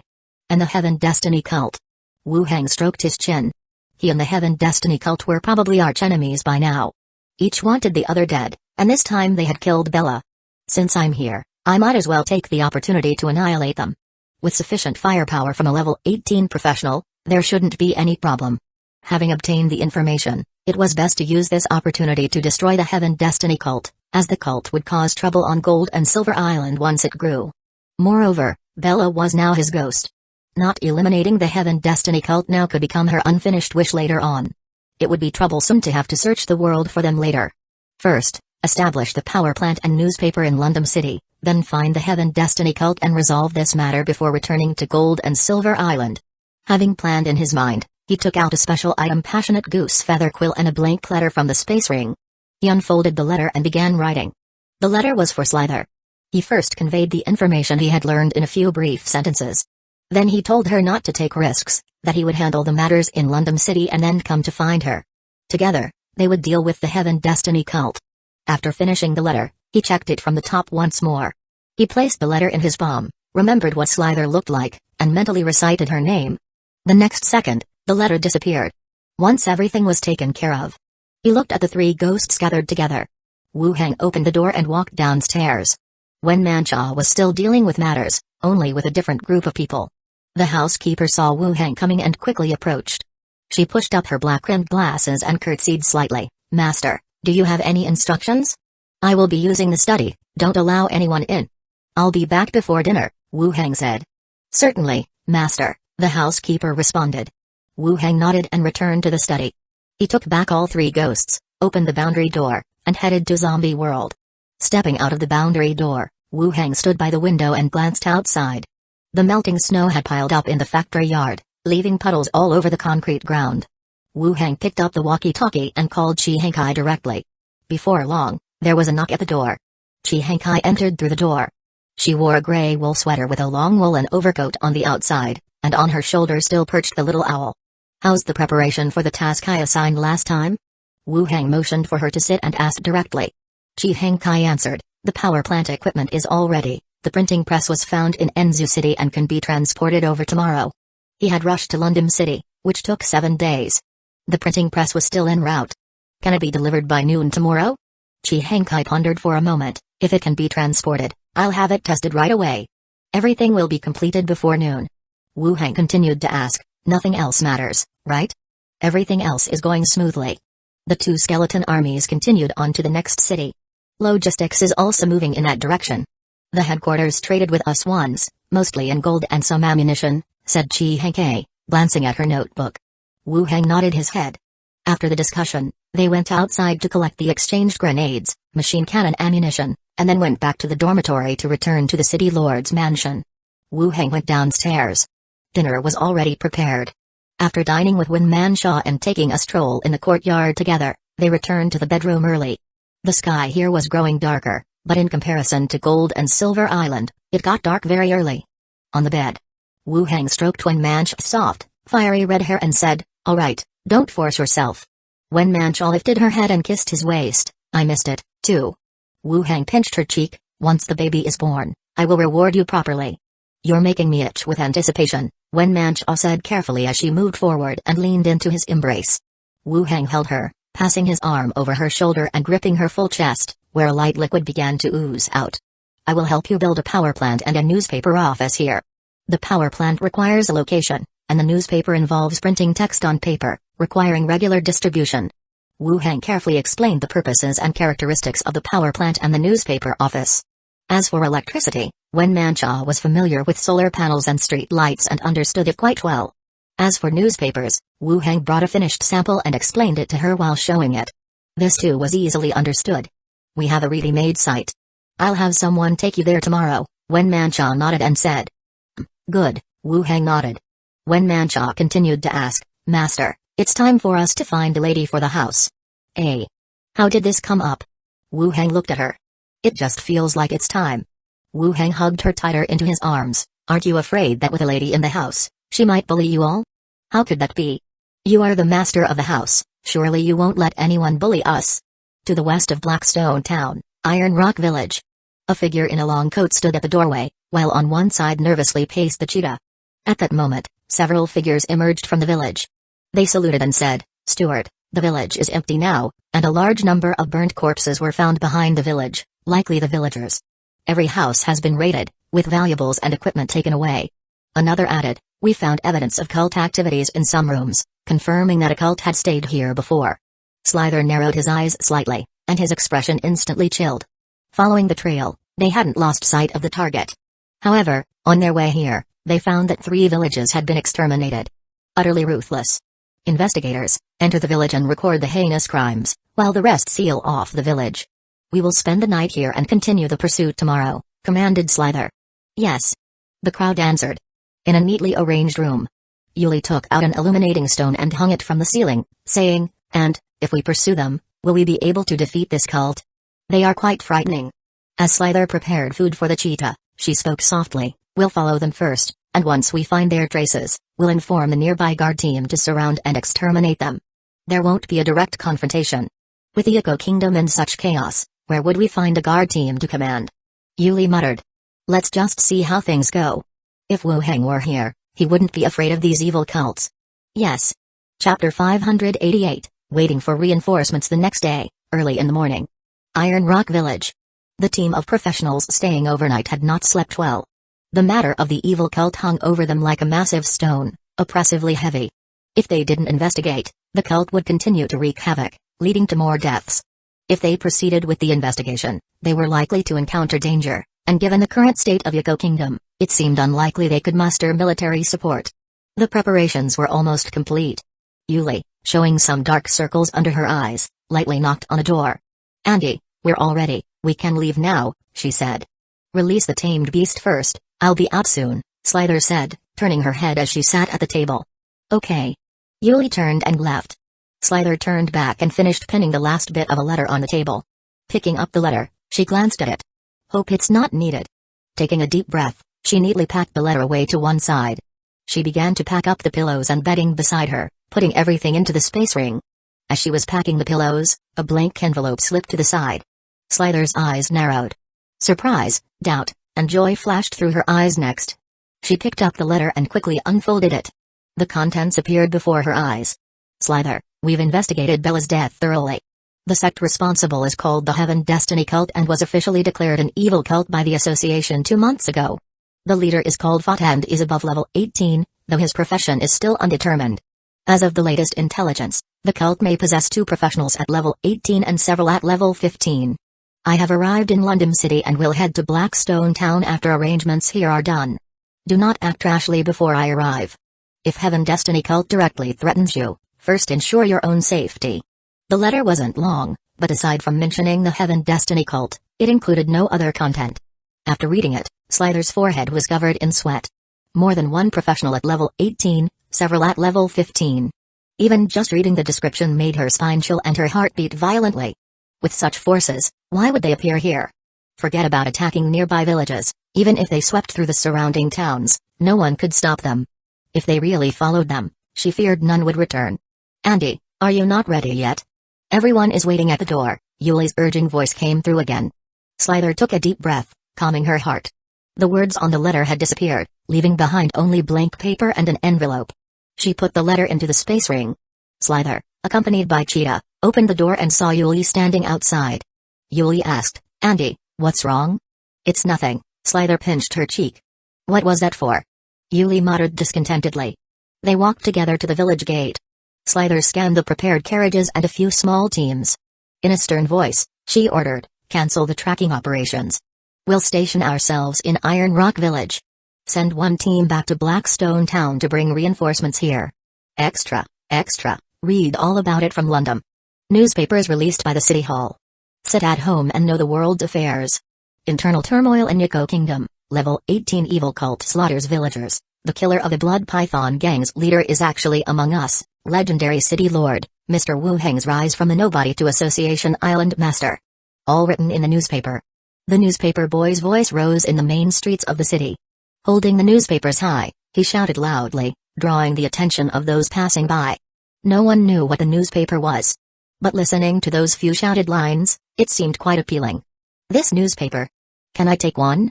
A large beastman, encouraged by others nearby, stepped forward to ask. The newspaper boy stopped shouting and looked down at him. 65 copper coins. Had I known it cost money, I wouldn't have crowded over here, he said. I'll take one. A well-dressed merchant came over to buy. Those who weren't interested in buying retreated to the back to watch the excitement. Those who wanted to see what it was about paid for a newspaper. Wind-drooping Grass Tavern.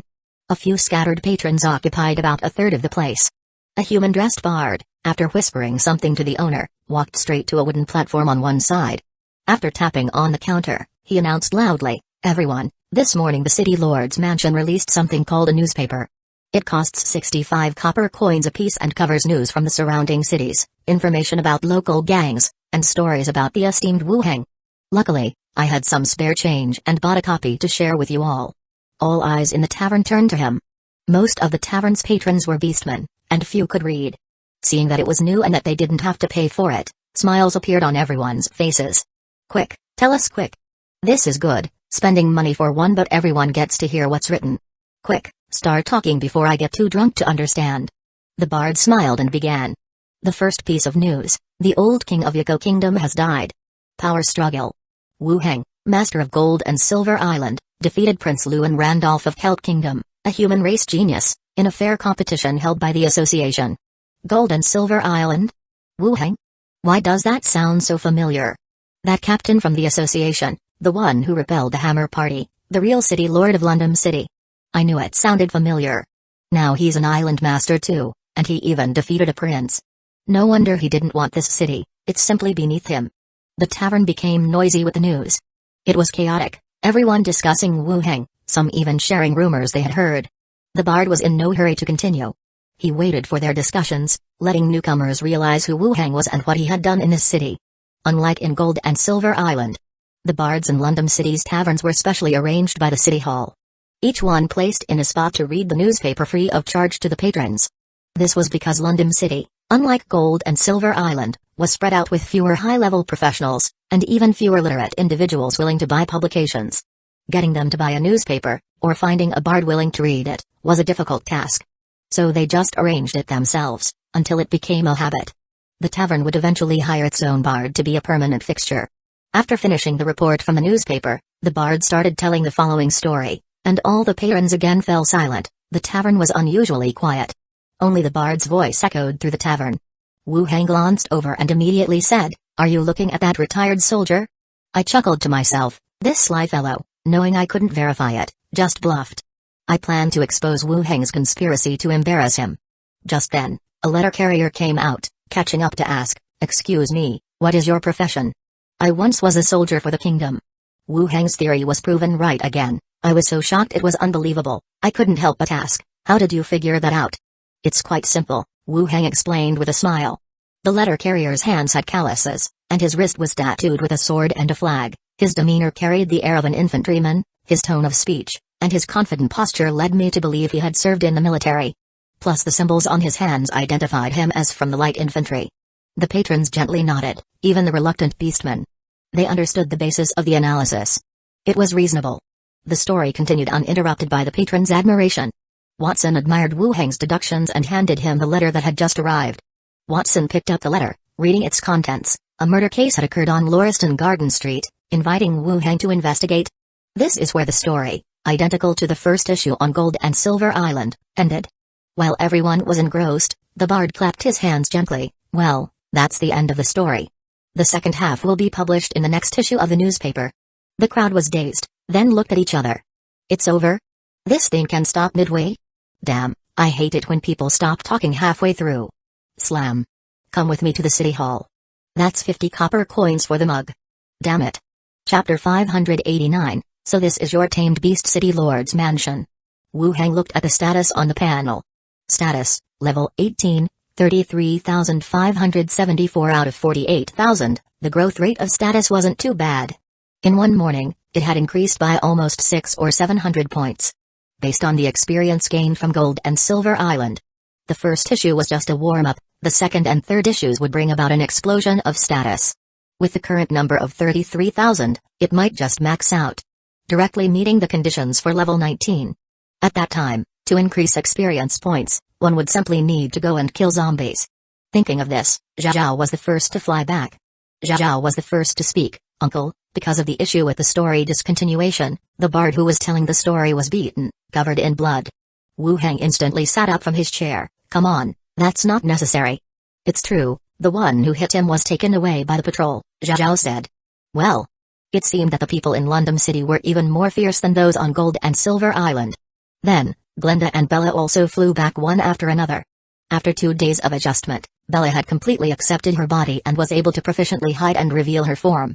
Glenda said, "The response to the story is quite good, the discussion is quite heated."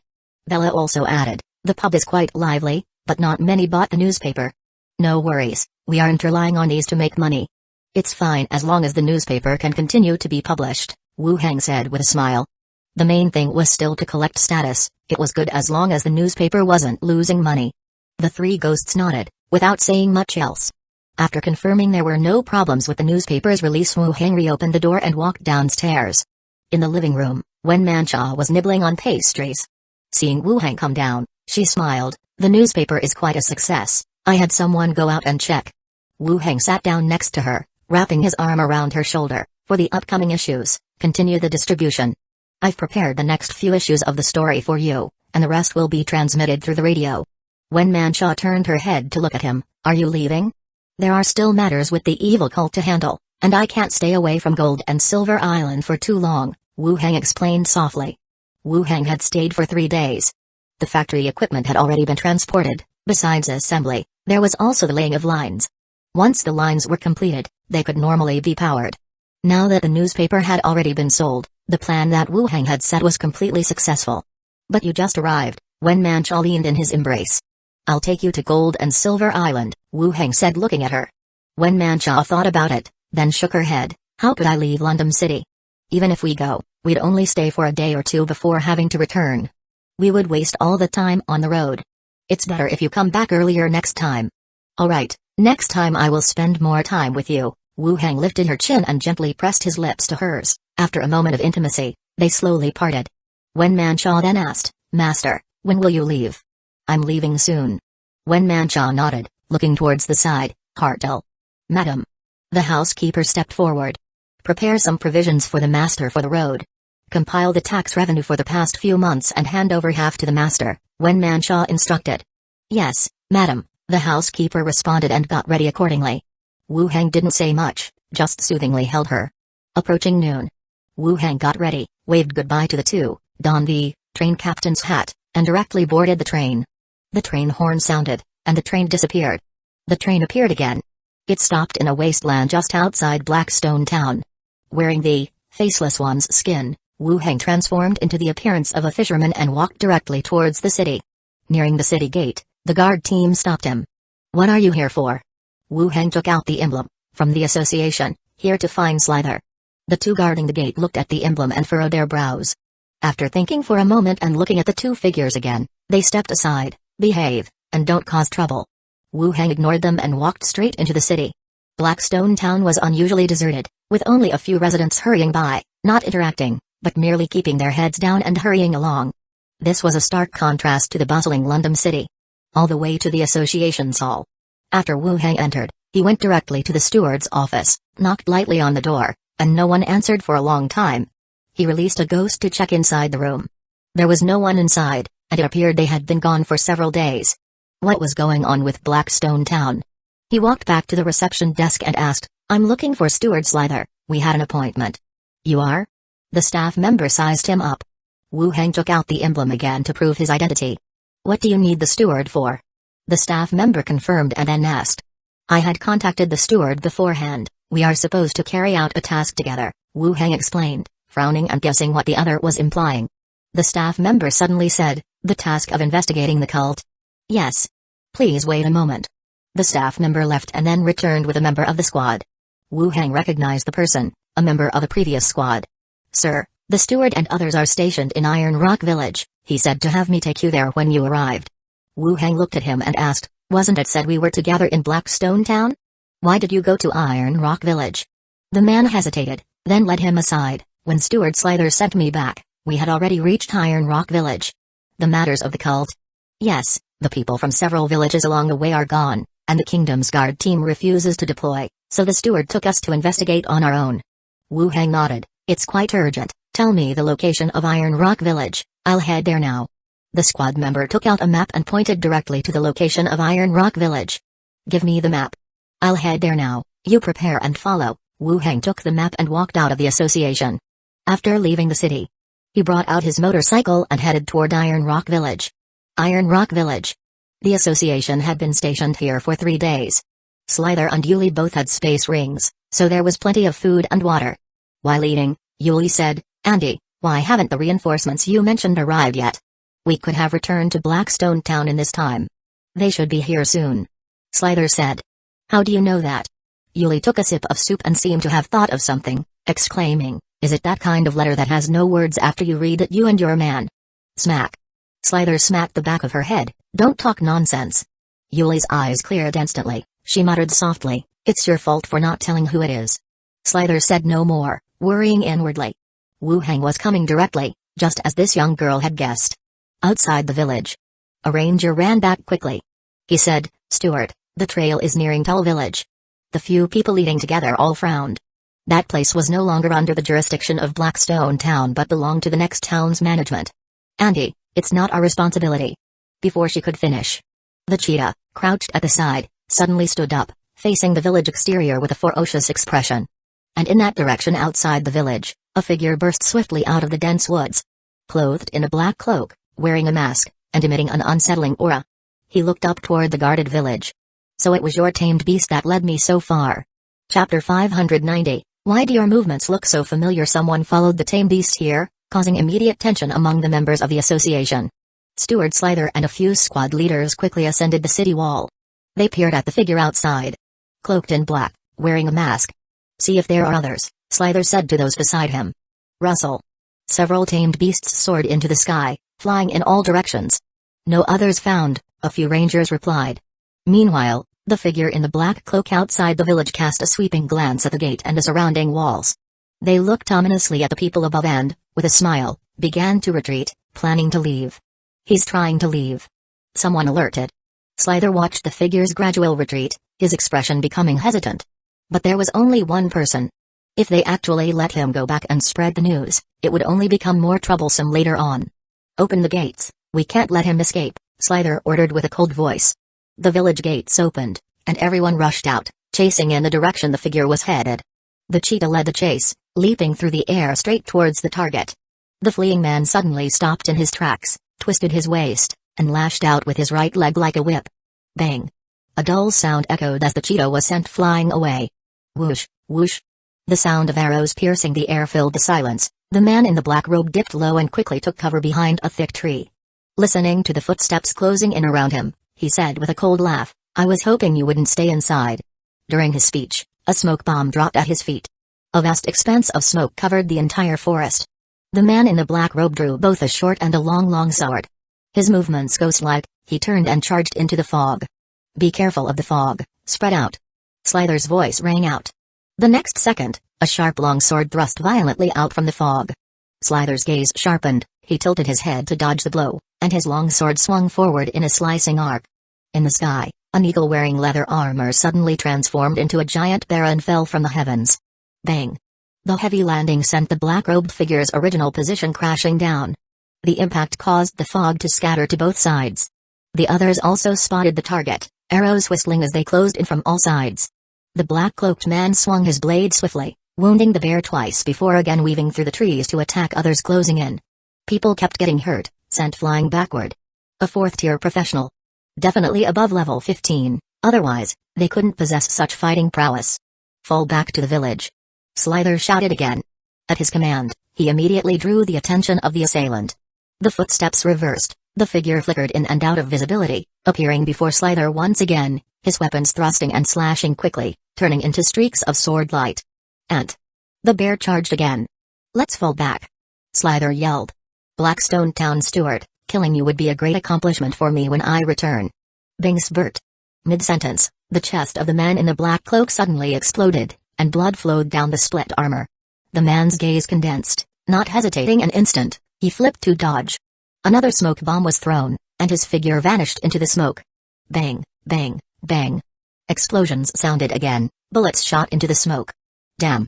A curse came from the smoke, and then there was silence. Slither's gaze hardened. The sound was all too familiar. The firearms Wu Hang had used before. But without confirmation of the situation, it was still too risky to make hasty moves. Chasing out earlier had been unwise. Leading the others, they retreated, remaining vigilant towards the lingering smoke ahead. This time, the sound of an engine started up. Two figures rode on strange vehicles and emerged into view, parking beside the smoke, with the figure from the rear entering the fog to drag out the black-cloaked corpse. Dropping it on the ground in front of them. Slither and his people scrutinized the two. It wasn't Wu Hang. One middle-aged man, his skin rough as if he was someone accustomed to lengthy exposure to the sun. And the strong black-robed man. They dragged him out like a dead man from the smoke, with a trail of blood beneath him. Dead. Could he have died so easily? It felt like the newcomers had helped their side and bore no ill will. But orders were still given: close the village gates. The wounded, take an elixir. Yuli, give Kuro an elixir as well. The gates were closed again. The rest began administering elixirs. Yuli cradled the injured cheetah, pouring the open elixir into its mouth. Outside the village gates, Wu Hang examined the corpse that had been dragged out. Bending over, he removed the mask. Below was the face of a middle-aged man. Gray-brown hair, not a common hair color among the people of the Hueco kingdom. The mask was neither a special item nor a magical scroll but a simple facial cover, likely meant to conceal identity. The only real special item was a space ring on his hand. A storage space of 5 cubic meters full of silver coins, smoke bombs, magical scrolls, and other items. This meant the man who had attacked Slither and the others had not been using his full strength. After inspecting the body, Wu Hang had a skeleton drag the corpse to the village gate. His gaze meeting Slither's, he then spoke. "I learned you were here from the Blackstone Town Association and came specifically to assist you in apprehending the evil cult." Wu Hang was still wearing the human skin mask, put on as he was nearing this place. He didn't intend to let too many people know he had come to Blackstone Town, or about his ability to change his appearance. Slither's brows furrowed slightly, still doubtful. "Let me see your emblem." Wu Hang flashed his emblem towards them, then said, "Open the gate, don't waste any more time. It was I who sent you the letter 3 days ago." Chapter 590, Why do your movements look so familiar? Slither nodded. "Open the gate, this is the reinforcements we've been waiting for from the association." The village gate opened. Wu Hang walked in the front, with Skeleton dragging a corpse behind. Slither said directly, "Come inside with me, Yuli will identify the corpse, the rest of the team should stay alert around the village in case there are other enemies." "Yes." The teams responded. Wu Hang, bringing Skeleton, followed Slither into a house on the side. The light inside the house was dim. Slither then stopped and stared intently at his face. Wu Hang pulled at something behind his ear and tore off the human skin mask. "What am I looking at?" Slither looked down at the mask in his hands and then at his face. "What is this thing? So ugly." "It's a mask. Too many people know I am back, it could cause trouble for you," Wu Hang explained. Slither's brow relaxed, and he stepped forward to give him a hug. "What took you so long? You delayed so many days." Wu Hang gently patted her back. "I was delayed on the road, but fortunately, I arrived just in time." "You almost didn't get to see me or Yuli." Slither stepped back from the embrace, sat down, and spoke directly. "This cult, the Heaven Destiny cult you investigated, is now in Tull Village on the southwest side, 3 hours walk across the woodland."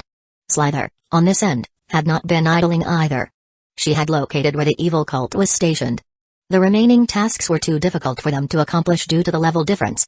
Wu Hang nodded and said to the skeleton at his side, "Drag the corpse inside." Skeleton went out and dragged the corpse from outside into the house. "You want to use communicate with the dead?" Slither asked.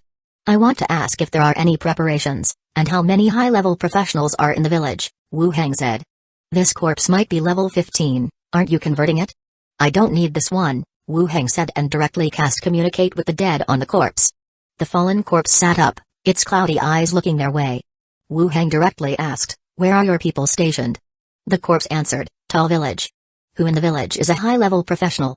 The corpse answered, "The bishop, the great knight, they should both be level 18 professionals." Slither's expression turned grave again. Wu Hang had mentioned in his letter that there were likely more than one level 18 professional in the Heaven Destiny cult, and now it seemed to be true. Such a lineup causing trouble in such a small place. Wu Hang then asked, "How many people in total?" "The recently gathered congregation, less than 300 people." "Do you have any ambushes?" "No." "When do you plan to leave?" "We'll probably stay for another 2 or 3 days, then continue westward on the road," the corpse said.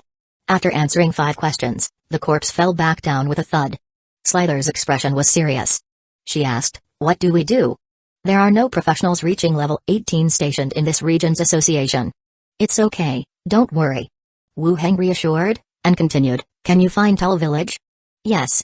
Later you'll come with me, we'll head to Tull Village, and it's harder for other teams to approach if they follow us." "Let them go back to Blackstone Town first," Wu Hang said decisively. "Just the 2 of us to Tull Village? Can we manage?" Slither knew Wu Hang was very powerful, but facing 2 level 18 professionals, it might also be very challenging. "Don't worry. I have a plan," Wu Hang said confidently. At this point, Slither had no better idea either. With a member of the evil cult already lying at their feet, the enemy might come checking this way the day after tomorrow. She could only trust that Wu Hang would manage. Even if things escalated a bit, intimidating the enemy was also an option. "All right, I'll listen to you." Wu Hang put on his mask, and he walked out of the house with Slither. As soon as they exited the front door, Yuli, along with Cheetah, came up to them. A person and a leopard circled around, Yuli sizing him up from head to toe, her brows furrowing, as Cheetah ceaselessly sniffed, identifying the scent. "Your walking posture, why does it look so familiar? You wouldn't be using illusion technique, right?" Yuli said, full of suspicion. Cheetah also bared its teeth, indicating familiarity. Wu Hang glanced at Slither out of the corner of his eye, saw her shaking her head, and replied indifferently, "Go play over there." Yuli frowned deeper and continued, "Where did you get the weapon you used to kill that man?" "Stop pretending, I recognize those moves instantly." Before Wu Hang could speak, Slither interjected, "Yuli, stop causing trouble. This gentleman is from London City. I'll tell you when we get back, now go and call a few team leaders over." Yuli wanted to say more, but it clearly wasn't the time for it. She could only nod and go to find the others. Soon, the other team leaders had come over. Slither spoke directly, "This cult is a wanted evil cult by the association, and it's beyond our ability to handle. All teams return to Blackstone Town, notify the city defense to increase security. An association-recognized evil cult. That means they had done quite a few bad deeds before. No wonder they are so hard to deal with. Steward, what about you? Yuli asked. At work, address by position. I'm going to tell village to gather intelligence, Slither said briefly, and before Yuli could speak, she ordered, get moving, head back now. Yes. Everyone responded, starting to prepare to return.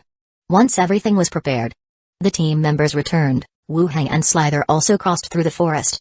A few hours later, the two crossed the forest and, from behind a large rock, looked toward the village ahead.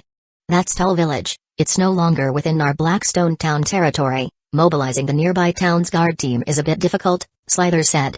Chapter 590, Why do your movements look so familiar? Wu Hang took out a telescope to survey the surrounding wall and with a thought, a ghost flew out to gather intelligence.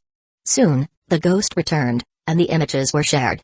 One was a level 18 professional, another was close to level 18, probably at level 17. Just one step away. Prepare for battle, Wu Hang said. Slither panicked, the three of us? Fight? You don't need to, just protect yourself, Wu Hang said as he gestured with his hand to his side. A fissure and a stone door opened, revealing the cannon, machine cannon, and a hidden arsenal cave crammed with skeletons. Tall Village. The spacious central square was now filled with the black-robed congregation of the Heaven Destiny cult. In the forefront, a huge ring pattern hung high, its afterglow reflecting and exuding an air of majesty. Arrayed in an embroidered robe, a sect guardian stood solemnly on the high platform with a thick book in hand, loudly reading. Below, the devout congregation gathered, holding candles and chanting the words of our divine spirits. Bishop Fata sat under the ring, taking the place of divine spirits to enjoy the worship of the people. Given time, he would gain plenty of prestige. Someday, he would be sent to the position of a hero. And receive the same treatment as those heroes who sat in the Hall of Heroes, imperiously giving orders. Evil cult, what does it matter if they kill? As long as one's power is strong enough, no one can do anything against them. Thinking of the day he might occupy such a legendary position filled him with an electrifying sense of exhilaration. Power, after all, was what decided everything. The chanting ended, and it was time for Fata to come forward. He caressed the armrest to stand up, straightened his attire, and walked slowly to the front. With a gentle smile on his face, he waved his hands lightly. Just as he was about to speak, a sudden sense of dread surged from his heart. Whoosh whoosh whoosh. The sound of something tearing through the air. Objects in large numbers fell from above. Fata quickly dodged to the side. Boom, an explosion erupted, blowing him away. Boom boom boom. Explosions after explosions soon covered the entire village. The congregation was torn to pieces, with limbs and rubble flying everywhere, scattering across the sky. Panic and screams continually rose, as total chaos ensued. Enemy attack, prepare. A core member of the church shouted his command, but the next second a grenade exploded near his feet. The man was flung into the air, missing both legs, vomiting blood profusely. Higher-level professionals had formidable vitality. But the shock of the explosion could still shatter their innards, causing them to lose their combat capabilities instantly. Someone yelled loudly, "Take cover in the houses, prepare for battle." The sound of explosions was deafening. No one could hear any commands clearly, everyone was in disarray, the totem representing the church was trampled underfoot, muddied. Outside the village, Mansion's skill was still active, with grenade after grenade being shot into the sky, crashing into the village regardless of cost. These grenades, they had a few thousand of them. All for dealing with situations like this. Level 18 professionals were among the top fighters in this world, and it was essential to reduce the enemy's fighting power as much as possible.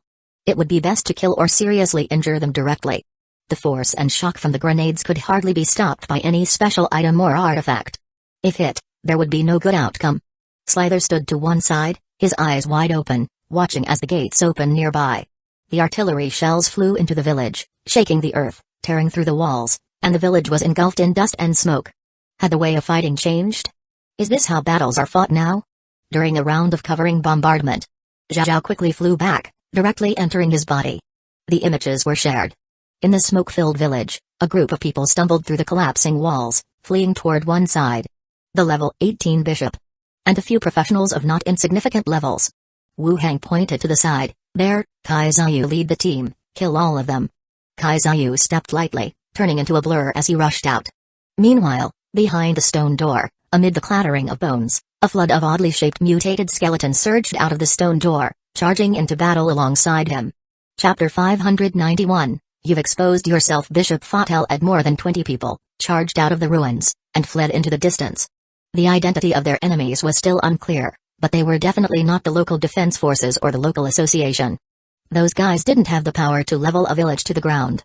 Bishop, let's run north, there's a mine there. We can blend in with the miners and then escape, a member of the congregation shouted. Fata's face was stern as he looked around and said, let's go, to the mine. In the midst of speaking, a sense of crisis rose in his heart again. He grabbed the congregant who was guiding him and used him as a shield. Thump. The bullet struck the body instantaneously, tearing through the leather armor, splattering blood. The body began to soften, and the congregant, in shock, said, I am loyal to the church, you. Fata threw the worthless congregant aside. His gaze turned back towards the direction from which he had come. From within the now dark forest, the sound of rapid, dense footsteps could be heard. The dense ghostly blue flames were exceptionally bright against the night sky. As they drew closer, one could see the swarming mass of large skeletons, their eye sockets flickering with ghostly blue soul fire, charging forward in a frenzy. This sight made everyone's eyes widen. They had guessed at the identity of the enemy, but they had never thought it would be the undead. Why would there be so many undead in a human village? As various thoughts flashed through his mind, the leader, a large skeleton with arms reaching below its knees, charged into the crowd like a mad bull. Suddenly, several figures were sent flying by the impact. It raised its fists and smashed them down with all its might. Thud, thud, thud. Fata's expression hardened as he watched the towering skeleton rush towards him. He leapt up, flinging his sleeve, and a rapier pierced from within it. The large skeleton instantly raised its arm to block. The rapier pierced through the arm bone, and with a stir of the sword light, the whole arm exploded in an instant. Then, moving like a specter, he appeared beside the skeleton and stabbed again. Piercing through the skeleton's skull, grinding the skull to pieces, its body turned into scattered bones on the ground. Fata's gaze sharpened. A necromancer's summoned creature, and not of a low level either. At the very least, it was close to level 15. Kill all the skeletons, and retreat slowly, Fata turned and ordered loudly. Whoosh! As he spoke, the sound of something cutting through the air arose. Skeleton attendant Kaizayu flew from afar, kicking midair with an explosive sound. Fata flipped back, looking up to see a figure wearing a thin robe, its head also tightly wrapped. Level 18 professional. That was the power and agility of a level 18 professional. How may I address you? Fata asked coldly.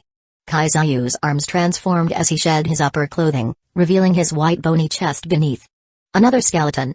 And a fist master without armor. One could tell the opponent's profession from the way it took off its shirt. Kaizayu lightly tapped his foot and charged out, swinging a punch that exploded through the air. Fata was even quicker to respond, dodging to the side, and disappeared for a moment in the night, reappearing at the side, his long sword sweeping across. Kaizayu turned and delivered a kick, and the next second, another Fata appeared behind him, thrusting straight at the head. Kaizayu twisted his body, kicking out to either side simultaneously. Thump, thump. The Fata in front shattered, while the Fata behind dodged, his robes billowing. A figure the size of a baby emerged from his waist, stabbing forward with a dagger in one hand and shooting crossbow arrows with a short crossbow in the other. Kaizayu leaned back, his ribcage opened wide, allowing the crossbow arrow to pass through the gap and catching the stabbing dagger with his ribcage. He punched, forcing the strange shadow at the waist to retreat. Fata took the opportunity to fall back, his figure flickering in and out of visibility. Kaizayu landed and adjusted his stance, plucking the dagger from his ribcage and flinging it fiercely before leaping forward like lightning once more. Fata's expression was serious as he looked for a chance to escape. Fighting a skeleton to a standstill, he still hadn't located the Necromancer. If the fight dragged on, it would only become more detrimental to him. Dodging the thrown dagger, he saw the skeleton fist master coming at him again and tossed out two phantom images before turning to flee towards the back. Having just taken a few steps, his sense of crisis surged again.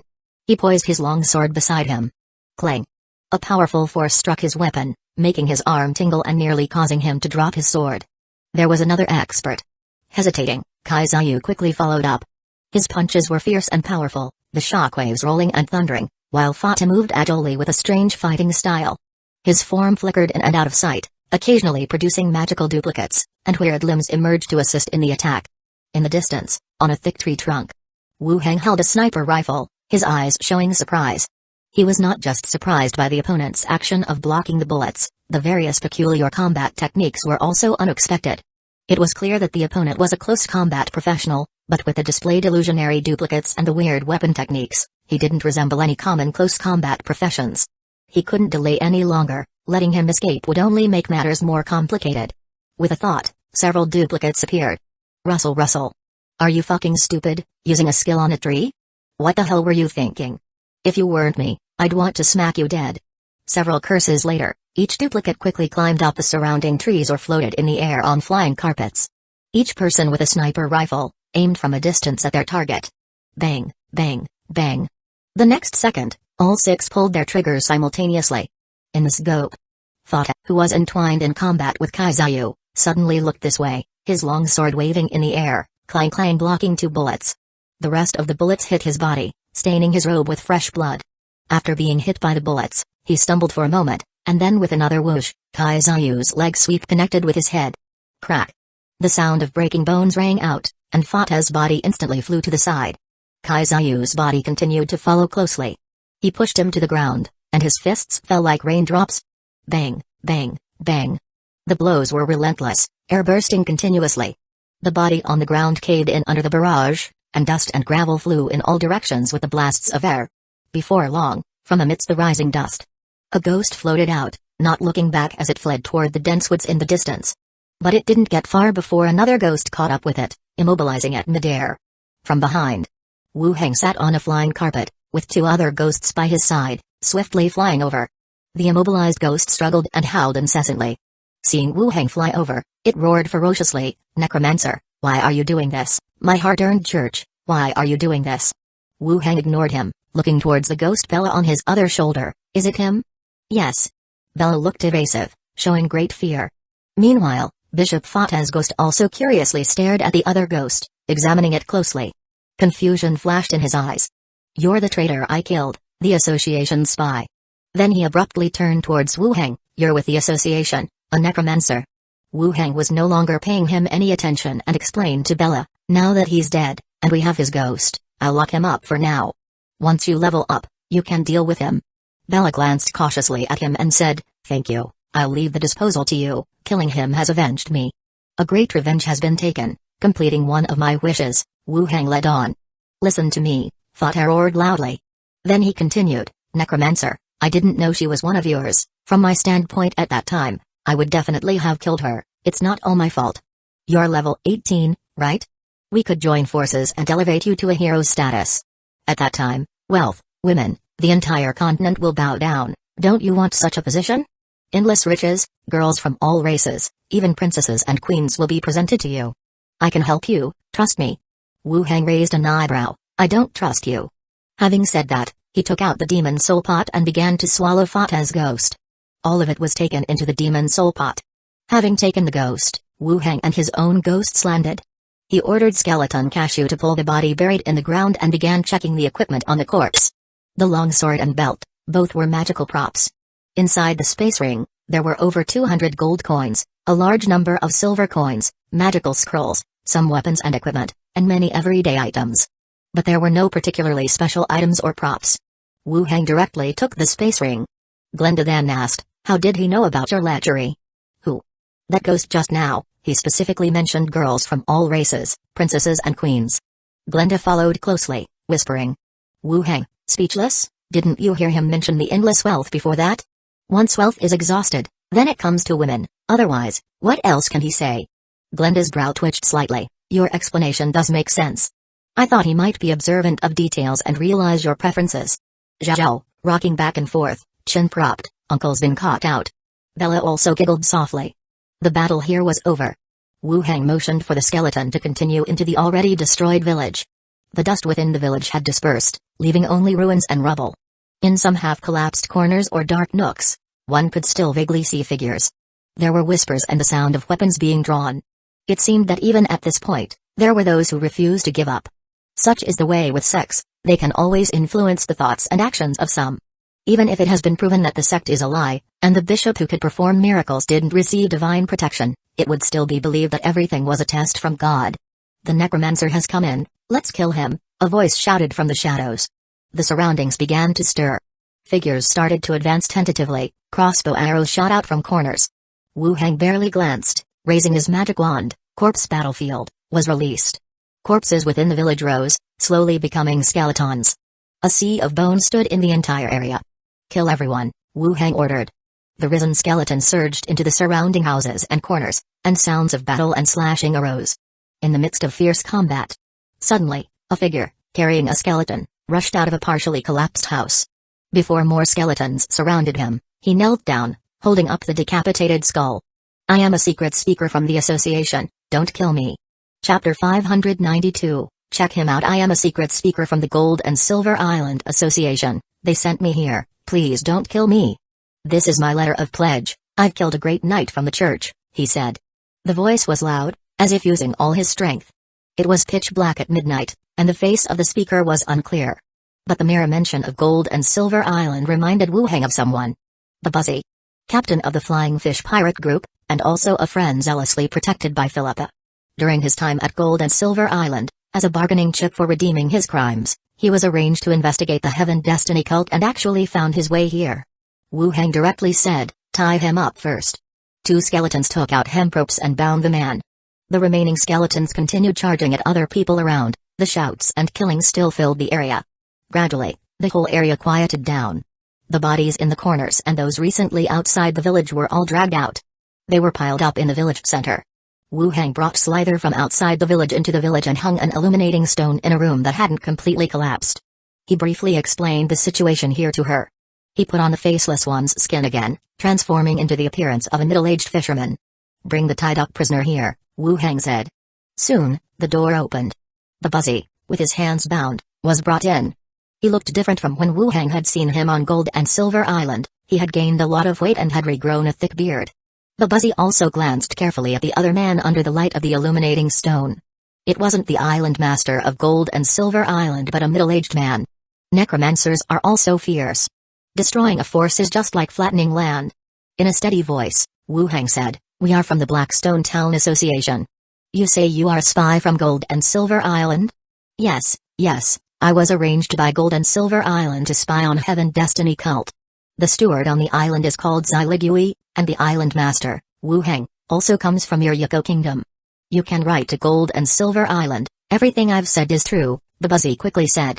He feared that speaking slowly might make them think he was making it up.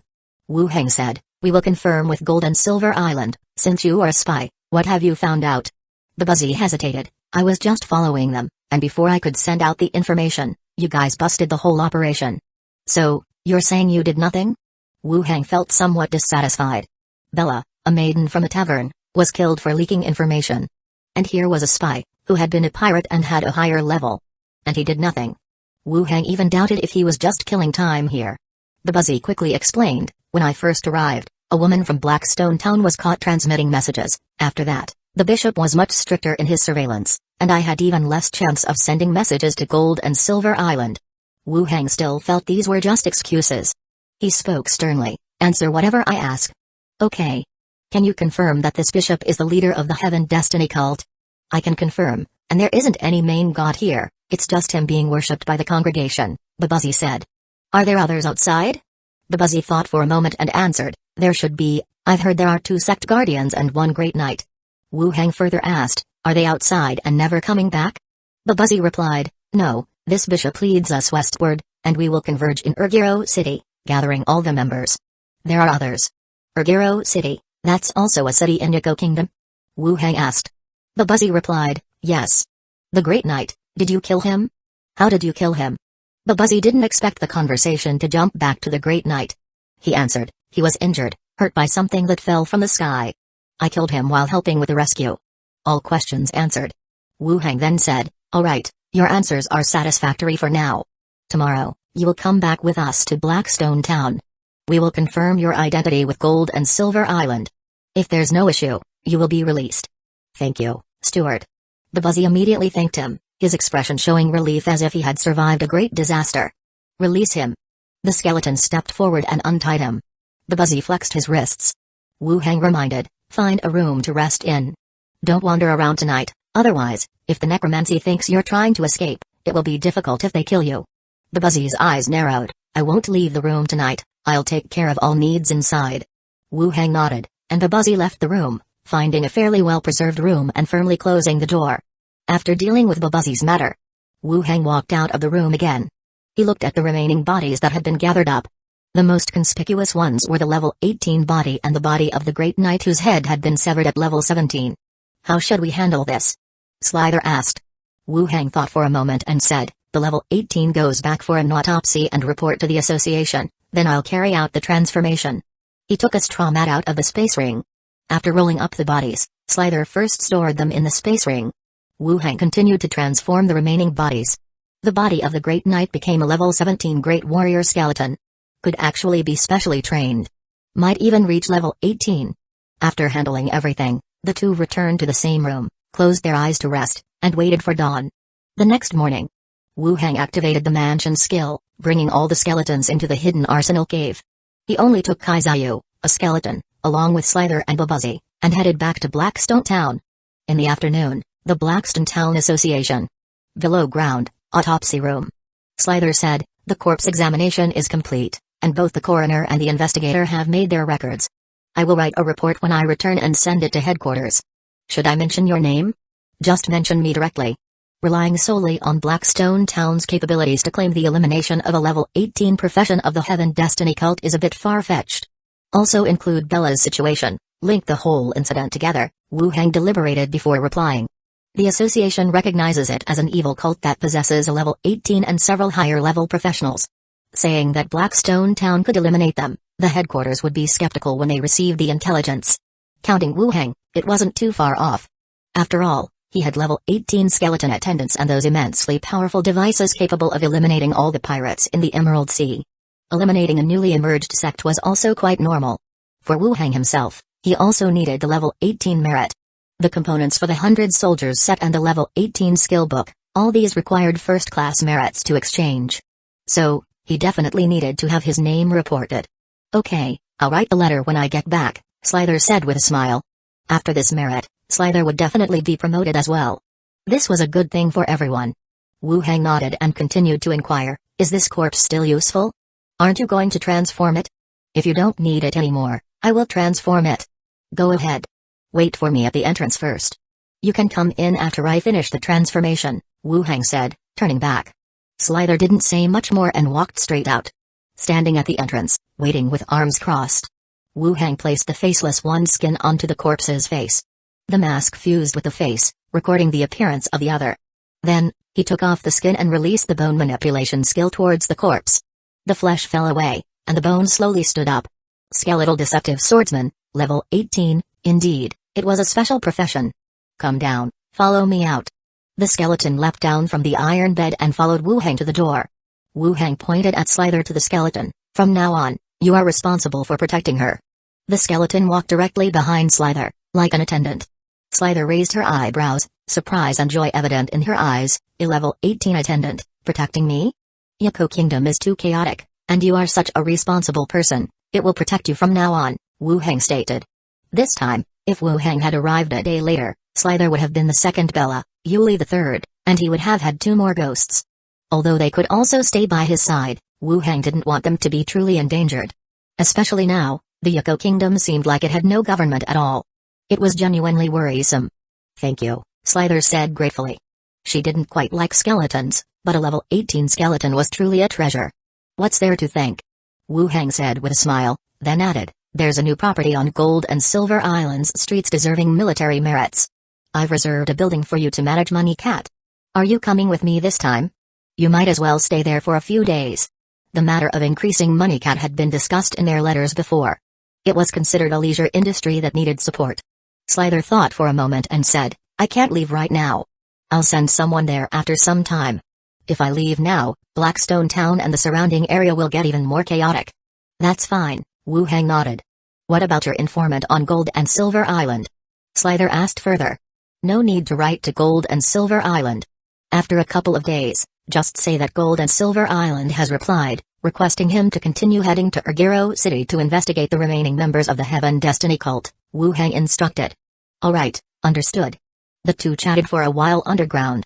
Wu Hang put his mask back on and left. Slither saw him off to the outskirts of the city. Watching him depart.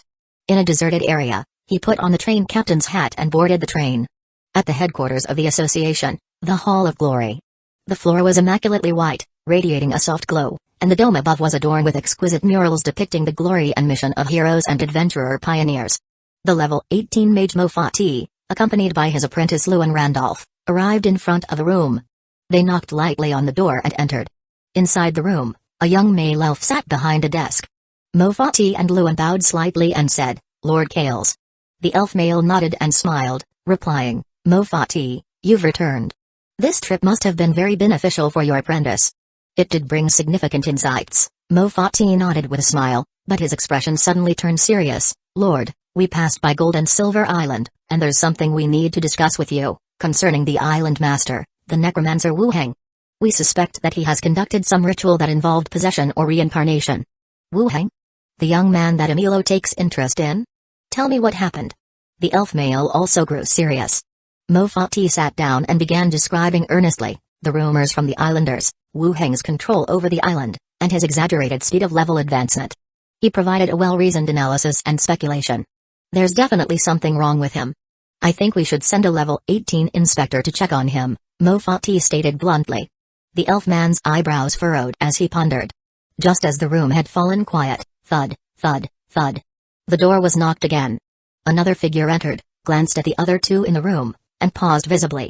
After a slight bow, he said, "Lord Kales, a publication called Newspaper has been sent from Gold and Silver Island. The leader Lilith requested it be distributed to everyone. Take a look at the contents." The three people in the room focused their eyes. Just after mentioning Gold and Silver Island, a newspaper arrived. "Let me see, it happens to mention Gold and Silver Island," the elf male stated. The newspaper was passed to him. When he saw the central headline, his eyes widened slightly. He glanced again at the pair of master and apprentice beside him, his expression becoming strange.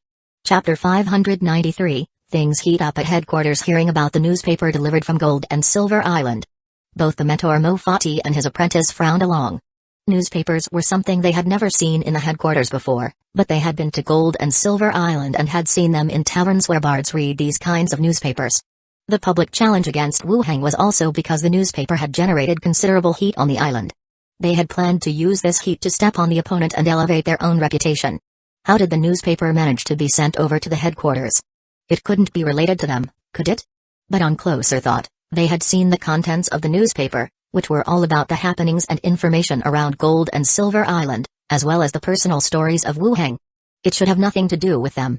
As long as it wasn't about them. Whatever was written on it didn't matter. Elf Carls held the newspaper. With just a quick scan, he also fairly understood the whole incident. Mofati mentioned the islanders' rumors, Island Master Wuheng's reforms, and his exaggerated level advancement. But he left out the part about himself arriving on the island and publicly provoking the Island Master and proclaiming a fair and open challenge. He had forcefully driven the other party to step into the combat arena. The unexpected thing was Mofati's apprentice had not won, but was instead overwhelmingly defeated by the equally young Wuheng. Especially since there was a colored illustration. A young man wearing the 100 soldier's robe, triumphantly raising his wooden staff, with an admiring referee beside him and the desolate figure of Luan in the background. There was still a strong visual impact. Now back at the headquarters, the first thing Mofati did was suspect something wrong with Wuheng, which looked like nothing more than sour grapes for losing the match. If there really was a problem, wouldn't Emilo have noticed it when he was at Gold and Silver Island? Could he have just seen it after one day on the island, during the match? That really sounds far-fetched. In fact, challenging the Island Master made sense. To build prestige for his apprentice. Carls glanced at Mofati across from him and felt a trace of disdain in his heart. To stir up trouble actively, lose the fight, and then expect the alliance to step in and trouble the other party. Wasn't this just indirectly tarnishing the alliance's reputation? Seeing Carls looking over, Mofati smiled. The newspaper is indeed a great idea. I feel the headquarters could also publish something similar and distribute it to various places. That is a good idea. The matters regarding Gold and Silver Island that you mentioned, Mofati, I will record them. Later, I'll discuss it with a few elders, and then make arrangements, Carl said, setting down the newspaper and his expression returning to normal. Mofati nodded, emphasizing, be careful with Wuheng. He is particularly crafty. Carl smiled and nodded, it will be arranged. Mofati and his apprentice didn't say anything more. As long as the matter was recorded, that was enough. They bowed slightly and left the room. Back in the hallway, Luan had a serious expression. Teacher, after Carl's read the newspaper, his attitude seemed to change from before. It may be because of something written on it. Those things don't matter. What we have to do is to maintain the alliance's support for you, said Mofati, expressionless.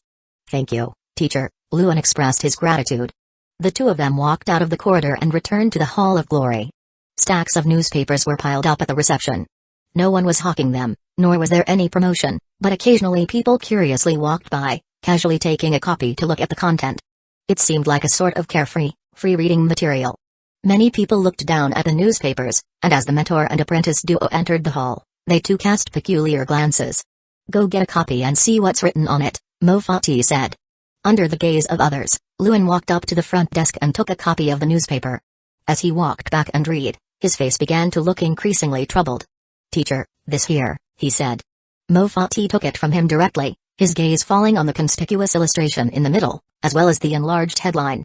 His eyes widened, and his face flushed red and then turned to a purplish hue. Now it was clear why Carl's attitude had suddenly changed.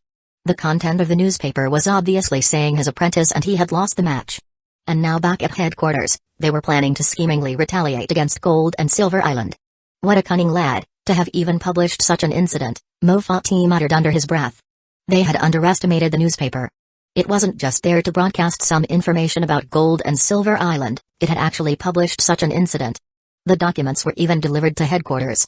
Crafty kid. Now, no matter how I explain it, everyone will think that what's in the newspaper is true. More and more people gathered around, and the murmur of their discussions gradually grew louder. It felt as if everyone's eyes were on the two of them, whispering something to each other. "Let's go, let's leave this place first," Moya said, leading Lewin away with a grim expression on his face. At an open-air training ground, Moya hastened his steps, climbed the stone steps, and said to the figure ahead, "Gold and Silver Island has sent a letter to you." In the center of the training ground, Emilio sheathed his sword and walked over. He glanced at the letter in Moya's hand, and the rolled-up paper scroll. "What's the other one?" "It's called a newspaper, also from Gold and Silver Island. I brought a copy over from the Hall of Glory," Moya explained. Emilio nodded, sat down on a nearby stone bench, and began to read the letter first. As his gaze fell upon the contents of the page, his calm look suddenly flashed with sharpness. Moya looked up at him and asked, "What's wrong? Is there trouble on Gold and Silver Island?" Emilio's expression softened and he handed the letter to Moya, written by Wu Heng. Mofati took his apprentice to the island and openly challenged Wu Heng, asking the island's prophet for an investigation, one reason being that Wu Heng was once a vice executive under me. Moya took the letter and looked at its contents. Emilio then turned his attention to the other piece of paper, the newspaper. The content on the newspaper was a simplified version of the entire event. The challenge on the island, the public confrontation, and the direct submission of the challenge to the association, forcing Wu Heng to accept. But the outcome was not bad. He defeated the challenger directly. Moya, after reading the letter, also set it aside. Emilio pondered for a moment and then said, "Moya, write a challenge letter and send it to the Hall of Glory, challenging Mofati." Moya looked surprised for a moment, then nodded. The next day, the ever-unchanging headquarters of the association suddenly became lively. Everyone was discussing the two hottest topics. The first was the newspaper from Gold and Silver Island, declaring that a young genius supported by the association had been defeated by an obscure youth in an open challenge. An individual known as the Island Master of Gold and Silver Island. What is this place? The headquarters of the association. It could be said that high-level professionals from all races and nations were gathered here. This event became known far and wide. The second event was that Emilio had submitted a challenge to the association, challenging the 18th level mage, Mofati. For the young generation's competition, many paid more attention to the battle between these two veteran professionals. "I heard that this island master Wu Heng used to work as a vice executive under Emilio. It seems like he's standing up for him. He's already won, what's there to stand up for? I think it's their own grudge." The younger generation made the first move, then they enter the fray. "I'm becoming increasingly curious about this Wu Heng." "Me too, especially since the story published in the newspaper was his own narrative. It looks like he's also laying the groundwork for his own 18th level. Clever kid." The Association, Hongwen Alliance. The Hongwen Alliance is a special organization within the association. It is mainly composed of mages, alchemists, scholars, and others with a high thirst for knowledge. Translating ancient documents, discussing and exploring new knowledge. Like the Secret Speakers, it is a separate society within the overall association. And within the Hongwen Alliance, there are various study groups of different sizes, each with their own field and faction of development. "Mr. Virgil, you rarely leave home," said a person dressed as a swordsman at the entrance. Shading his eyes from the sunlight, Virgil said with a smile, "The leader asked me to go out and take a look at a very promising young fellow." "Has the Hongwen Alliance taken an interest in someone?"